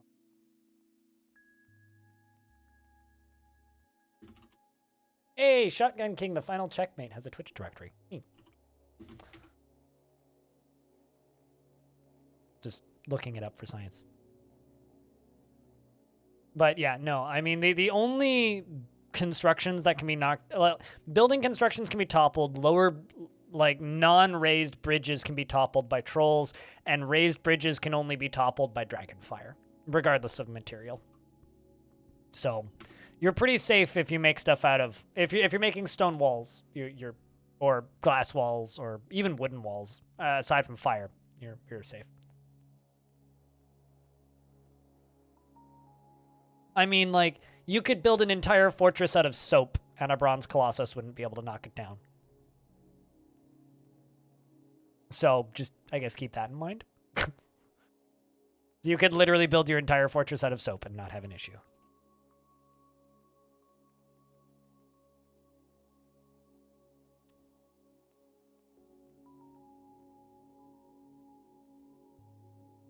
Speaking of chat, I've been thinking about what I should do for my birthday this year.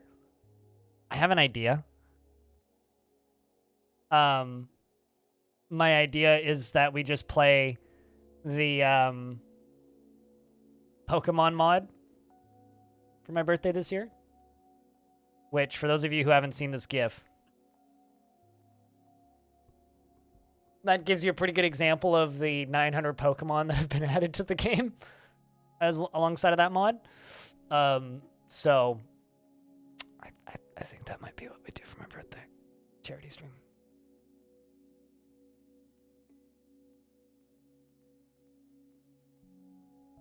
It'll also be even better because I will have absolutely no idea what any of those Pokemon do or mean because I know nothing about Pokemon.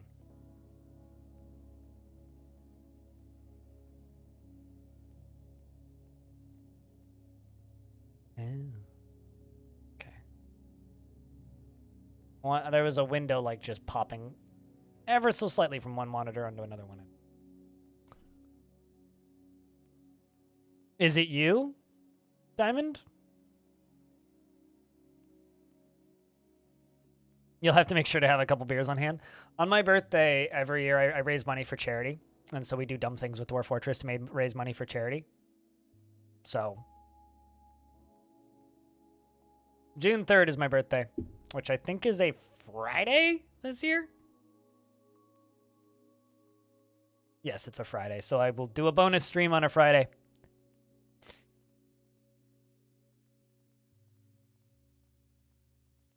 It's a month and a half away.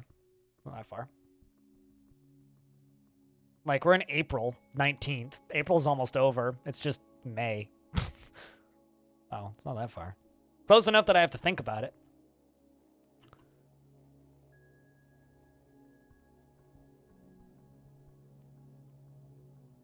We need Pokemon Dwarf now, not in a month? Well, then what's the point of saving it for a charity stream?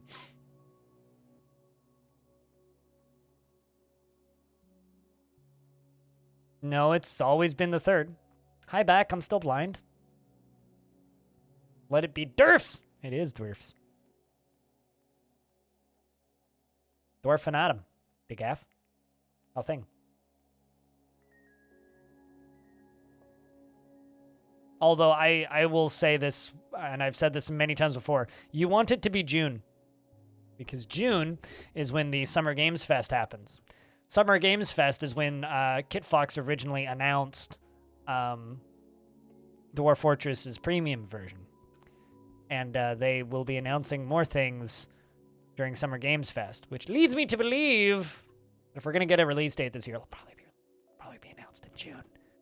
Not released in June, but announced in June. I would like a Pokeball. Yeah, same. I would also like a Pokeball. Surprise releases? I mean, not a surprise. Very much expected, in fact.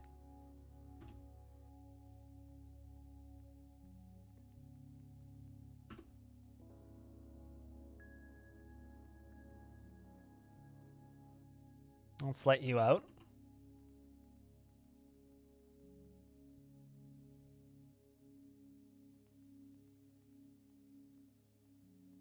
All right. And let's unmake all of these.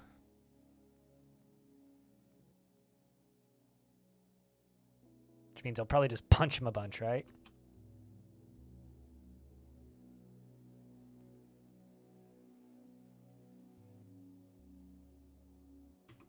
Can I cancel the chain job? I can, look at that.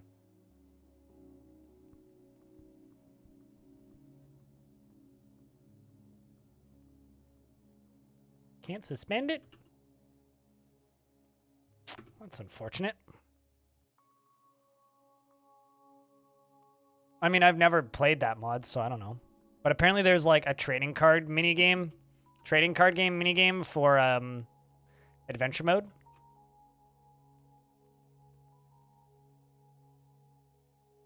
Supposedly. That's optional. But I don't know. I've never played it, so I don't know exactly what the breadth of the options are.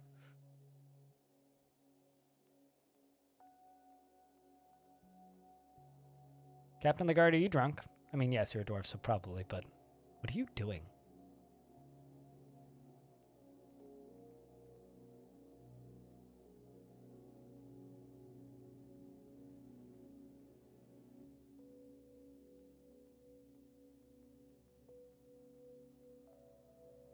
All right, so Arch gets a beating now.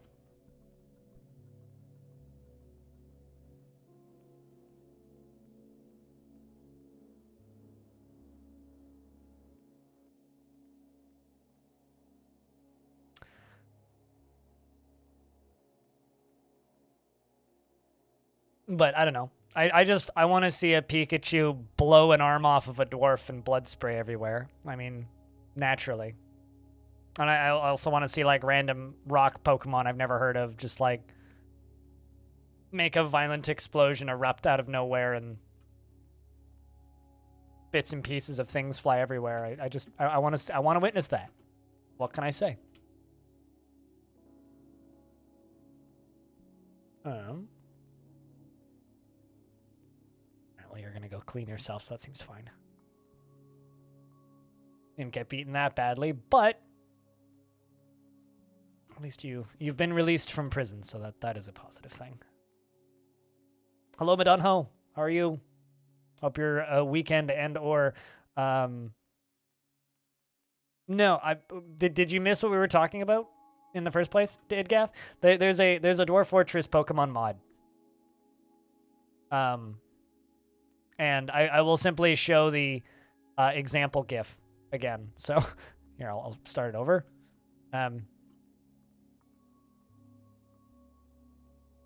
Like, just, you know,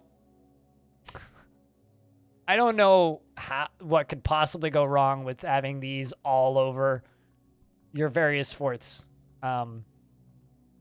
But that seems like a much more believable amount of blood to have around a bunch of Pokemon than the Pokemon video games. So I'm talking about maybe just playing that mod as my birthday charity stream this year, which is in June.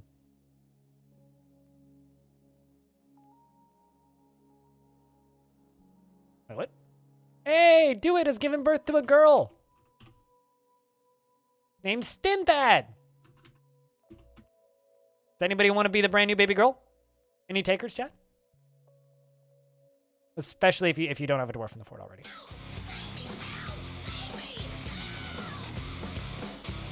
I mean, I can't say no to money. Madame. Madame? What? Pardon, lady? What'd you say? Madame. Yeah. Whatever she said. I don't know. What do I name it? Laura? Yeah. Because your name is a clusterfuck. It's a hard job being a text-to-speech bot. Yes. Do it? No. I mean, I guess I can. Do it. He so TGSHAGREAUHGWE. I think I got that right. I have a question. Do you have your name written down in case you need to log back in? Because, like, there's no way in hell I would ever, like, remember that. So your parents are Do It and Saigon, which is actually very, you know, proper. And your older brother, who's passed away, was Krakenzieg. But you're related to Rory, Blue Space Weeb, Taigo, and Lilim Katsu, who are all still alive. You worship the god Sigur, which is the fuchsia, who's the most popular god in the fortress, who's the god of persuasion and speech. But you also worship the god of disease and death. Your first word is Gah! You were born today, which makes you very young indeed, and her close-set cobalt eyes have very large irises. Daw! And her somewhat short head is somewhat narrow. Her hair is wavy. And her short hair is neatly combed. Also, thank you very much for being the first resub in today, actually. No, 4 hours ago, which was Axon with Prime. So, Do It gave birth to Do It. Yes, naturally. They did it, which is why a baby happened. Anyway, she personally sees the whole pursuit of art as silly and sees introspection as important and dreams of raising a family. She is prone to strong feelings of jealousy. Well, I mean, she is a baby, and she's rarely happy or enthusiastic. I mean, find me a baby that's happy. And she is conflicted by this if she values parties and merrymaking in the abstract. I love the idea of an infant valuing parties and merrymaking as an abstract concept. She tends to be a bit stubborn in changing her mind about things because she's a baby and doesn't know what thing is what. And she tends to make a small mess of her own possessions because she can't use her legs yet. And her hands are kind of flimsy. She thinks she is fairly important to the grand scheme of things, what most babies do, and she has a tendency towards forming deep and emotional bonds with others, like mom. And she does not easily fall in love and rarely develops positive feelings, but I certainly hope so. She is a baby. And she tends to square this natural pendency with her respective martial prowess. She tends to focus on the current activity, and she tends to assume the worst of two outcomes will be the one that comes to pass. Regardless of what happens, I'm a cry, she says. She tends to consider what others think of her. Oh, interesting. She is assertive by crying, and she has an active imagination. Well, she's a baby. And she is quick to anger. Well, naturally, she's a baby. She exhales deliberately when she starts getting bored. That's very funny for a baby. She laughs very loudly whenever she's nervous. Aw. And she needs alcohol to get through the working day, like any good baby should. She likes tetrahedrite, platinum, red zircon, and crystal glass, moose leather, and waves, and backpacks, and rings and cows for their hunting moose. You prefer to consume giant hedgehog, squid, and strawberry wine, and blackberries. Welcome to the fort. You can't remember your username either? Well, I'm glad that makes two of us then.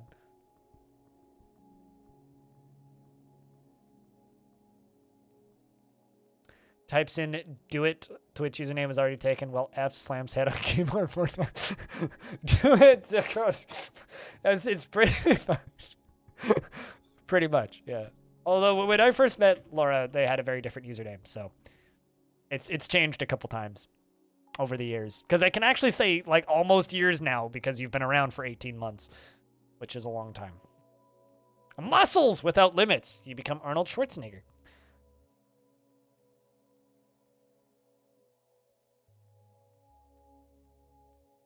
But thank you very much for continuing to help keep this weird stream funded. Blackberries are pretty good. We do have a surplus of strawberry wine in this fortress.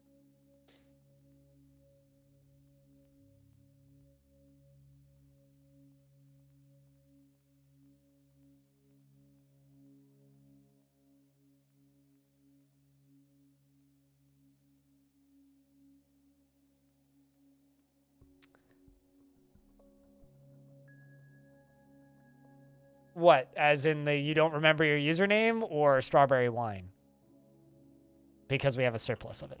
So strawberry wine is like the most common alcohol substance in this fort. Like far and away. Right, so we're in late winter. Let's wait until spring and then I'll release the dwarves.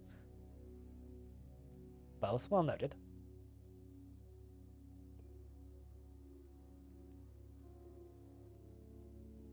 I don't know if that's a coughing or a wheezing, or if that's even a Pokemon. I look at Pokemon, like, oh, I slightly recognize that. Then I say it's a this thing, and they're like, no, that's the evolution of that thing. And then I'm like, well, I don't fucking know what this shit is. It's all made up gibberish anyway.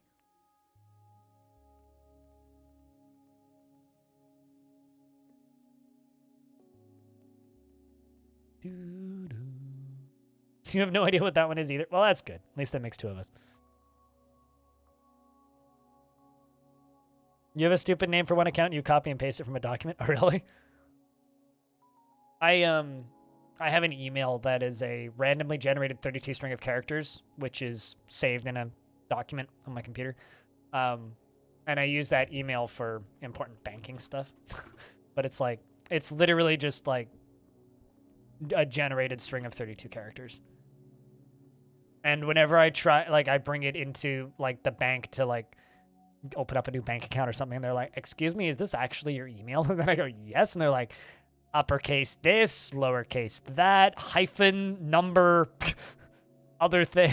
I'm just like, it's like a typing check for anybody who works in banks when they start finger typing. And I'm like, oh no, it's going to take them like 4 times because they're going to fuck it up the first 2. It's like, did you learn to type? Did you not have Mavis Beacon teaches typing when you were younger? Yes, no. Oh, no, you only learned with Mario teaches typing? Okay, yeah, you're fucked.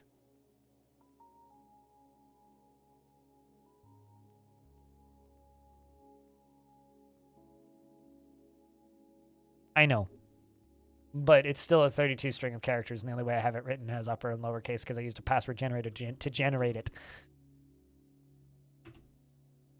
But they still somehow managed to fuck it up. And I've never bothered to write it. I mean, Dwarf Fortress probably would increase your words per minute if you play it quickly.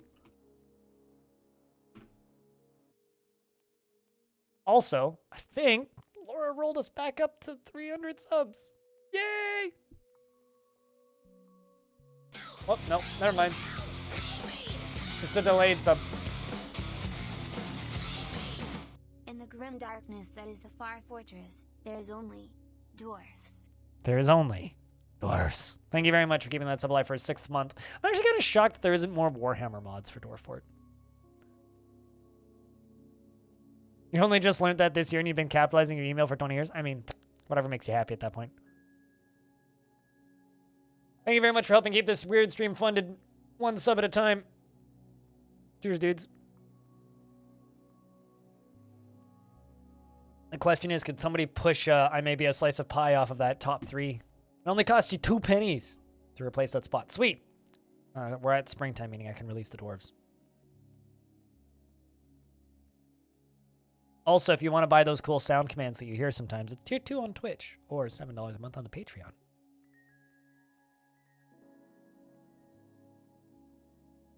Whether the blind is teaching or likes it or not. I will have you know that I think that consent is very important in everything in life. So if I'm trying to teach somebody how to type and they don't like it, I will not beat them into submission with the keyboard too heavily.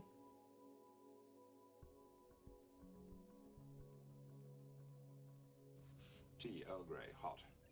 To me, to you.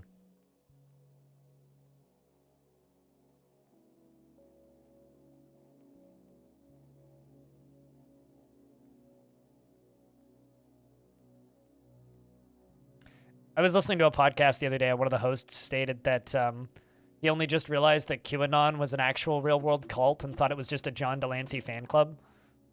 It's like, I thought they were a bunch of Star Trek nerds.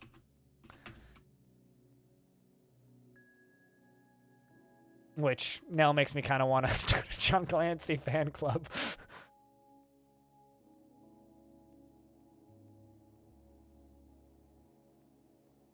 Learning to type was the worst fucking educational experience of your life.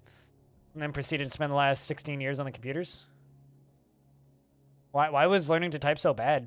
I learned how to type pretty quick. Learning to type wasn't too difficult for me. Like, I kind of just picked it up.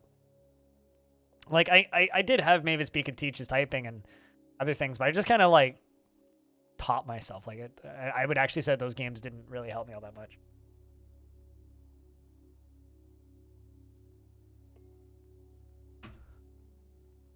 I would actually say that I learned how to type better playing games like Dota than I did playing Mavis Beacon. And that's just because in order to communicate with teammates back in the day on those games, you had to type really quickly. So I learned how to type because of video games primarily. And like initially I was kind of a finger typer because that's how my mom taught me to type. And there really wasn't courses for typing. And then playing competitive online games, I had to learn how to type quickly. So because like you're so used to sitting on WASD for a lot of competitive games, you just kind of naturally fall into like the proper QWERTY UI op typing spots. So there is a old member of this community who comes by every now and again, very infrequently, but every now and again. Stone, let me know when you got it. Metalhead Fusion, who oopsies, screen. Who for a period of time had the world record for the fastest speedrun of typing of the dead. It was like 38 minutes or something. I think now he's like number 5, but for a brief period of time there, he had the world record for the fastest speedrun of typing of the dead. You can numpad like a champ, though? Yeah. I mean, I got better at numpad because of all of the roguelikes I've played over the years. I don't think I ever would have gotten good at numpadding if it wasn't for that. And then also, like, working in a restaurant where you have to, like, punch in numbers manually helped. I'm just going to screenshot this for Stone, because I don't know if Stone here right now.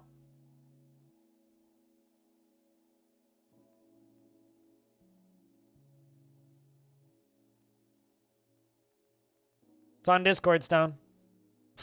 I think you're still playing chess, yeah?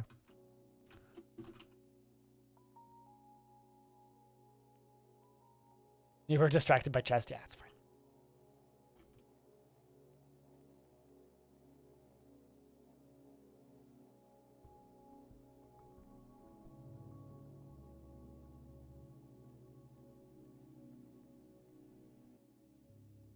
Uh-oh. Cryvon's throwing a tantrum. That's not good.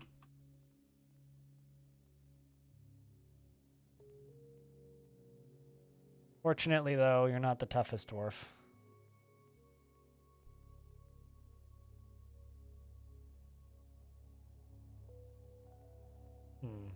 Wow, toppled a statue. I could curse you. Second statue. Damn.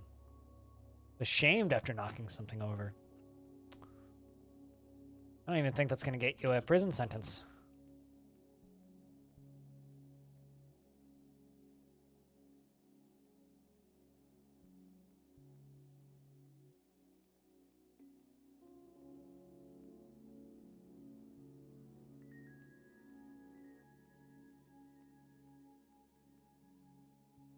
But you had to look at your fingers and they hated it?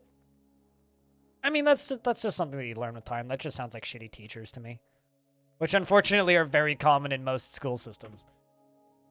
You know, like teachers that are encouraging and helpful are always going to be better teachers than teachers who just belittle and make fun of, you know? And I find that the latter tends to be the case where they... I mean, it's always easier to just talk down to somebody and belittle them than it is to, you know, be nice to somebody and encourage them.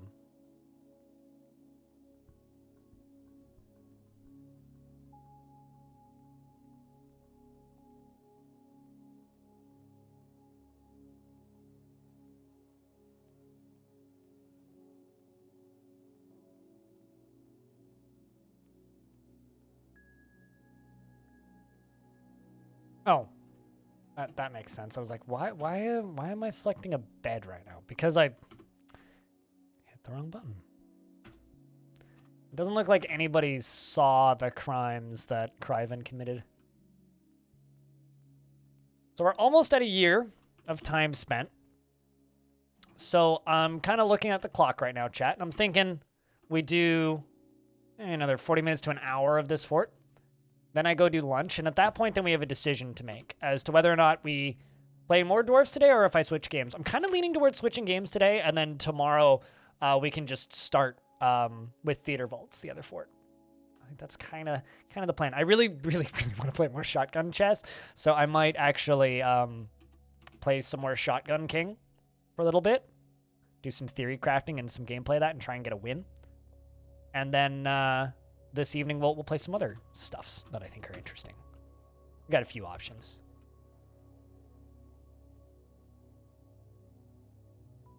So that's kind of what I'm leaning. Although Shotgun King's a good one because then you guys can play too, because it is literally free. Like you can just go download it. It's free.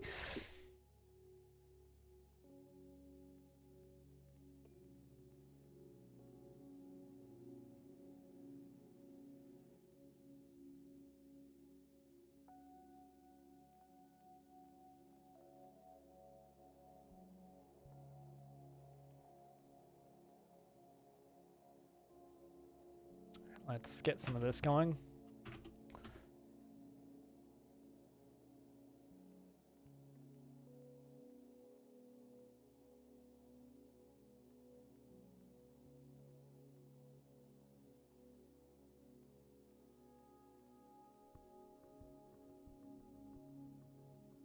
And do we have magma now? I've had magma. Stone, can you remember approximately what year I finished the magma tube? I want to say it was around like year 250. It? Or like 275 or something? Yeah, we've had like lava at the surface for like 100 years. Probably since before you started watching this stream, actually, Space Pirate.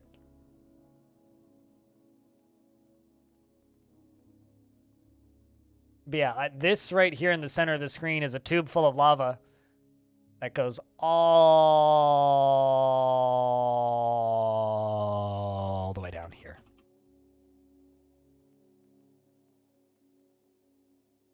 And we finished this a long, long time ago in a galaxy far away when the moon was under an attack. Actually, Naboo was under an attack. That's how that goes. But because this here Anakin guy may be Vader someday later, but he's now just a small fry. Because he left his home and kissed his mommy goodbye, saying soon you'll be a Jedi. And I fucking hate that song, and I don't know why it gets stuck in my head sometimes. Fuck you, Weird Al Yankovic, and your ability to make a catchy earworm. Mostly the second thing.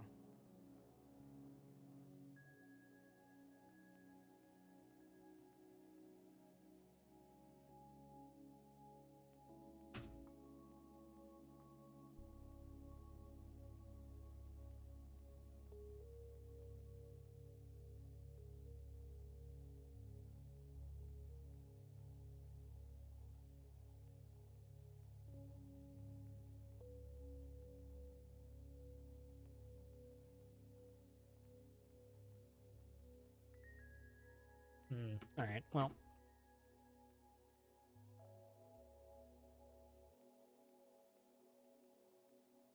I'm really into modular synths. I am really into modular synths.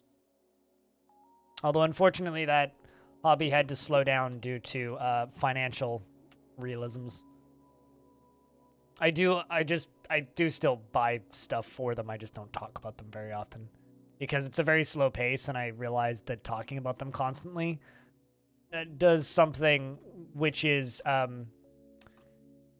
well, people realize how expensive a hobby it is, and then people start to assume that I have way more money than I actually have because I'm talking about buying synthesizers all the time. When in reality, I'm just like fucking dreaming about pie in the sky shit I can't afford. Which means then you get less tips because people are then like, oh, well, this guy's set, which is not true. So I kind of have to be careful about talking about my hobbies because if I talk about the expensive ones that I only get to buy a thing for once a year, then people seem to think that I can just throw money around willy-nilly, and that means that I have lots more money than I actually do have.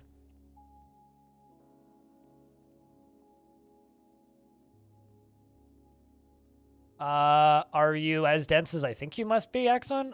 Audio Coaster, my moderator, bought a arcade cabinet. So pictures of a cab, I'm talking about pictures of his arcade cab. Because he literally posted a picture of and was talking about his arcade cabinet that he just bought. Because he has an arcade cabinet. Because he's one of those rare young people who has a house. Yeah, no, a cab is like an arcade cab. I do not know that song, but I also will not open that song. Because I will probably get a DMCA strike, and I don't feel like that right now.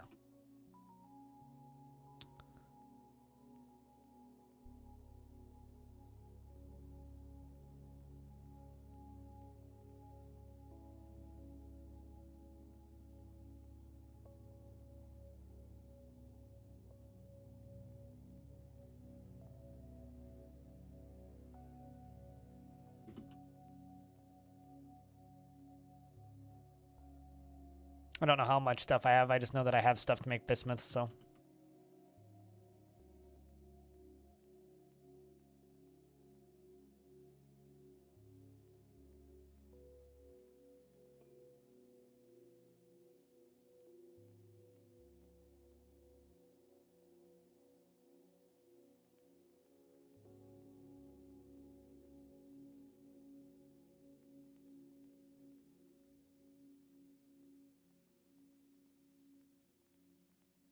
Although, I don't know if I'd want to rewatch all of the VODs of Longdeath of me because I'd be worried that I would say things that would make current me mad because 2 years ago is kind of a long time.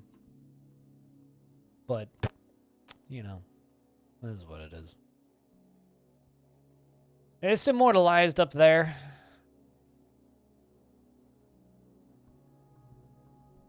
Although it's probably easier to watch, like, that era of me evolving than it is to go back even further than that. Because, like, early, like, late 2019 and previous, I was a lot more, what's the word I'm looking for here? Muted, I guess? Like, I wasn't anywhere near as blunt as I was back then. And the reason I wasn't anywhere near as blunt back then is because my ex was always sitting behind me and she didn't like me talking about politics and stuff. So I just never said anything. It was an era of this channel where I was a lot more muted. But I can be more blunt now, which is nice.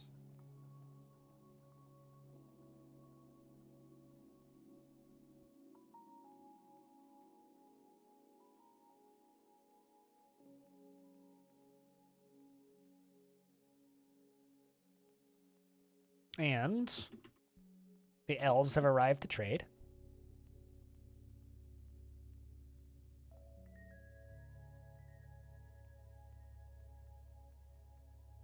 We have 67 animals.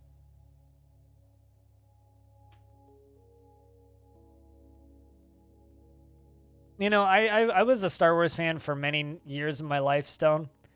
And I still to this day think a long, long time ago in a galaxy far, far away is a really, really, really, really stupid line for a show mostly about humans. Like, I can't fully describe how dumb that line is.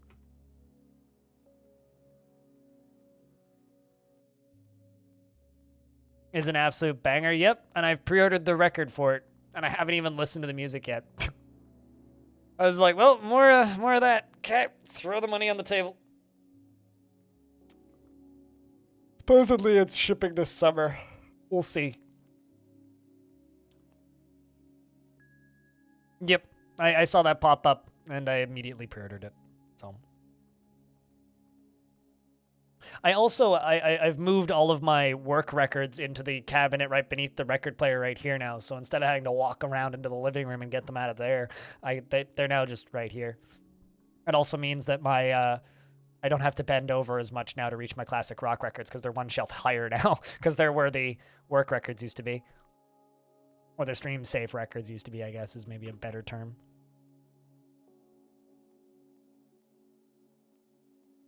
That's a lot of elves. 1, 2, 3, 4, 5, 6, 7 of them? Damn.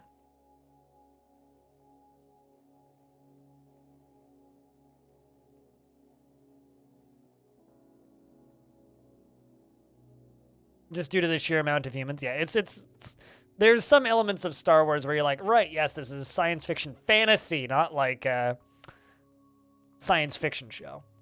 You know? I know it's not a joke, but work records is funny. Well, stream safe is more syllables than work records, so I just go for work records. Because, like, it used to just be all of them, right?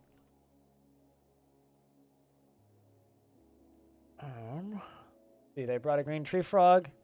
They brought a unicorn. That's the wrong button. That's the right button. Unicorn, donkey, wolf, cougar, donkey, wild boar, a wolf, fluffy rambler, donkey. Dead. Bunch of mittens and gloves.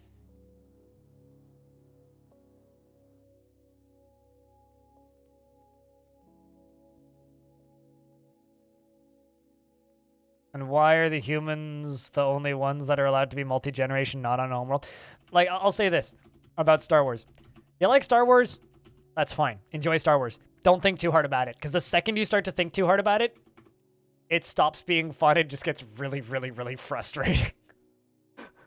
That's my take on Star Wars at this point, as somebody who was a Star Wars fan and then kind of stopped being a Star Wars fan when Disney bought it.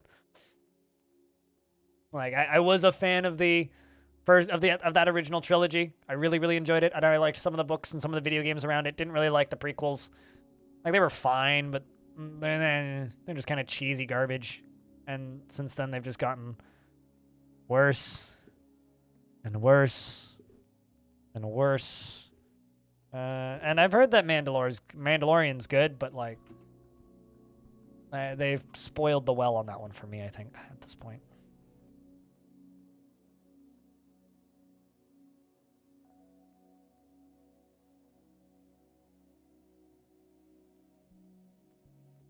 Exactly, if you put some thought into it, it just kind of falls apart. Yeah.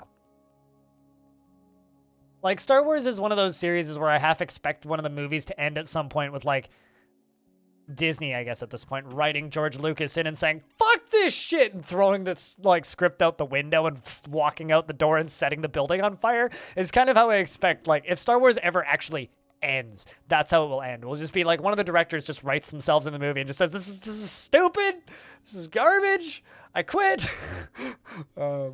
Which would actually, you know, I'd be here for that. That would make me go see another Star Wars movie. But, I mean, it's never going to happen. So,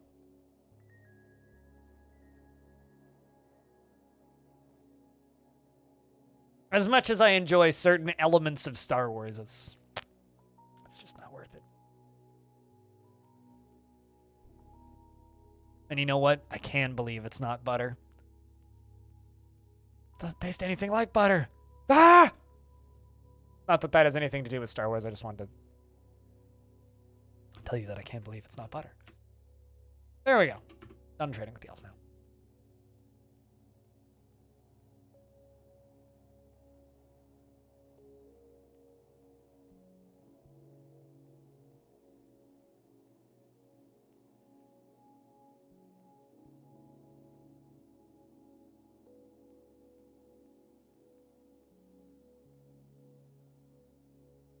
You put it on the fence post and nothing eats it.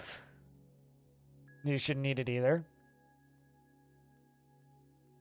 I mean, I do like no nut butter. Or not nut butter, which are both brands that are local to here for sesame butters. It's butter made out of sesame seeds, right? Or like toast spread, I guess. That's made out of sesame seeds, but it's called not butter or no nut butter. Because I don't really like peanut butter, but it has a very similar texture to peanut butter. That's how your family avoided margarine. I've actually been buying oat milk spread recently, which is kind of like a margarine alternative, which is really nice, and it tastes kind of like oats. I actually really like it.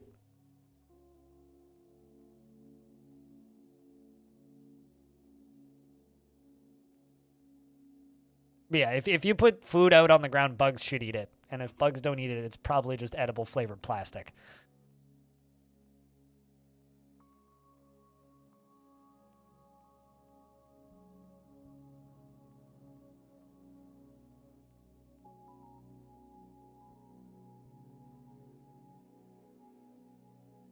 Um,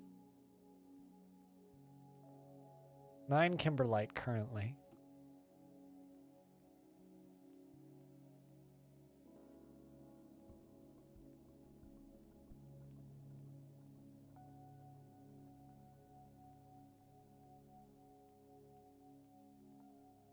One's the wrong color.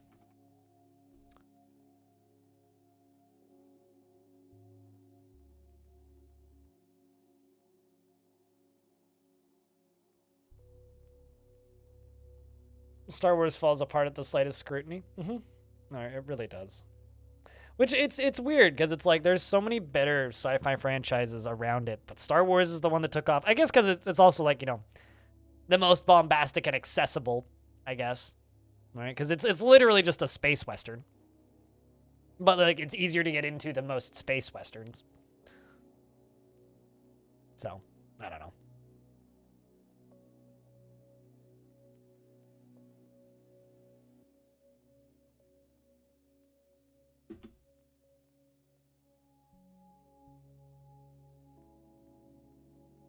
I would say that it's also not really something that's designed to be scrutinized.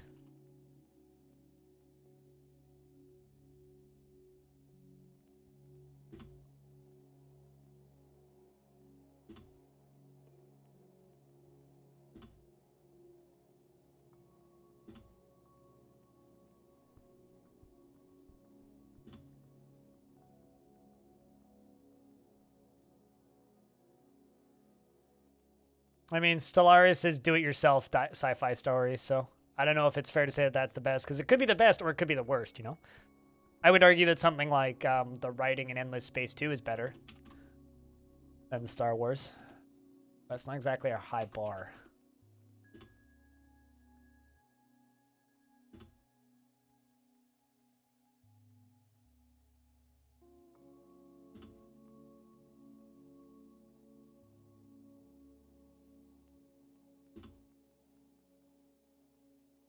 I mean, also, I would say that the writing in Alpha Centauri is better than Star Wars.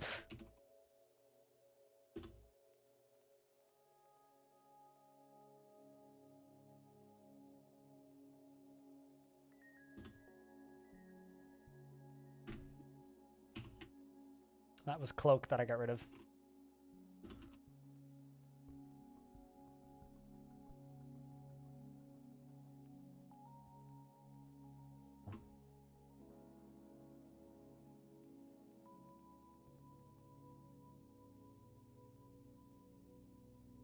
Literal hand wavy magic. Woo! You are now thinking what I'm thinking. You know, all that jazz.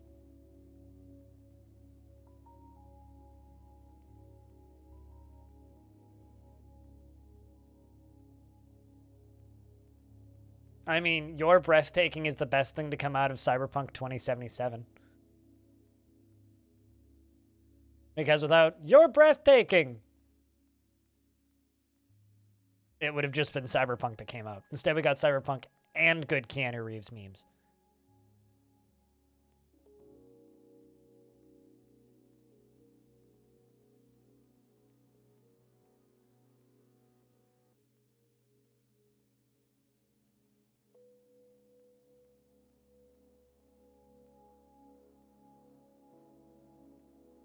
He got carried so hard by his writing. Well, I mean, I don't know.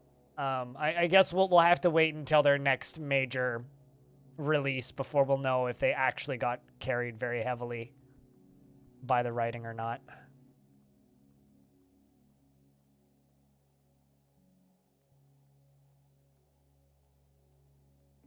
Because Cyberpunk may have just been calamity of natural disasters. You know? Like it's kind of hard to tell.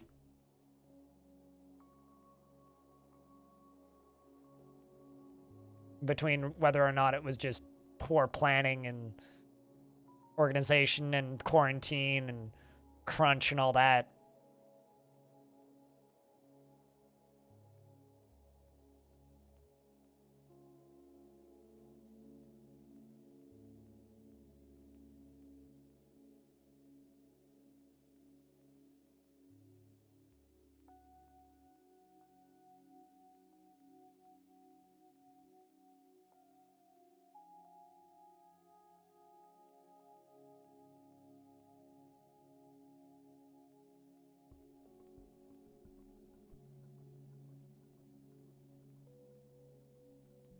Although, I also never played Cyberpunk, so I just know what the community response to that thing was. Although, for me, I lost all interest in Cyberpunk when they were like, and we want to make it into Grand Theft Auto Online! At that point, I was like, alright, don't care about this game. Because, like, it's not like I would have pre-ordered it to begin with, but there was a chance I would have played it if they hadn't said that, but the literal second they were like, and we're gonna make it into Grand Theft Auto Online, I was like, yeah, I don't care about this game anymore. This went from like an interesting concept of a possible RPG into a, oh, this isn't going to be a game for me. And then it released, and turns out from the gameplay I've seen, that's definitely not a game for me. Even like, I know there's some people who like don't give a shit about the story who really like the gameplay of that thing. No. No, thank you. Not what I want from that type of game. Not at all. But, you know, it's got its defenders and its apologists, and the people who like that game seem to like it. That's good.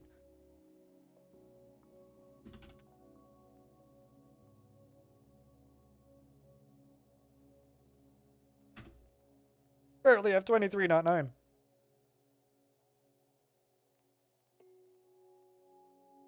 Every Force user is either good or cartoonishly evil. This is why I like the video games, actually. The video games did a much better job blurring those lines. Same with the books, and now none of those books are canon, but when it comes to Star Wars stuff, like, I always liked the video games because, like, you could kind of pick and choose and, like, ride the line of being good and evil, and that was always kind of fun, you know?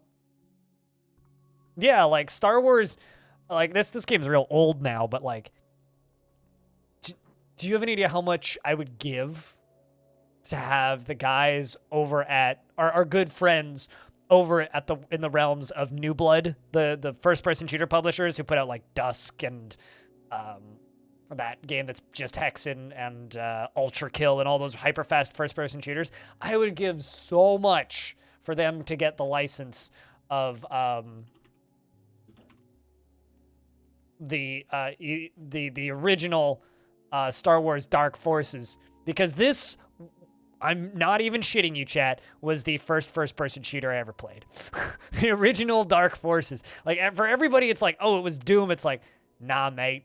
Star Wars Dark Forces, and where's Dark Forces 2? Forces 2, which I do own as well. Like, this shit, this was my jam when I was like 6. This was the greatest game ever made when I was like, oh yeah, also the cutscenes were all FMV. But like, this was my shit when I was 6. Like, it was so hard, it was so difficult for me to play, and I loved every minute of it. Fantastic games. You had no idea that existed? They're literally fucking, like, these might be Quake engine, but like you can see the top of the skybox in this screen. Oh no, that's not. That's a spaceship. But yeah, no, literally like you run around in first person as a dude with a gun, and then by halfway through the game you get a lightsaber because you kill a Jedi. It's like you're not exactly good people, and the acting is awful. Yeah, there you go. Star Wars sounds. See? It's literally like a Star Wars FPS. Like the good shit. You don't know if that's the Quake engine? I think it might be Quake engine. It looks like the Quake engine. But who knows? Anyway, 1997. Good old days. Whatever it was janky and old and shitty, and I loved it. Those games later got spun out into the Jedi Knight series. So the Jedi Knight Jedi Academy games were like the more popular spin-offs of the Dark Forces games, featuring the same character. So I guess they made like a total of 4. There was Star Wars Dark Forces, which was the first one, Star Wars Dark Forces 2 Jedi Knight, and then there was Star Wars Jedi Academy, and then Jedi Academy 2, I think. I can't remember what the sequels were. The old Star Wars one for the N64. Shadows of the something? Shadows of the Force? No. Forces of the something? I don't know. They're all... Star Wars video game name generator, go! All Star Wars games sound very generic. Let's be honest. You've watched a video essay on the 2 of them games? I mean, let's find out. Google. Dark Forces 2. Jedi Knight. Ran on Windows.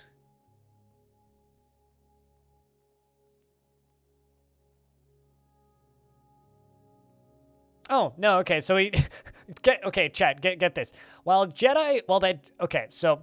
Jedi Knight uses both 3D graphics and surround sound through the Sith game engine, replacing the Jedi game engine used in Dark Forces. While the Jedi engine was a sector-based 2.5D engine similar to Doom and Build engines, the Sith engine had true 3D, and I'm missing a raid right now and I realize this. The Sith engine, true 3D engine, was similar to the Quake and Unreal engines.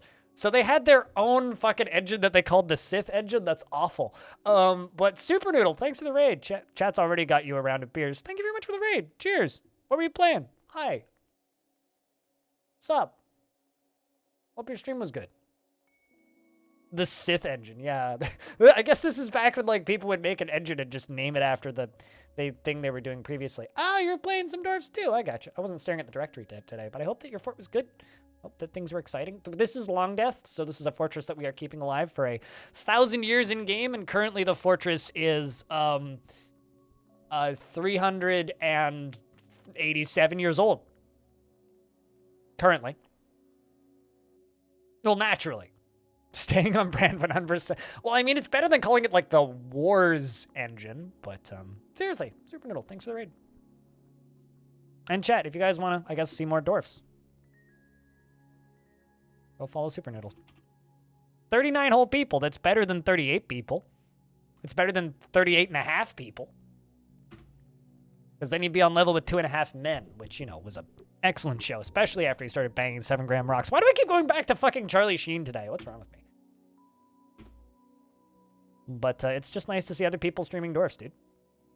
Hell yeah.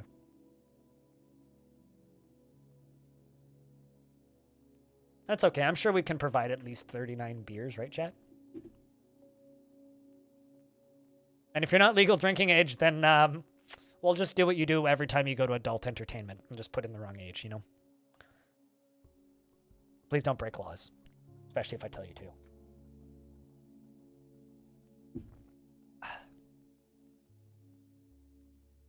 Star Engine of Wars, yeah, well.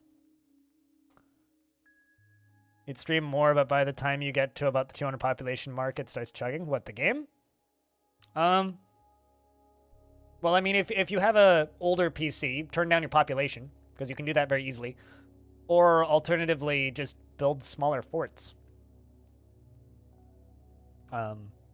build on smaller like spawn areas, or work around just one big central staircase. There are ways to like min-max your frame rate pretty efficiently. Like this fortress is pretty fucking old, and you know it stays above 45 for the most part. Yeah, no. I mean, if you have 200 dwarves, it's gonna lag no matter what. But like, my last 200 population fort had about 30 frames by the time we hit 200, and the only time we'd go lower than that was when we'd get raided by like 300 goblins for obvious reasons, because there's like my 200 dwarves plus like the 300 goblins. But I don't know. There are some tricks to like making pathing better, and yeah, I mean, like if you have poorly organized hallways, yes, your frames are going to be bad. But it's been a long time since DF stopped being playable due to frame rate, though. It gets annoying. Usually my advice for clothing waste is just give away all your clothing waste every time you trade with dwarves or humans. Just be like, hey, because like you can just go like to, well, I guess I can't. No, actually I can because I've got elves here. If you go to this screen and you just say, hit S and then press X, it'll show you everything that's degrading. And then you can just go to bodywear, headwear, handwear, footwear, legwear, and just press enter on that to bring every single time, and you can just get rid of rotten clothing and all your crafts super easily that way.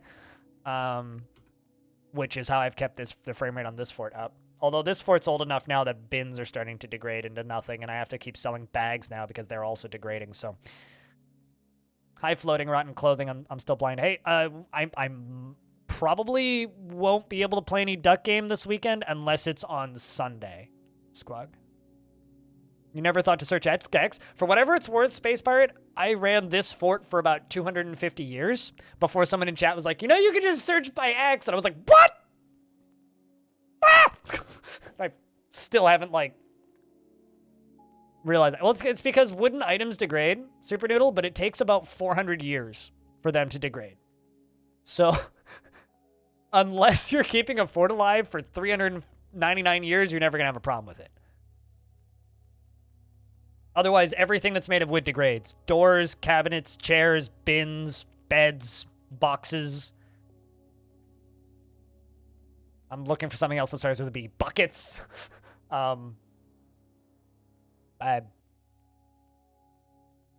Barrels.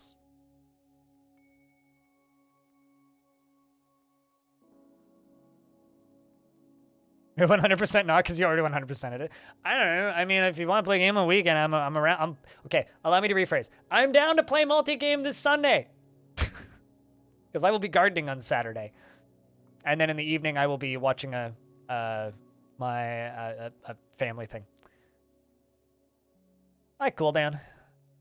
What if the wood wants to be degraded? Don't kink shame, bro. I'm not kink shaming the bin. I just will simply sell it.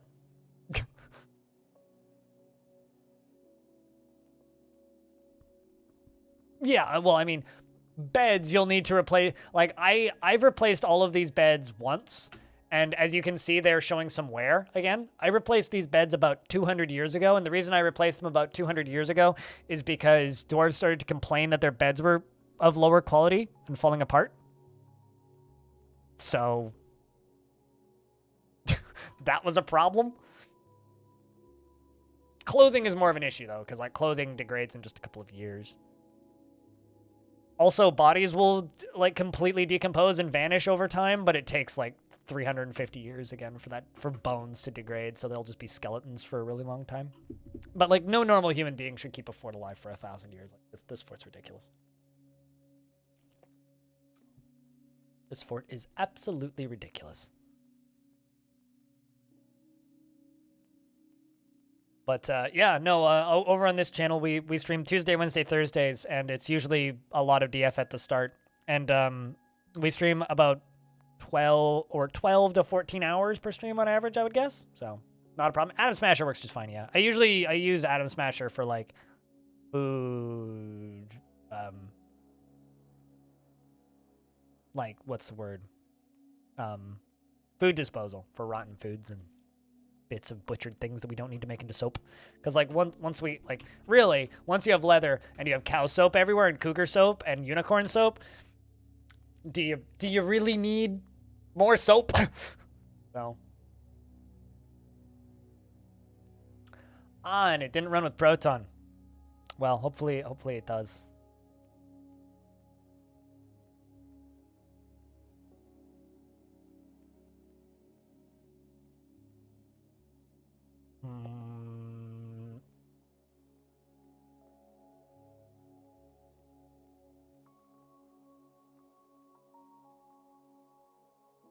Walls from soap. I mean, yeah, I guess I could.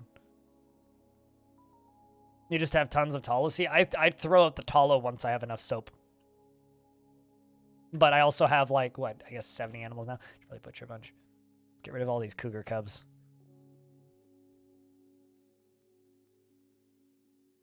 And a couple cows and a few unicorns while we're at it.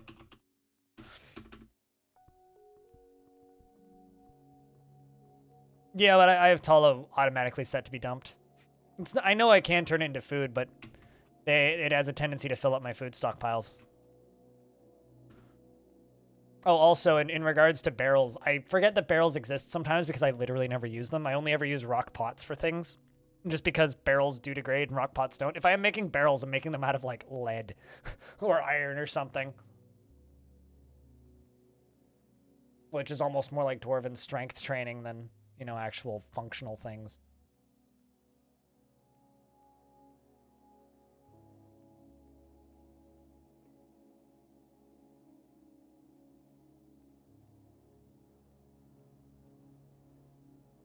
I wonder if you could put tallow on the ground and make a giant slippery floor slide.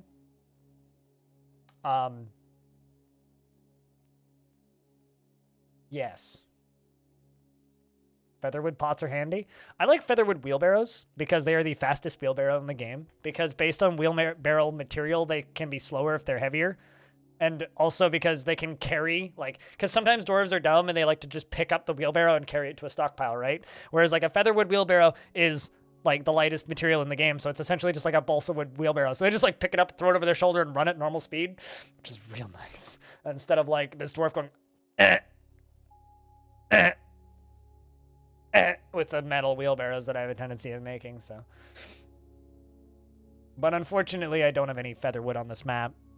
The other fort that I'm doing is in a haunted resurrecting biome. Uh-oh. Criminal received justice. Must have been from a while ago. But from a what's it called? The other fort that I have running simultaneously along this one with this one on another save is on a haunted biome, and that one I need to like look into importing some lighter woods for wheelbarrows because getting stuff from above ground is kind of sketch. What's an inefficient hallway design? Tight, cramped hallways. If it's tight enough where dwarves have to climb over other dwarves, it's a bad hallway design because, so with pathing, right? If there's a dwarf and another dwarf and they collide in the middle, one of them has to lie down. So they have to make the decision of who's going to lie down and who's going to jump, right? That is an unnecessary amount of movements. If they have enough space to walk past each other, then it's a non-issue. Right? So they can just path around each other and they don't need to make the decision of who has to lie down. So if you have like a very busy main hallway and you constantly have dwarves like running into each other head first, and this also goes for stairwells. So if you have like a 2x2, they will constantly run into each other. If you have like a weird 5 cross pattern, that'll happen less, or if you do like a circular pattern, that'll happen even less. So as long as they don't need to collide with each other head on, and like if you have 200 dwarves, right, and you're say doing a like 5 wide hallway, that might not even be wide enough depending on how busy the hallway is. So like having ways for dwarves to path around each other without having to lie down is a very positive thing. But I've seen like people complain about their frame rates and then like their hallways are all just like a single tile or like 2 tiles wide, and then they're just like, my frame rates suck, and it's like, well, you should try making like bigger than single file hallways.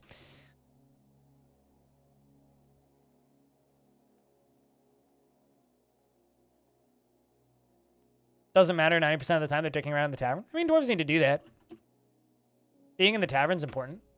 Although having shit tons of guests in your tavern is bad for the frames too. Because they're all thinking. I'm talking, which is what actually hurts the frames, not, you know, existing. It's the fact that they have thoughts. Tarn was actually joking about that for adventure mode the last time I spoke with him. He's just like, I should disable their ability to think in adventure mode because it would help the frames a lot, because they wouldn't be so busy thinking all the time. They could actually just, like, you know, take the time to do their thing. Damn. Very boxy, this fort. I have a question. Why are you not smoothing the hallway floors? It's so sad. With these stairs, cut out these corners or keep the corners, cut out these side blocks, and put a stairpiece in the middle. Because right now they'll collide with each other on the stairs. Also, you've got like 1, 2, 3 of those. You only need one. You only need one central staircase, but cut out the edges. But it is a nice looking pattern. I don't even know if I showed it on stream. I swapped too quickly. Sometimes I swap from like scene to scene so fast that I don't even I don't even notice that I did it.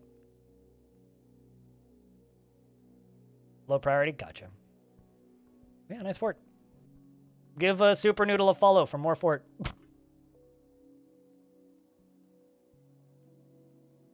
But yeah, no, it's nice to see other people streaming Dwarfs. It is a hard game to stream though. Like, fucking tough game to stream. I especially don't envy anybody who streams this game in non-English. Like, I have a hard time communicating this game to an English audience. I can't imagine having to, like, explain this game to, like, an audience that doesn't speak English. Like, there's this one dude who pops in every now and again named Nautilus Link who streams in Portuguese. And whenever he does that, it's always just like, oh my god, there isn't even a wiki for the game in Portuguese. Like, you're like Google translating the wiki at that point. It's like, at least there's, like, an unofficial Russian translation and, like, a Russian wiki that's pretty heavily updated if you speak Russian. And but like, if you're trying to, like, I don't know, stream this game in Finnish, just good fucking luck. And I think there's also a Spanish wiki that's getting worked on.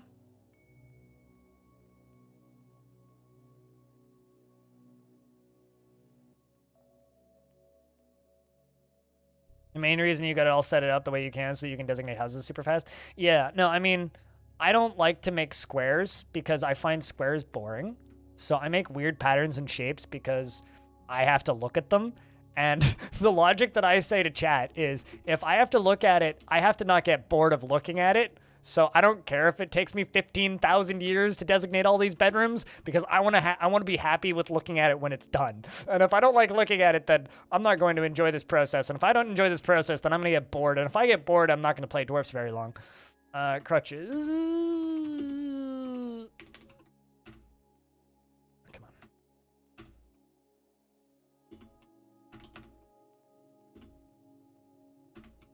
So, you know, if it's one of those, if I have to stare at this for hours a day, I'm going to make it in a way that I like looking at.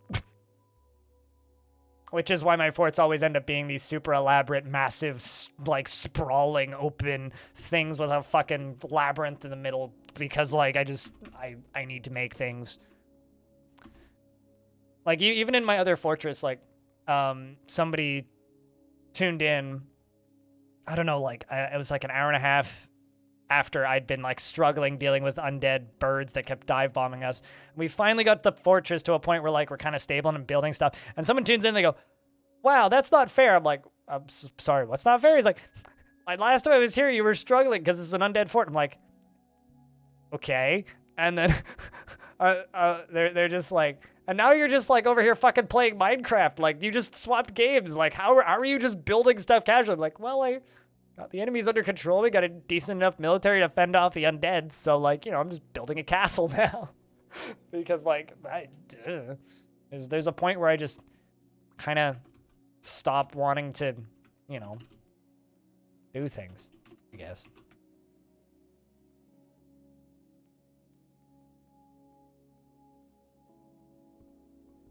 Nothing wrong with being square there. Say that. There ain't nothing wrong with being square. Also, chat room. I just tabbed over to one of my teammates. You know that asset pack I was ranting about earlier? The game Jess is playing uses the same fucking asset pack. Ah! Anyway.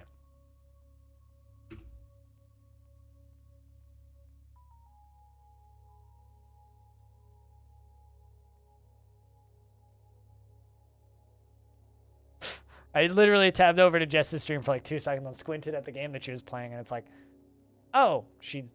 Fuck. Okay, great. Brilliant. Excellent. Awesome. Mm-hmm.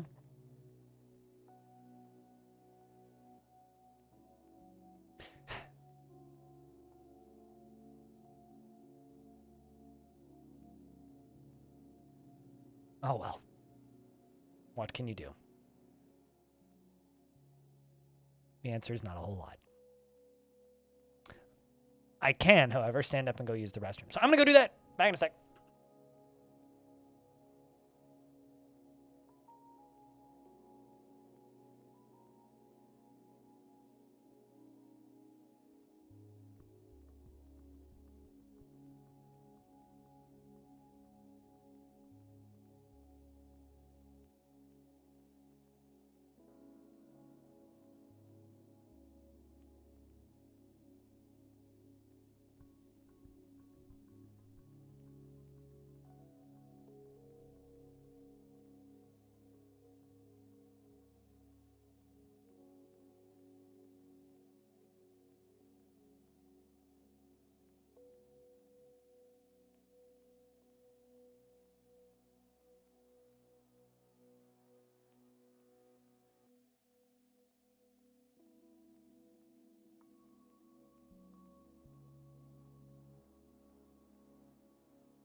All right, streamer made it back. I survived. I even counted to like 20 while washing my hands. That's how you know that I'm like a well-behaved adult, right? Speaking of washing your hands, did you guys know? So I learned recently that Apple Watches have a feature in them that gets mad at you if you don't wash your hands long enough. Like it makes your phone, it makes your like watch vibrate because it like understands the motions of you washing your hands. And so when you start doing the motion of washing your hands, it starts a timer and it gets mad at you if you stop washing them too quickly. Apple just wants to be the like tech nanny for every human in existence, I think. I mean, you could also just completely avoid this problem by simply not purchasing an Apple Watch, but you have to sing a happy birthday to you twice. I would do that if I was not in my apartment, but inside I would go 1, 1,000, 2, 1,000, 3, 1,000, 4, 1,000.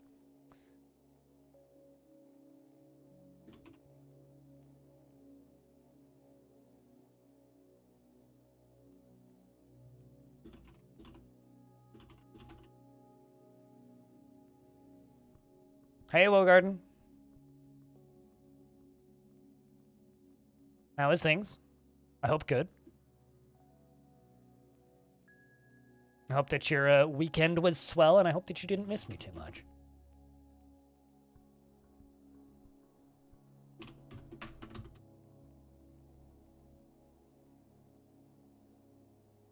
Good to hear, dude. You don't own an Apple Watch and your iPhone that work. Bot is an accident. Is ancient AT&T shut it off? They can do that. They can just be like, this phone's too old. We can't track you efficiently enough. Get a better tracking device. Ah! That seems kind of cancerous, I'm not gonna lie.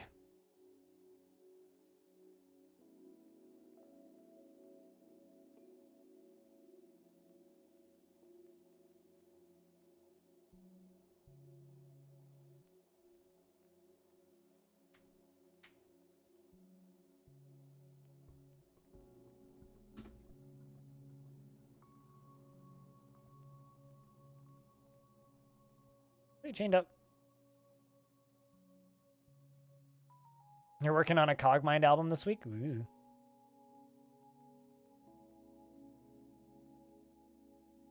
Cogmind inspired album, I think. If I'm not mistaken. I'm sure that you can get the dev's blessing for that.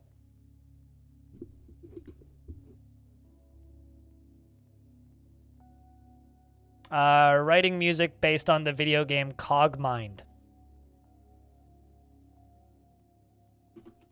I mean, Cogmind kind of has some music in it now. It has like weird sounds. That's kind of music, right? I mean, if it works for Hans Zimmer, it can work for me.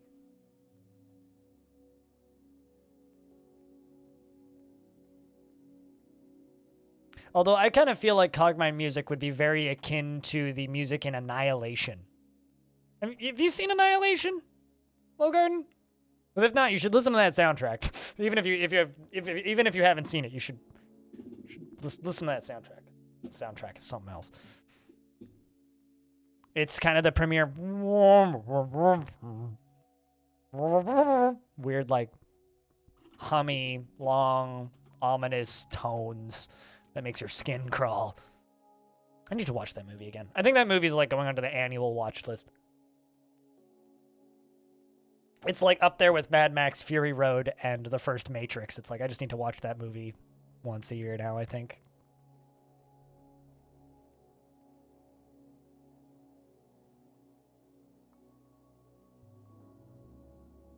Also, random factoid that I learned yesterday that has nothing to do with anything. Did you guys know that the band Gwar designed the very first DirectX booth for Microsoft at a video games or at a convention, like at a tech convention or software convention, I guess technically. The at Microsoft's official convention, the DirectX team got Gwar to design their booth, and it was just like a giant gaping vagina covered in weird dildo spikes. So, Gwar did that, but from what I can tell, there are no images of it in existence. And there's only like text write-ups with like images that don't exist anymore. Like Microsoft's apparently done a very good job like wiping it off the internet. But I was scrambling through Internet Archive the other night and I found a blog post about it. I was just like, what the fuck? It's like 1993 or something. It was like right before right before 95 came out. So I guess it would have been 94.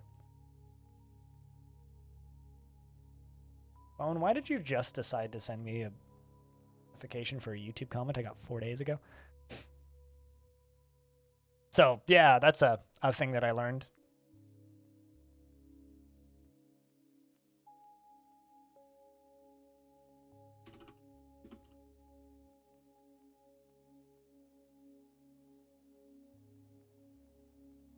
Just thought I'd share, you know?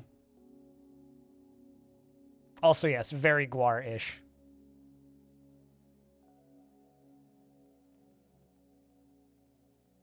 Oh, here's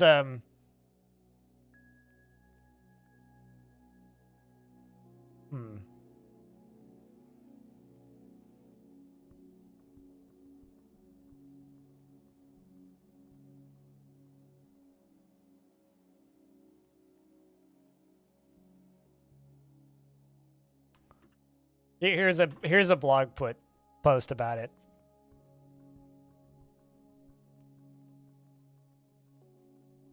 There's like one tiny photo of it being constructed, kind of proving that it exists.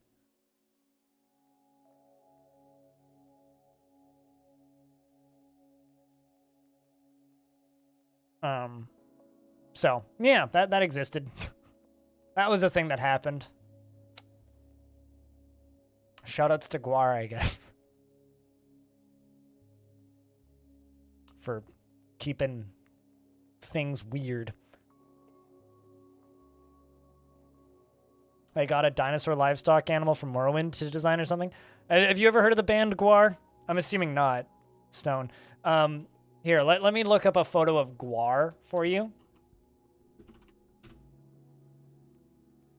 This is an image of Gwar. These aren't costumes. They just dress like that, I swear. That's Gwar. They're a metal band. I fucking hate Gwar. I think they're terrible, but I'll never say anything bad about them. Aside from that, they're terrible. Like, they're just they are a live performance art group that writes terrible music. They're a cosplay band? Yeah, I mean, they're a performance art group. Like, they're like the Blue Man Group, but fucking metal. Their music is bad because it's supposed to be bad. The songs are not great. And the choreography is great. The costume design is awesome. And if you want to get sprayed by dildo paint, then I guess you found your fetish. It's not a parody. It's more of like a, let's take this thing that's already dumb, which is metal, and take it to its natural extreme, which is Gwar. Yes, they're unrelated. Stone, I swear. One's spelled with a W. One is spelled with a U. You put a wave in music talk? Well, let's do the wave, shall we?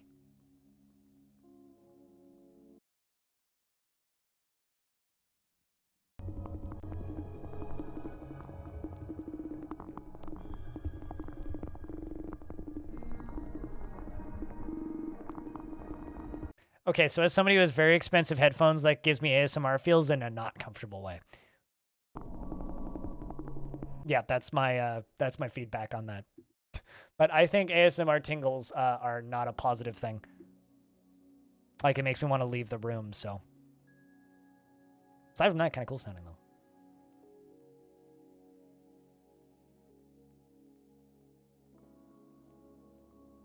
But yes, no, Gwar is a joke. They're supposed to be silly. And that's why they chop whoever the president of the United States is in half during every single one of their shows. Because they're silly. They're just goofy.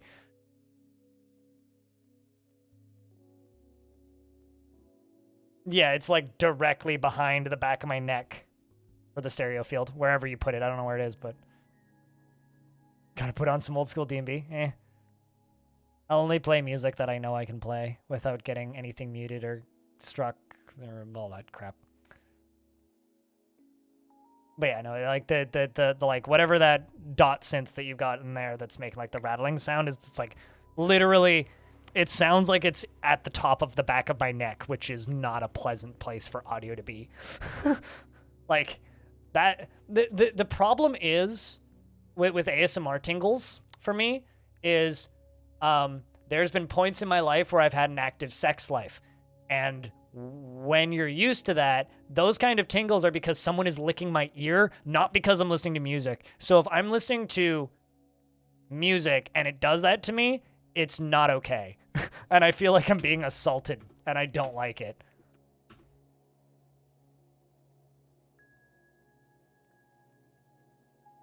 So nothing? Well, no, not nothing. You just have to be careful.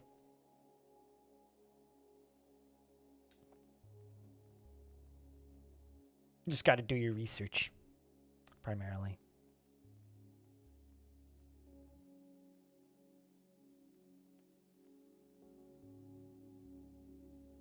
And if the goal of your music is to make it feel like someone's licking my ear, then you did a very good job with that. But if that's not your intention, then please change it. Because I won't be able to listen to it.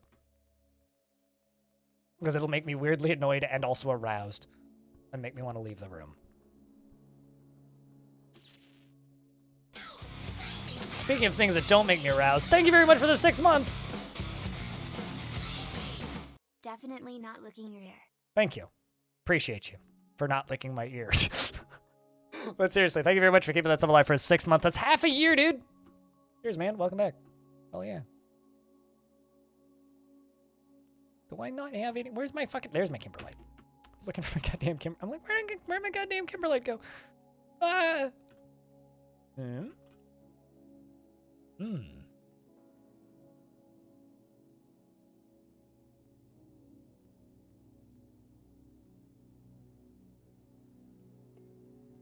Of a very specific boss theme from Crash Bandicoot.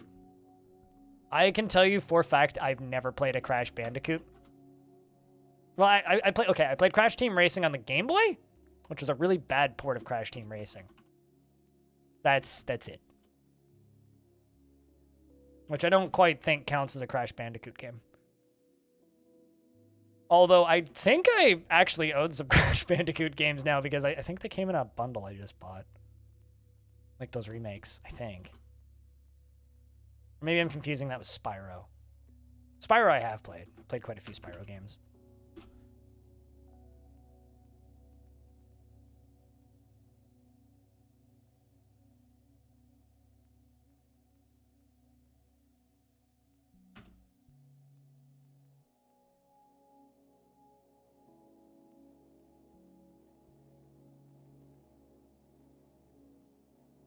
Resubs don't make me aroused. Not unless you want them to. No, it's more like relieved. It's more like a, whew, I get to still keep this job.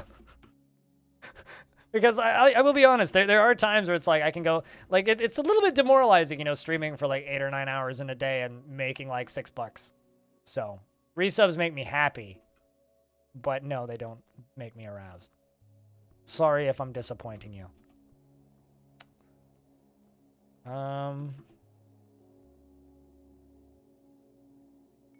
The release, I'm gonna hurt you.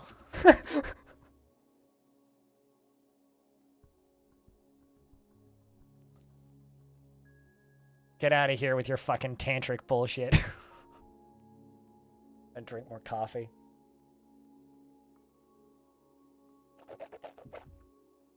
Who's pain? I don't see anything wrong with this.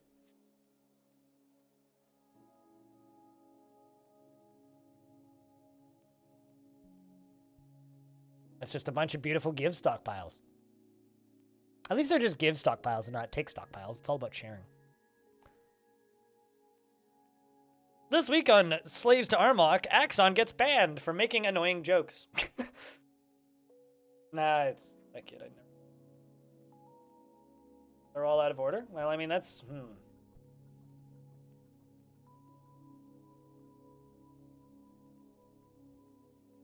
Why? Dwarven Baby says Gaga. Well, that's good. You've leveled up from Ga to Gaga.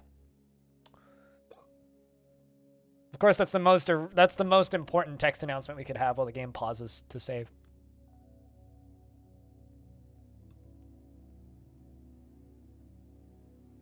Although, I don't think that now, just because you said Tantric Slaves to Armok, Axon, I'm now wondering if the word lust is available for the subtitles, because I don't think I've ever noticed it there. Like, I've never seen histories of lust and jealousy or something.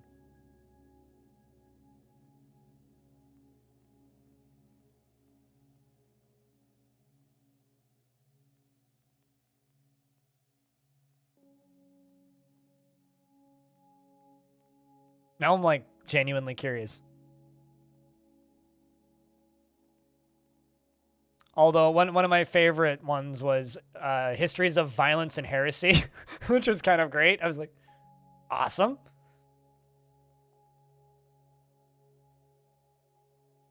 Well, I mean, the word lust is in the Dwarven language, but I've never seen the histories of that and that use the word lust before. Because the word, like, lust can... Anyway, whatever. I think I've lost my point. Not that I had one really to begin with, so...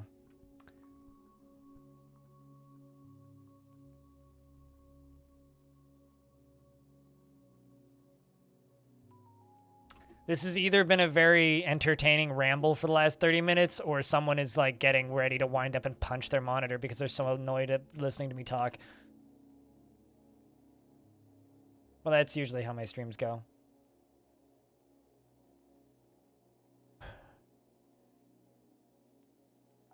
That's a lot of miasma.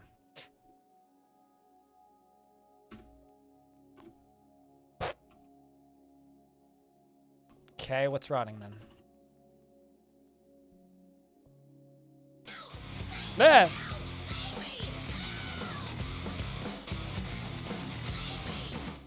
bunch of dwarf. If you guys don't know who Arch is, you should click on his name and give him a follow because he's been on the podcast that I host for the last, 4 weeks? Arch claims that he plays stuff, but that's a lie. He actually just streams Stardew Valley twice a week, sometimes 3 times a week. So if you want to see Stardew Valley content, follow Arch Plays Stuff. It's okay, someone else has to. It's not just me. 3 times, you have consistency. You stream as many times a week as I do. Look at that. But no, seriously, go give Arch a follow. He's the most recent member of my stream team, Halcyon Frequency.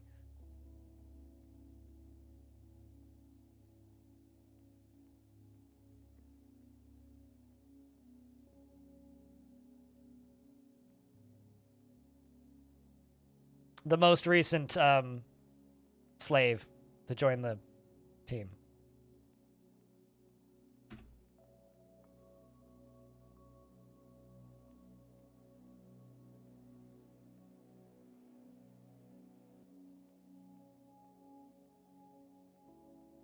But for a quarter of the hours? Well, that's because you have a job. A normal people job. And I think a life. And I think friends. Which are 3 things I don't have. So, doing all right.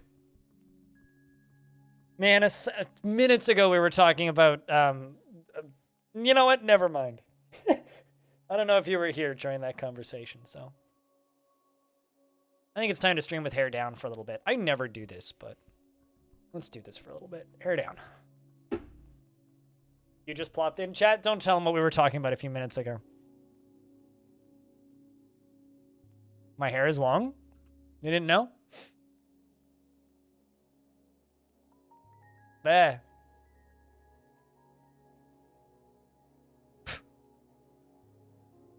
It's probably best you weren't here. Yeah, we'd need Arch Daddy in chat if he was here.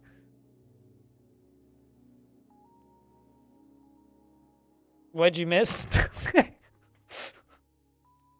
You did not. It's because I always keep it in a ponytail. But yeah, no, my hair, it's kind of hard to see right now, but my hair goes all the way down to long.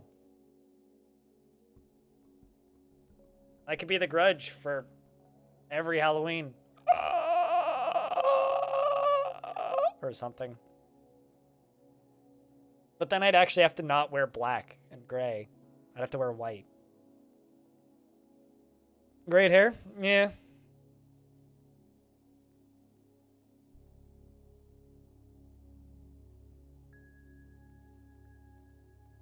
All right.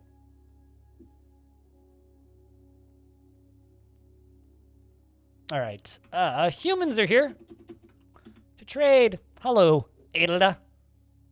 Human treasure.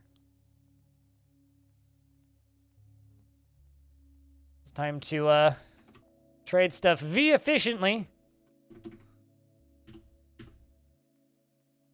Because I got lots of clothing to sell. There's some damaged ground.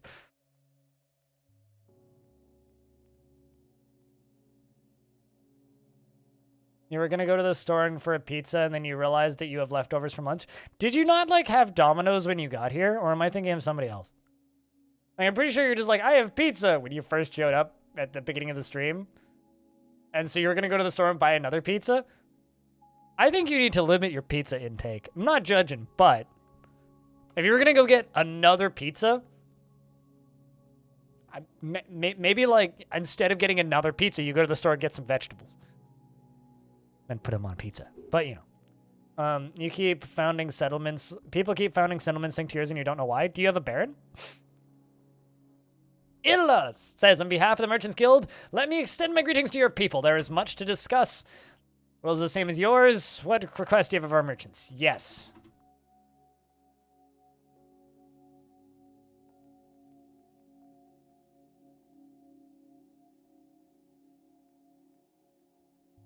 So I would have some veggies. I mean, it's still terrible for you. Just because they put vegetables on it doesn't mean it's good for you. It's yeah, cup noodles has dried carrot in it. Doesn't mean it's healthy. Eat some healthy food. Healthy food, good. But yeah, no, people keep founding settlements close to yours because you are participating in the dwarven economy. If you participate in the dwarven economy and you have an active settlement, because the game can't actually process having more than like 220, 250 dwarves in a large fortress with big computer, the result is they found hill dwarf dwellings called hillixes, which spawn around in the general vicinity of your controlled land to inflate the population of your city, even though it's not actually a city. I don't know. I like healthy food, hex, so I only eat pizza once in a blue moon. And when I do eat pizza, it's generally like super hipstery, healthy pizza. But due to dietary restrictions of being a type 1 diabetic, I kind of have to eat healthily. Otherwise, I regret life.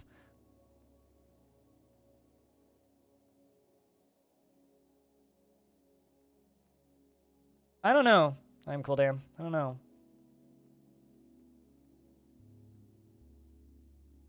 There was one time my faction took over a goblin pit that was right next door to mine, and it was like the dark dwarven pits of blah, blah, skulls suicide or something. It was like, looks to your thriving economy for their futurist prosperity. I was like, what the fuck? Oh, and then I looked it up, and it was like, actually, my faction took over this goblin pit, and that became part of my faction, which was kind of neat. Sauteed kale and butternut squash, pretty good mix. Mix in a bit of gnocchi. So I make my own gnocchi. I actually made gnocchi over the weekend, and I actually have 4 kale sprouts, which are going to go into a community garden, which I'm going to be growing. And I don't know exactly where my plot is yet, so I don't know how much sun it's going to get, but depending on how much sun it gets, I might do like some beets. I might do, well, more kale, probably lettuces.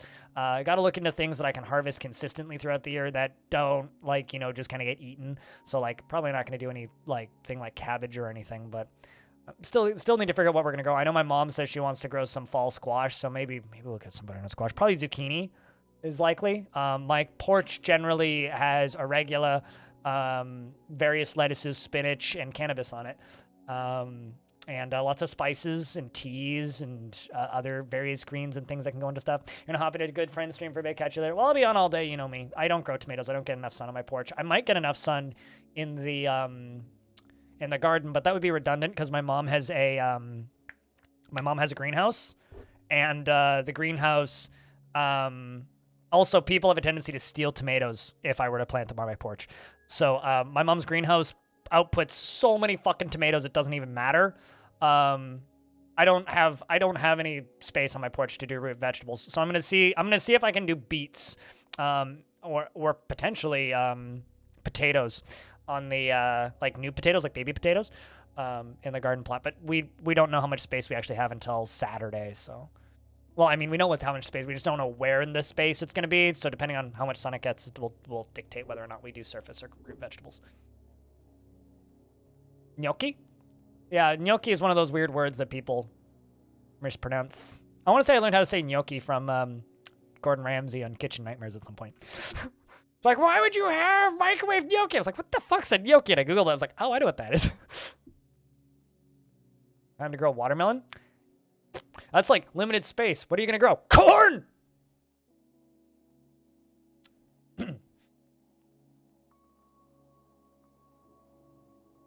There is no garden-only corn. How about box melons as an experiment? You know I live in Canada, right? Ganache? Ganache! Yeah, sure. You got it. Nailed it.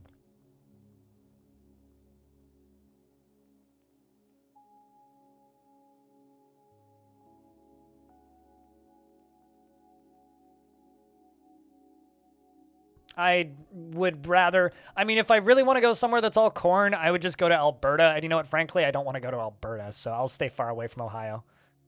Ohio is not a fake place, last I checked. I thought they made that up for That's where people die, naturally. Okay, so, Dragon Man. I've told you this many times before, I think. I don't like stupidly fuck off spicy food. I like slightly spicy food. So I will be growing chilies in my mom's greenhouse again this summer over at her house. There is no way in hell I will ever grow ghost peppers because I don't like ghost peppers.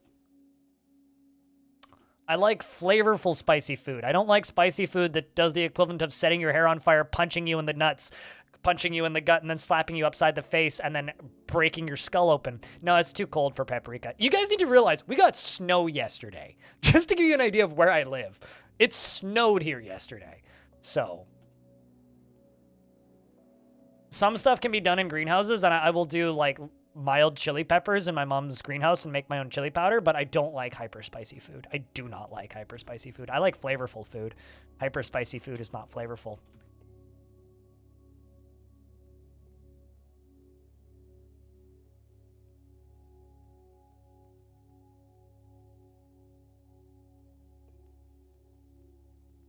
It was hailing here today, North Vancouver. I don't want to say exactly where I am, but in the past week we've had like, cause I'm in the Greater Vancouver area. I'm not in North Van though. I can't afford to live up there. I do know 2 streamers from North Van though. Yeah, I'm across the water in a SkyTrain ride away. But we had snow, hail, rain, thunderstorms, and frost this past week. Although the snow didn't last. The snow was like an afternoon. It snowed. There was about that much snow on the ground, and then it all melted by the afternoon. Sleet and snow yesterday? Yeah.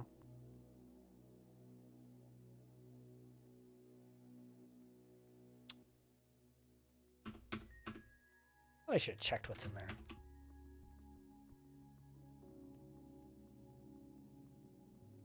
Okay, we good. Actual spring at some point. To be completely honest with you, I'm actually super okay with this weird-ass cold winter.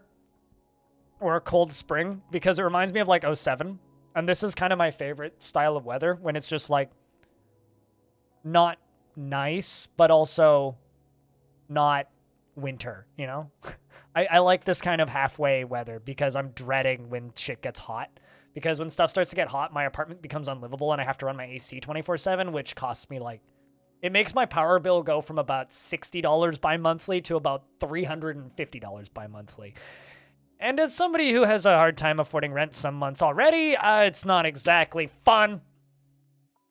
So I'm totally fine with it being cold. Even if it means I have shitty harvests on my garden. I do not care.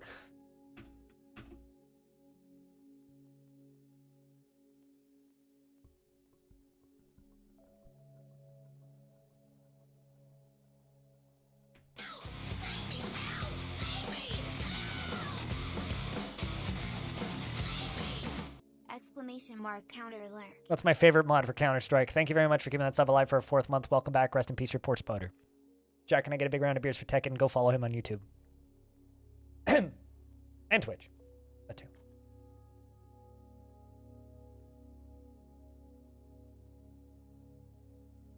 Cutest, could you shut up Tekken for me? Unless you're lurking and don't say anything for 10 seconds, in which case then I'll do it myself. But, you know.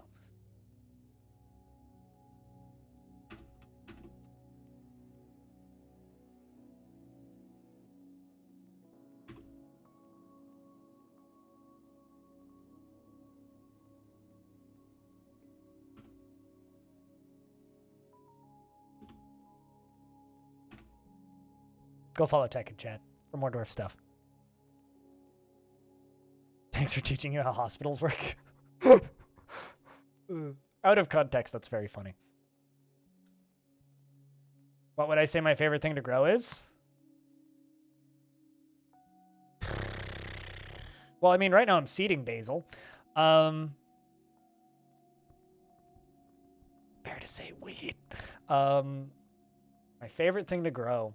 Probably kale, just because kale's fun. Because like I have this variety pack of seeds for kale that I've had for ages, and it's like 8 different varieties of kale in a bag. So it's kind of like playing a gacha game, but for greens. So I never know what I'm gonna get. So I just, because they grow anywhere, they grow really fast, and they grow a lot, and they produce a lot. And organic kale is fucking expensive. So probably I would say either kale or Egyptian walking onions, because they are the funniest plant in the world. Here, I will just Google some Egyptian walking onions and show them to you for a second. This is now a gardening stream, chat room. So these are Egyptian walking onions. They look kind of like chives or like green onions, but they literally have like these little, they grow tiny onions at the tips of them, right? So they grow just like a normal ass like chive, right? And you can harvest them like that. But if you let them grow and grow and grow, they will eventually start to form a little flower at the end of them, right? And then that little flower becomes these little onions, right? And instead of doing what, do I grow microgreens? No, I don't need, I don't have a grow light and they don't really grow, microgreens don't grow super well in my garden. And I live in a 400 square foot apartment, so growing indoors isn't really logical. I'd rather just grow actual greens, I guess. But so these little guys, they form at the top, right? And then what they do is when they get enough onions on top, they go, and then they plant the onion next to them, and then the tips fall off. They like seed, and then they pop back up. Microgreens is when you grow a shit ton of seedlings and you harvest them frequently. That's microgreens. Which is, it's super easy to do with like kale seeds and spinach and arugula and lettuces and stuff. But so basically what happens is they tend to fall the way that the wind blows. So after like 8 years of growing walking onions, you'll have like a line of them. Like they'll just kind of move like in a line over time, and you can either eat them like, you can eat the onion bits, you can fry them, you can eat them like chives and eat the bases, and nothing eats them because they're an onion. They're fantastic. Fucking love them. And they grow anywhere, and they're indestructible, and slugs don't eat them. They're literally the best thing in the world. They're like a zero maintenance thing, and because they're from Egypt, they don't need to be watered super frequently, but they survive anywhere.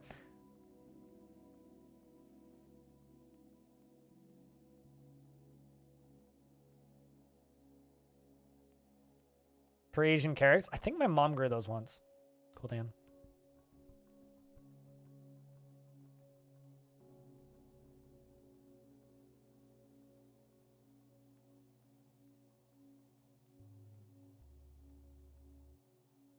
Well known fact, plant fact, cabbage, Brussels sprouts, and early kale and cauliflower all have the same ancestor. Yeah, which is why they all have the exact same like moths that eat them. Stupid fucking butterflies. Which is why they all get eaten by the exact same green caterpillars, because they're in the same family. Prepared beetle brain. Mind if I do? Sounds like a delicacy.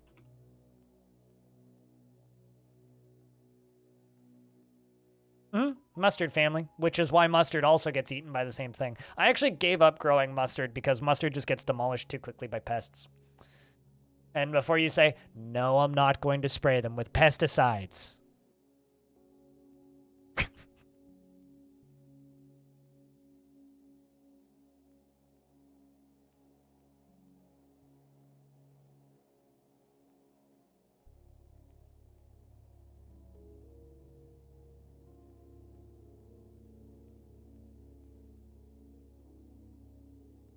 Damn it!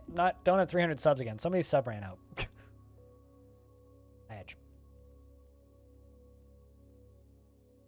Well, it's not actually a balcony. I live on the ground floor. So it's a patio, not a balcony. And yes, I get slugs. Whenever it rains, it's like D-Day on my patio.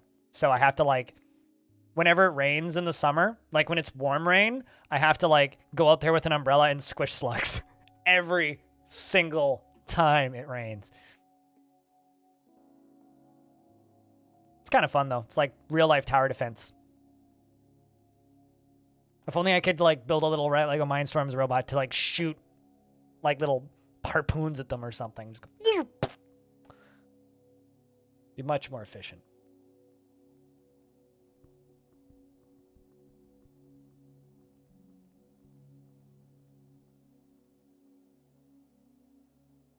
Also, for those of you not from the greater Vancouver area of British Columbia, Canada, we have these fuckers.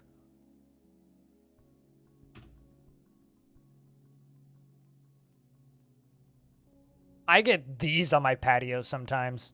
Not very often, but sometimes.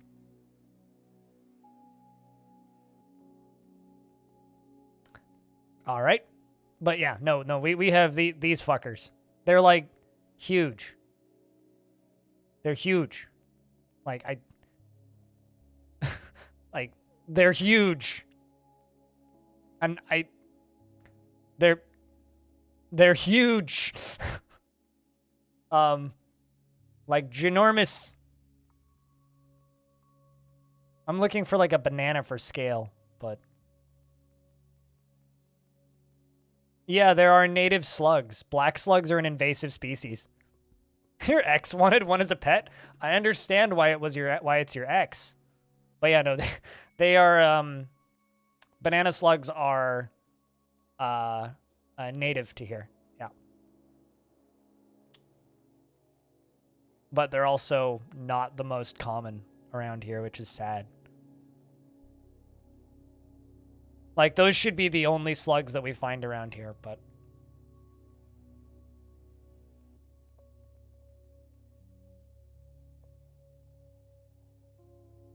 Also, Cryvon is throwing another tantrum, it looks like. But I was distracted.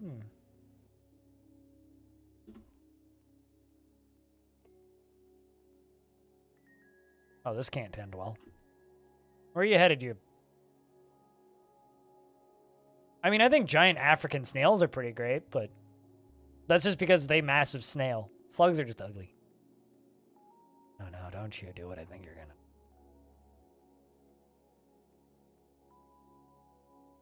Till next time, Dragon Man.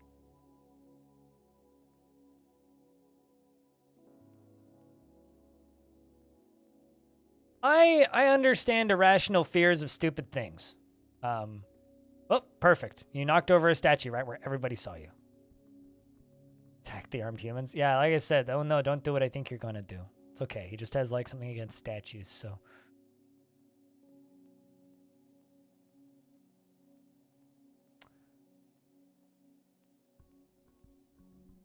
I mean, to be fair, he's an unarmed dwarf who can't walk. I'm irrationally terrified of horses. Horses, even like horses in a paddock, tame horses, I want to stay away from. I'm totally fine with being in the general vicinity of a horse as long as there's a perfectly strong fence in between me and said horse. But if that horse is like in the same area as me, I will be at the opposite end of whatever that place is. Avoiding said horse. Starting a fist fight, are you? Well, good luck catching them.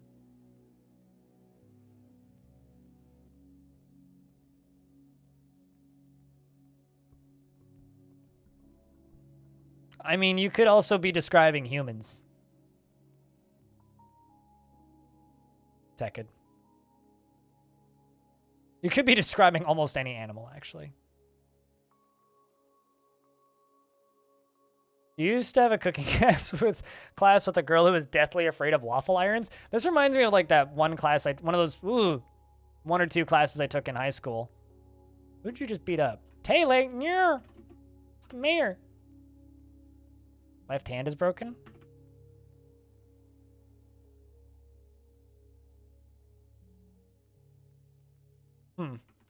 Should be fine. Just your left wrist.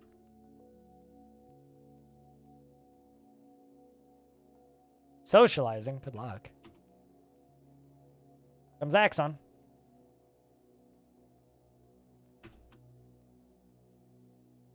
We're gonna wait until all of the crimes have been accrued before we do the arresting. But yeah, no, I had a class with a girl who was terrified of pencil sharpeners, and this was back when like everybody needed pencil sharpeners to like, you know, sharpen your pencil before like everything was digital, right? Not like school these days where you just bring a laptop, am I right? No, but yeah, so there was like an electric pencil sharpener in the corner of the class, and she was so fucking scared she would make all of her friends like sharpen the pencil for her. You know, I mean, it's kind of terrifying when you put a pencil on a thing and it goes bzzz. Although the first time I encountered an electric pencil sharpener was actually at my grandma's house, and I was so like enthralled and fascinated by it. I literally just like sat there all day, just like sharpening pencils. Like I went through like a whole pack of pencils because I was so fascinated by this pencil sharpener.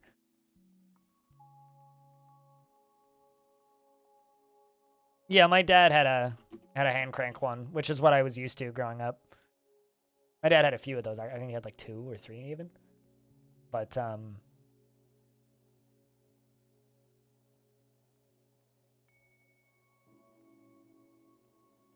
yeah, no, at a point there was definitely like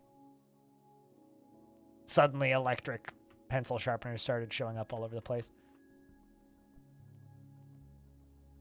You're in college right now and you keep a good quality manual pencil sharpener with you at all times. Paper and pencil beats laptop every day of the week. Probably. It's harder to lose data on a paper.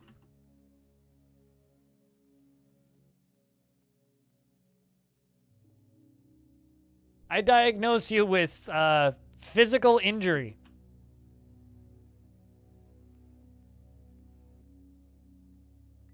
Left skin on the left hand's cut open. Basically like your left hand just got mangled. What if you bit it? I don't know why that would impact your ability to stand, but... Never seen a hand crank pencil sharpener? Really now? See, the problem with that here is it's a really good way to go to prison. Whip out a pocket knife in public and you immediately, like, you'll get, like, fined for brandishing a weapon. Canada! Especially if you do it in, like, a Starbucks.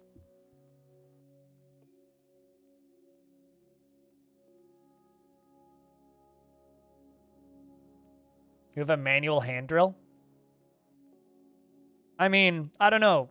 Are people on average as in shape as they were 60 years ago? Because I would assume that if people on average are less strong, I mean, it's the way it should be, Super Noodle. You should go to prison for brandishing a weapon. But don't make me fall down the take away all your fucking guns argument. But, you know, the thing is, I want to know what the average fitness level of a human in the Western world is versus the average fitness level of a human 60 years ago was, because I'd be willing to bet that on average the battery life of that manual hand crank drill is less than it would have been 60 years ago, because on average the average human is in not as good shape as they would have been 60 years ago. But, you know, maybe you're in fantastic shape, so it don't fucking matter.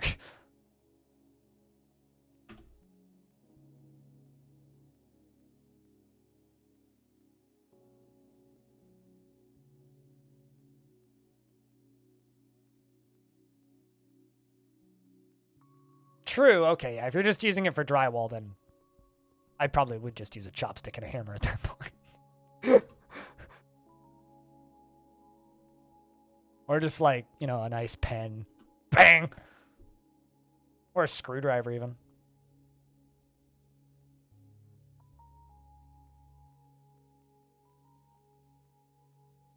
I used to bring a pocket knife with me to my old job. Take it. For like fixing the stockroom or unfucking the stockroom, because they would do such a good job completely demolishing it when I was gone. And then I'd come back after my weekend and it would just be a clusterfuck. So I was bringing my pocket knife into work for a while until they threatened to fire me. At which point I was like, all right, provide me a shitty knife. So they always provided crappy box cutters for me. They're giving me hand crank centrifuge flashbacks. Why? Chat, why are you giving Hex Wrench hand crank centrifuge flashbacks? I feel like this isn't good for Hex Wrench's long-term life expectancy.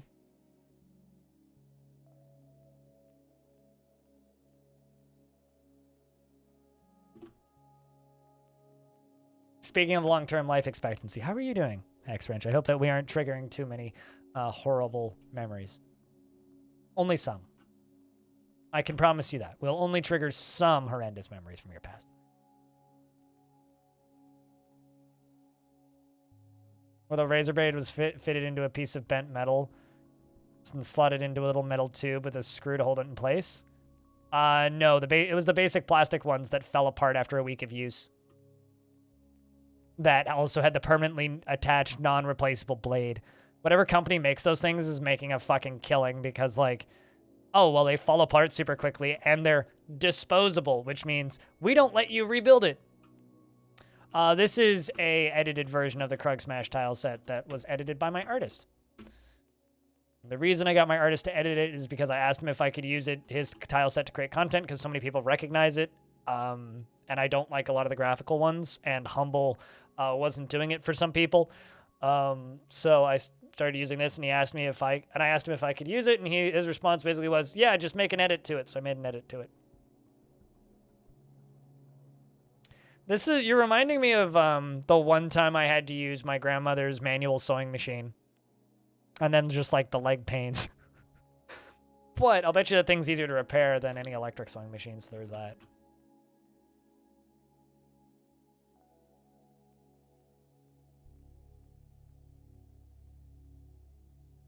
All right, Mayor, when are you going to go report the crime? Because you did literally get beaten.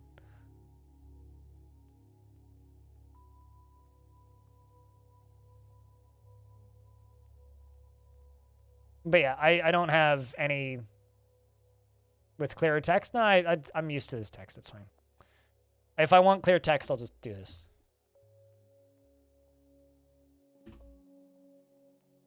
Hit F12.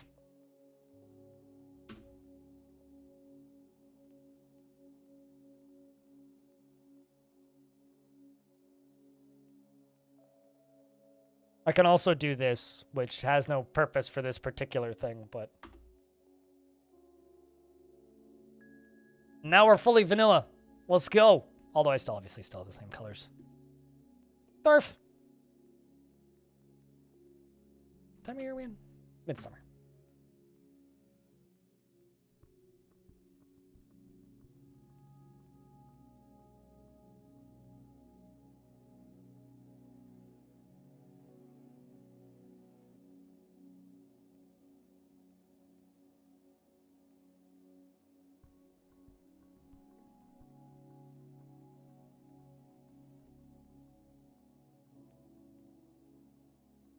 I don't even run DF hack.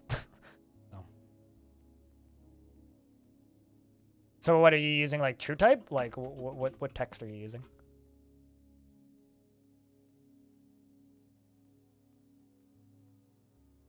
Will I ever make a pattern floor? You haven't looked at my fortress much recently, have you? I mean, what do you think this is? Definitely not a weird pattern on a floor. It's definitely not some weird abstract art that has no meaning. Absolutely not. Nope. How's the stream going? Terrible. How's your day going? That's fine. No complaints. Chat's been fun. Chat, have I been entertaining? Is streamer doing good job today? Or is streamer doing bad job today?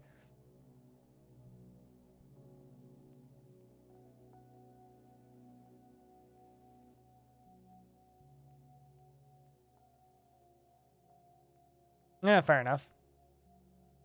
Yeah, I was using, I was playing the game before he put his tutorial out. So I already kind of had the sense of like how to play the game. The thing was, I kind of, around the time his YouTube channel started to blow up, I moved over to his tile set because it was just the logical thing to do at that point. Right? I must be doing good.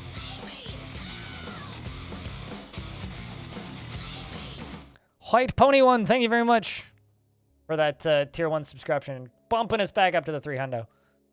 We were sitting on the 300 earlier today, and somebody's sub ran out somewhere. But cheers, dude. Is that a toucan? Two can't touch this. I mean, no, I'm not making anything particular with it. I'm just making weird patterns. Although I do have one very specific and important pattern, which is up here.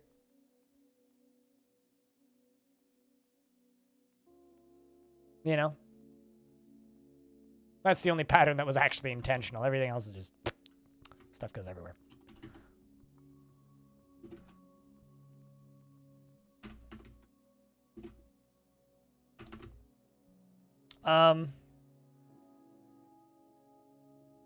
Yeah, well, you have a good night, Stone. I will probably leave a screenshot of one more tribute for you. I'm going to kind of wait until fall, I think, because we're almost there. And then I'll do lunch break because we've been streaming for 7.5 hours.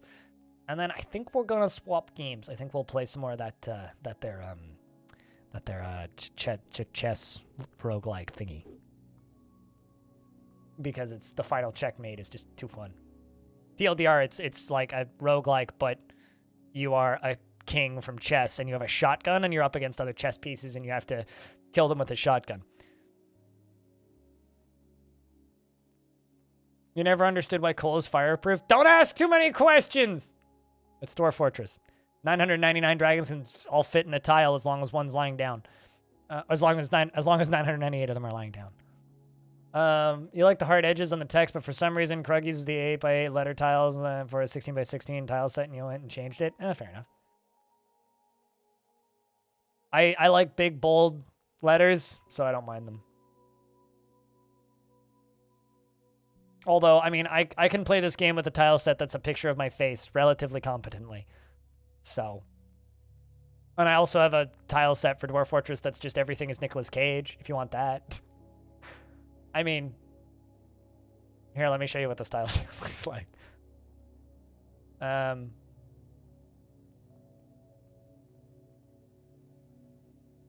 This is the best Dwarf Fortress tile set.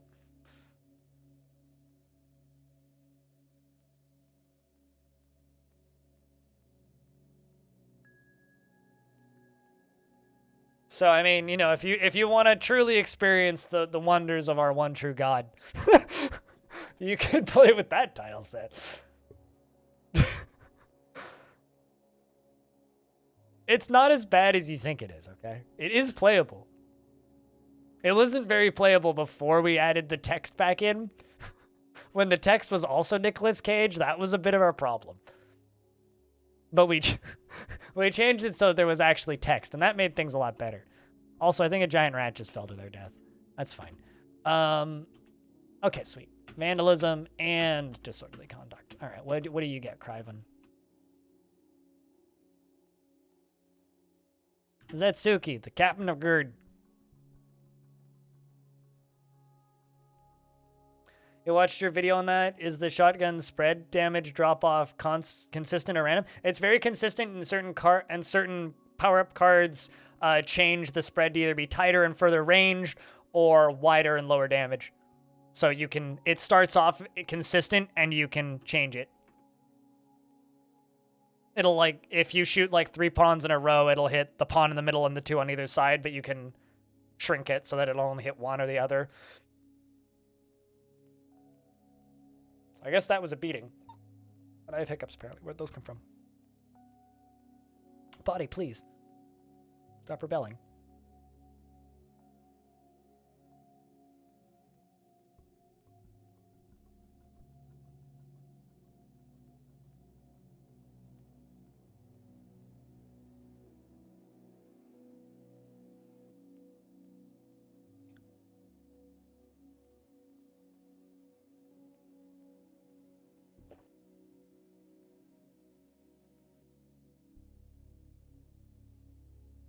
This is a very slow process of dragging this dwarf. Unless you're still technically beating him. You beat him pretty good. Alright. Satisfied at work. Well, that's good. How about you? Utterly harrowed by the nightmare that is her tragic life. I mean, whose fault is that?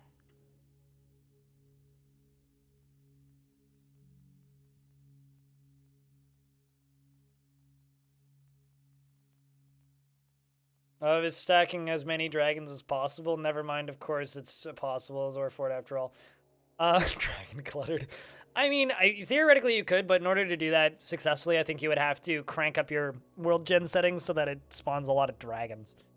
Because, like, I easily have over 10,000 hours in Dwarf Fortress. I've seen 4 dragons in my entire time playing this game. 4.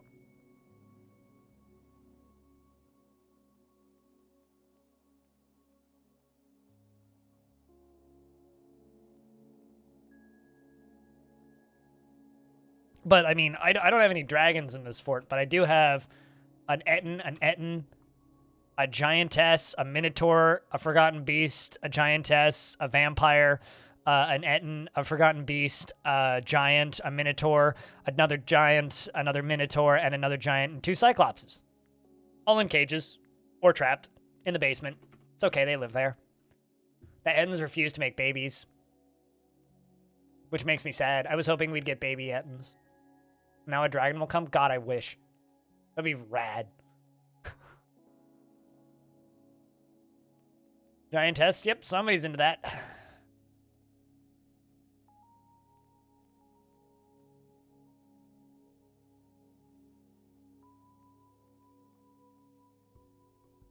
Although we do have a problem, which is both of the Minotaurs are in cages that are made of wood, and they are degrading slowly. Which means sometime in the next, like, 250 years, I'm going to need to replace their cages, and I'm not totally sure I'm going to do that. Maybe, like, connect a, Maybe I'll have to, like, connect a lever to them and then let them go. Man, I wish that this dwarf would do more prison sentences because, man... You're so repentant in prison, it would actually fix you. Is the labyrinth still up and running? I mean, it never really stopped. I mean, there's no critters loose in it, but yes, I do still have a labyrinth. I kind of like gimped part of it by digging through it here and like installing my power piston in there, but I mean, yeah, it's still perfectly functional. And we still have this Forgotten Beast over here if I ever wanted to like make more, silk with it, but I don't know. It just became more of a pain in the ass than it was worth. And we still have the, you know, dead, mangled, partial skeleton of Atira Seliti Alirendi, the Cyclops, which got the shit kicked out of it by the 3 Ettins. But unfortunately, Bem, Ismir, and Akest seem very uninterested in making babies, which is very sad. Very unfortunate. Meditate on lust. I wish the Ettins would do that. Although it's kind of sad because I have like these conversations piped into here. Every now and again, you'll see the Ettins saying, "I was confined. I am distressed," and stuff. So every now and again, like you'll hear the cries of the Ettins in these, and those are just kind of dark. Because like normally you can't see their conversations, right? But because I have routed the conversations into the announcements. You can see sometimes the vampire who's locked in the walls talking, who's just like, "Oh God, such pain I feel," and stuff like that, which is just like, oh, that's kind of not dark at all.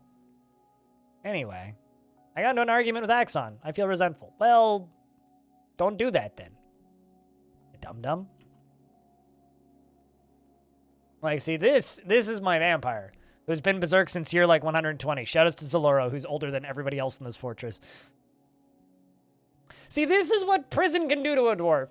Repentant after being put confined, felt pleasure near a fine bed, feels pleasure near a wonderful cabinet, feels pleasure near a fine container, adoration near a completely sublime statue, pleasure near a splendid cabinet. Like, this dwarf needs to stop being a dwarf and just needs to be locked in prison for like 6 years. Like, if I could just give a dwarf a custom prison sentence, I would just give this dwarf like a 6-month prison sentence every 6 months. Ugh. Dude's just glad to be alive. Who, the vampire? No. The vampire is regretting every single second of their poor, pathetic, sad life.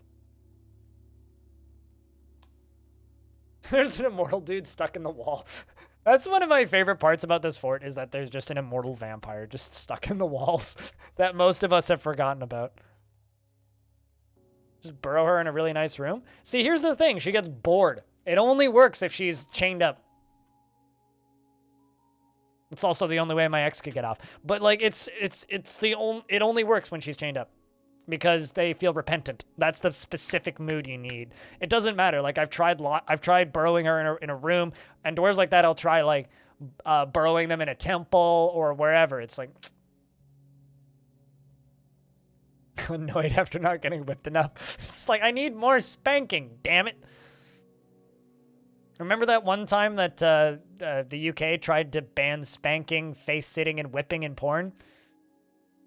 I just love to bring that up because it's one of those random factoids of like, remember when like the news was fun and not just like, yo, we're all gonna fucking die? Because that's what 2016 was.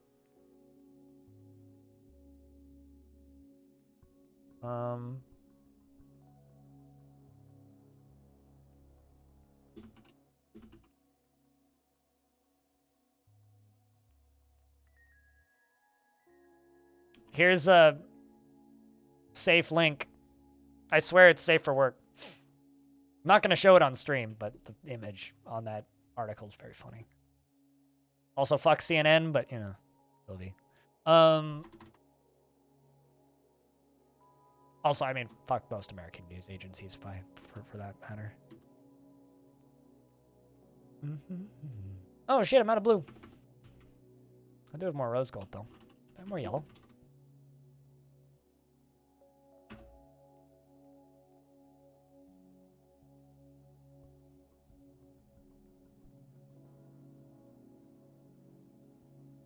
Brass. Electrum.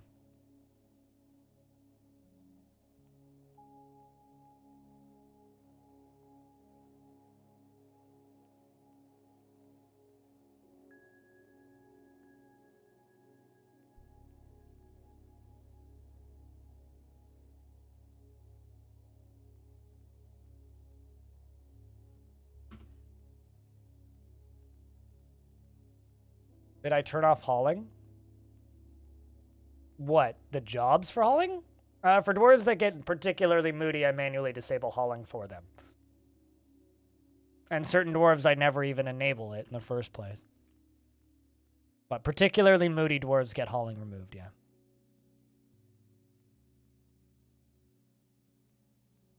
If a trick exists to keep a dwarf alive, I've probably done it twice. Because that's basically all that this fort is. But there are some dwarves that are just like, as Tarn says, some humans are unfixable. Just like dwarves. Some dwarves are just fucked. Especially on this version of the game, because I'm not actually on the most recent version. I'm one version behind.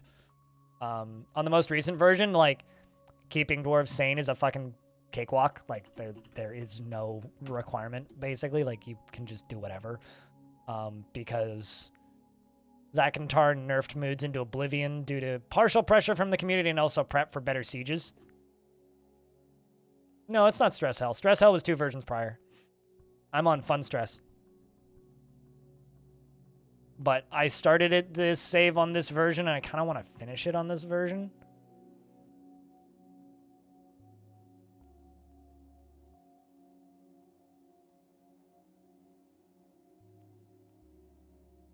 Just because I honestly think, like, the way the current game sits, it's actually, I just kind of find it kind of boring.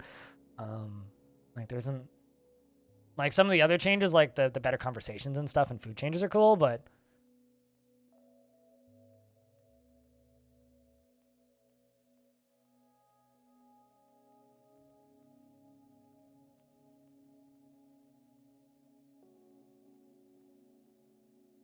because they got rained on? Yeah, you don't know what you're doing then. Not like this entire fort's outdoors, and they're not going on downward.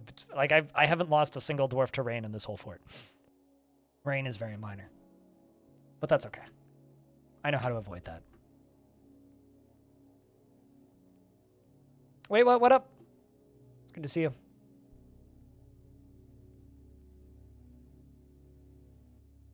Red color? No, that's pink. Okay, well, let's do bismuth then.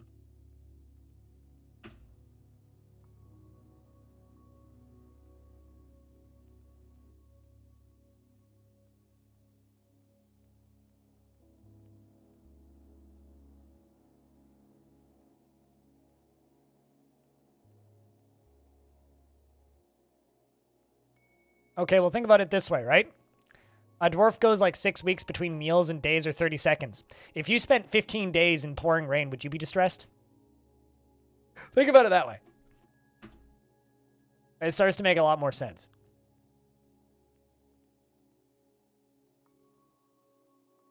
So, I mean, if you don't find it fun, that's fine. I mean, that's what the wider community won, so it doesn't matter. I personally find the added difficulty of actually having to manage my dwarves' mental states fun. Having to use little tricks and things to keep them happy. It's not good gameplay. I enjoy it, though. Welcome back, Star Legend. Get stressed from memories, so you have to overwrite those memories with better memories. But whatever. It's a non-issue.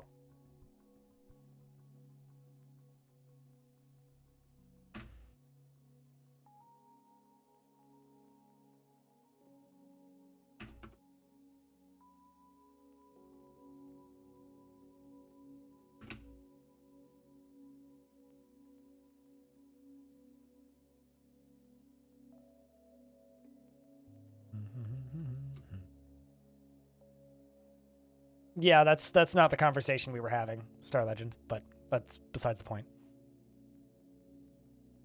It was just unfun. All right, I don't agree.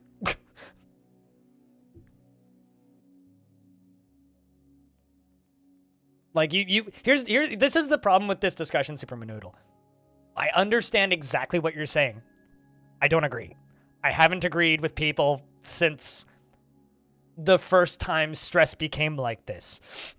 I like the weird moods. I like the spiraledness. I like the calamities that can happen. I like that. If you don't, that's fine. The game caters to you now in the more recent versions, and I play all my other forts on the more recent version. This is the only fort I still have that's on this version. It's not a discussion that needs to happen because it doesn't matter. Dwarves are dopey and super happy-go-lucky and high on happy pills all the time. It's fine. But I never found the stress to be annoying or an issue. So it's a pointless discussion at this point. Like if the game wasn't like this in the main branch, and the main game was still like an anxiety chamber, then yeah, okay, then the conversation would be worth having. But the point that we're at this point where the game's moved past this version, it doesn't matter. I don't need you to make excuses and say that the game that I'm very much enjoying is unfun, because I don't agree. Otherwise, I wouldn't be playing it. So, is what it is. They use all this stuff. I've also had people tell me that the game is completely unplayable without DF Hack and Dwarf Therapist, and which I also don't agree with. So, See, a loyalty cascade is not stress dwarves. That's a different thing that's still in the game, but I just want to work on this side, so I will demolish some of these.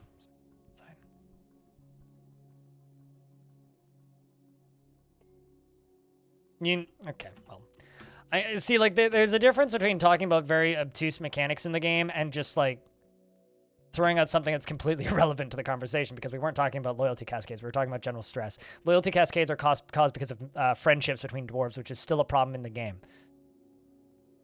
Stress doesn't have anything to do with that, though. Loyalty cascades only happen when a dwarf is ordered to kill a dwarf that another dwarf is friends with, and then everybody blames the dwarf that killed the dwarf that was ordered to kill the dwarf. Right? And this can happen because a visitor orders the theft of an item, or because you lock a dwarf in a place where they don't want to be, or because a dwarf goes berserk. So you have to have a dwarf go berserk. If you are bad enough at managing your dwarves that dwarves are going berserk, yeah, they're going to kill each other. Why are we still having this argument? Like, I don't want to have this discussion. You don't need to tell me what is a nice improvement. I'm well aware of what the improvements are, and I don't care, and I don't agree. Like, I'm trying to change the subject. Let me do that, please. It's not that difficult.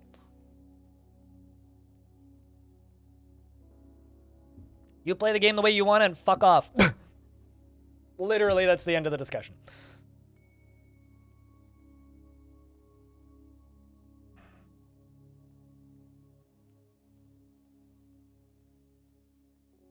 Sure, Star Legend. Only chat have the power? I mean, streamer can go to lunch. Maybe I'm just getting hangry.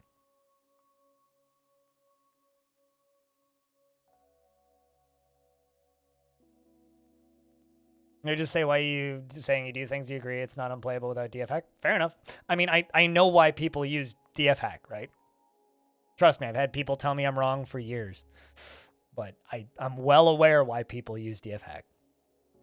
But I don't care.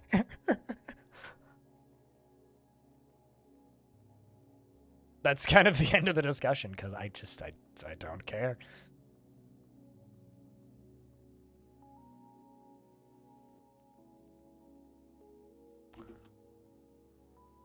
All right.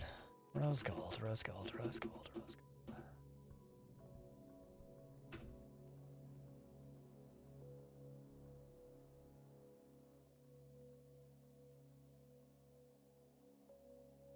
Almost the entirety of what you're looking at right now. It's all above ground. It's always, well, it's all outdoors, technically. We see, like, this whole area. About 80% of this is above ground, because if I go up to the surface, all those blue sections are the above ground portions. So from right here, everything there that's blue is above ground. So about 80% of it has access to sunlight as they run across. So it's impossible for them to run across this open area without getting sunlight and rained on, which means they're getting rained on constantly. Also, they run up to this area, which is all entirely above ground, and there's holes in the ceiling of my tavern, which is also above ground. So they get rained on in the tavern, they get rained on in the throne room, they get rained on the basement, and I've never had a problem with moods, really. With the exception of, like, some dwarves that get scarred from childhood. The only thing that actually causes problems with moods in this version of the game, which I don't understand why we're still having this fucking discussion, because it's not the current version of the game. But the only thing that I've ever actually had problems with moods of in this version of the game is dwarves that get cave adapted. But that can still happen in the current version of the game. And so so I specifically designed this fortress in such a way so that I wouldn't have problems with cave adaptation in the long run. The problem arises when you have dwarves that are completely cave adapted, and then they go up to the surface and they see the sun. That's the actual negative impact, which is usually what causes people to have problems. So everybody blames it on the rain, but reality is actually the sun. Like, if you can just, like, yeah, okay. They will dwell upon the worst recent memory that they've had. Fair. And if that happens to be rain, sure, they'll dwell on it, but that's a very minor negative mood. So if it's the rain that's breaking the camel's back, you've got something very wrong with your fort's general mental stability that you need to fix. And it's not the rain. Odds are pretty good it's something else. There's probably a dead cat in your dining room or something. Because seeing corpses constantly affected them a lot more previously, but now even in the current version, those don't affect them, so I don't know. I like it when the dwarves are believable little creatures that can be scarred and hurt and have to be recovered and fixed, because that's a satisfying game loop to me, and I don't think that, like, oh, everybody just being happy-go-lucky all the time is a fun gameplay loop. So I have to offset it with other things. So when I play on my other fort, it's like, well, a lot of it ends up just being like creative building because the game itself is so easy, it doesn't matter, you know? And once you know how to avoid basic threats like titans and forgotten beasts and were creatures and vampires, and you can identify them quickly, then the only thing left to really worry about are your dwarves.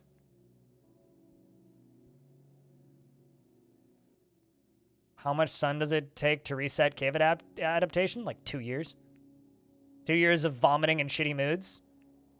It's really not, like, once a dwarf has cave adaptation, and the only reason I have problems with it in this fort is because sometimes the kids get it. Once a dwarf has cave adaptation, they're basically fucked. Unless you can, like, keep them outside for months, years. Or outside for months, years. Sometimes dwarves that get particularly badly cave adapted, I will make them a fisher dwarf so that they spend like 80% of their life outdoors for a year or so. Or hunter dwarves so that they spend a good amount of time outside for a year or so. But no, I mean, it's like the process of getting it. Oh, I don't know what the exact amount of time is. But if you keep your dwarves underground for a year, they'll go up and vomit. You need to, basically the way I see it is you need to basically have access for the sun to see your central stairway if you have a completely underground fort. So at the very least, like once a month or so, they see some sun. If you lock them entirely underground, then you're basically just like accepting that rain, sun, any kind of bad weather is going to upset your dwarves. Snow doesn't fucking matter. Any kind of bad weather is going to upset your dwarves if you dedicate entirely to living entirely underground. You also need to remember that in Dwarf Fortress, dwarves aren't purely underground dwelling creatures. They're not gnomes. Gnomes are the only purely underground dwelling creature in Dwarf Fortress. And there's a reason why you'll never see them. Because they're all named John Cena. But gnomes are like the underground creature that they live really high up in the mountains. They burrow super deep, and then they never come up. Those are gnomes.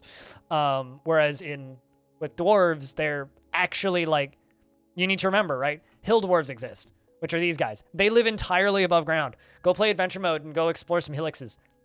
They live entirely above ground. I don't think that's relevant to this discussion, Cooldown. Started always keeping military above ground and often had open walls, so their training would take them outside. You should always train your military above ground. Should always train your military above ground. Always, always, always, always, always, always. Because on the off chance where you need to take out some stragglers, the last thing you want is your military running outside and then everybody projectile vomiting and then them all just keeling over and dying. As funny as it can be, it's like, it's not, you're never going to survive very long like that. So you have to make sure that they at least get some time above ground. One thing that I like doing for my entirely below ground forts is I'll actually build like skylights, which are just like open, like sunlight vents basically, right? Sometimes with grates over them. And then I'll have a drawbridge that can just go thunk on top of them the second an enemy siege appears. So I'll have like a close the blast doors thing. So like, it'll be like 4 or 5 Z levels above the tavern and it just seals down, kind of like Judge Dredd, Mega City 1. That's something that I like to recommend to people, but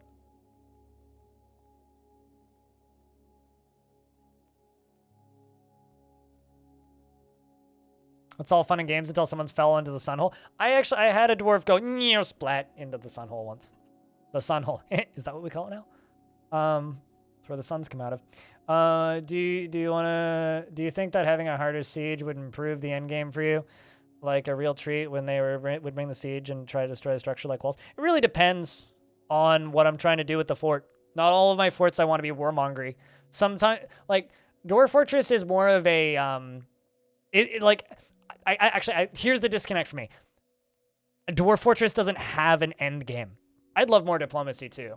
That's something I would love. Dwarf Fortress doesn't have an end game, right?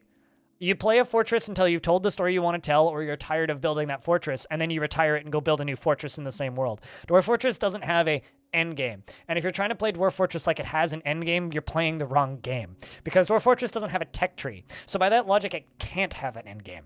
I mean, I guess maybe defeating hell in a world could be like an end game for you, or killing all of the angels in a world could be an end game for you, or, I don't know, annihilating a particular faction or species could be an end game for you. But to me, Dwarf Fortress doesn't have an end game. Dwarf Fortress is...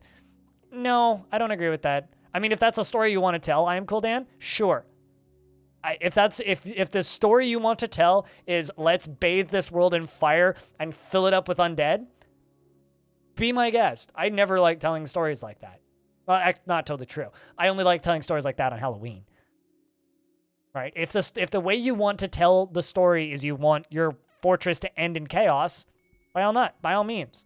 But this is a fortress that I fight on the world level. They should make it so you can fight on the world level. You know, your biggest mistake here, CCJ? They should is never a thing that you should say about Dwarf Fortress, because they should do exactly what they want to do, because this game's a passion project. So it doesn't fucking matter. Tarn should do exactly what Tarn wants to do, and Zach should do exactly what Zach wants to do, because the last thing that I want them to do is go get burnt out. So the second someone's like, they should, it's already like a pointless discussion, because they should do exactly what they feel is right for the game. And by them, I mean the people who make it.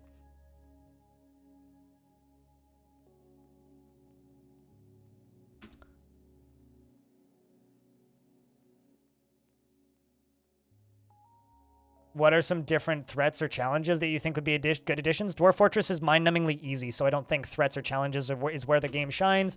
Flexibility and options are where the game shines. So more options are good. Threats and challenges just make the game worse.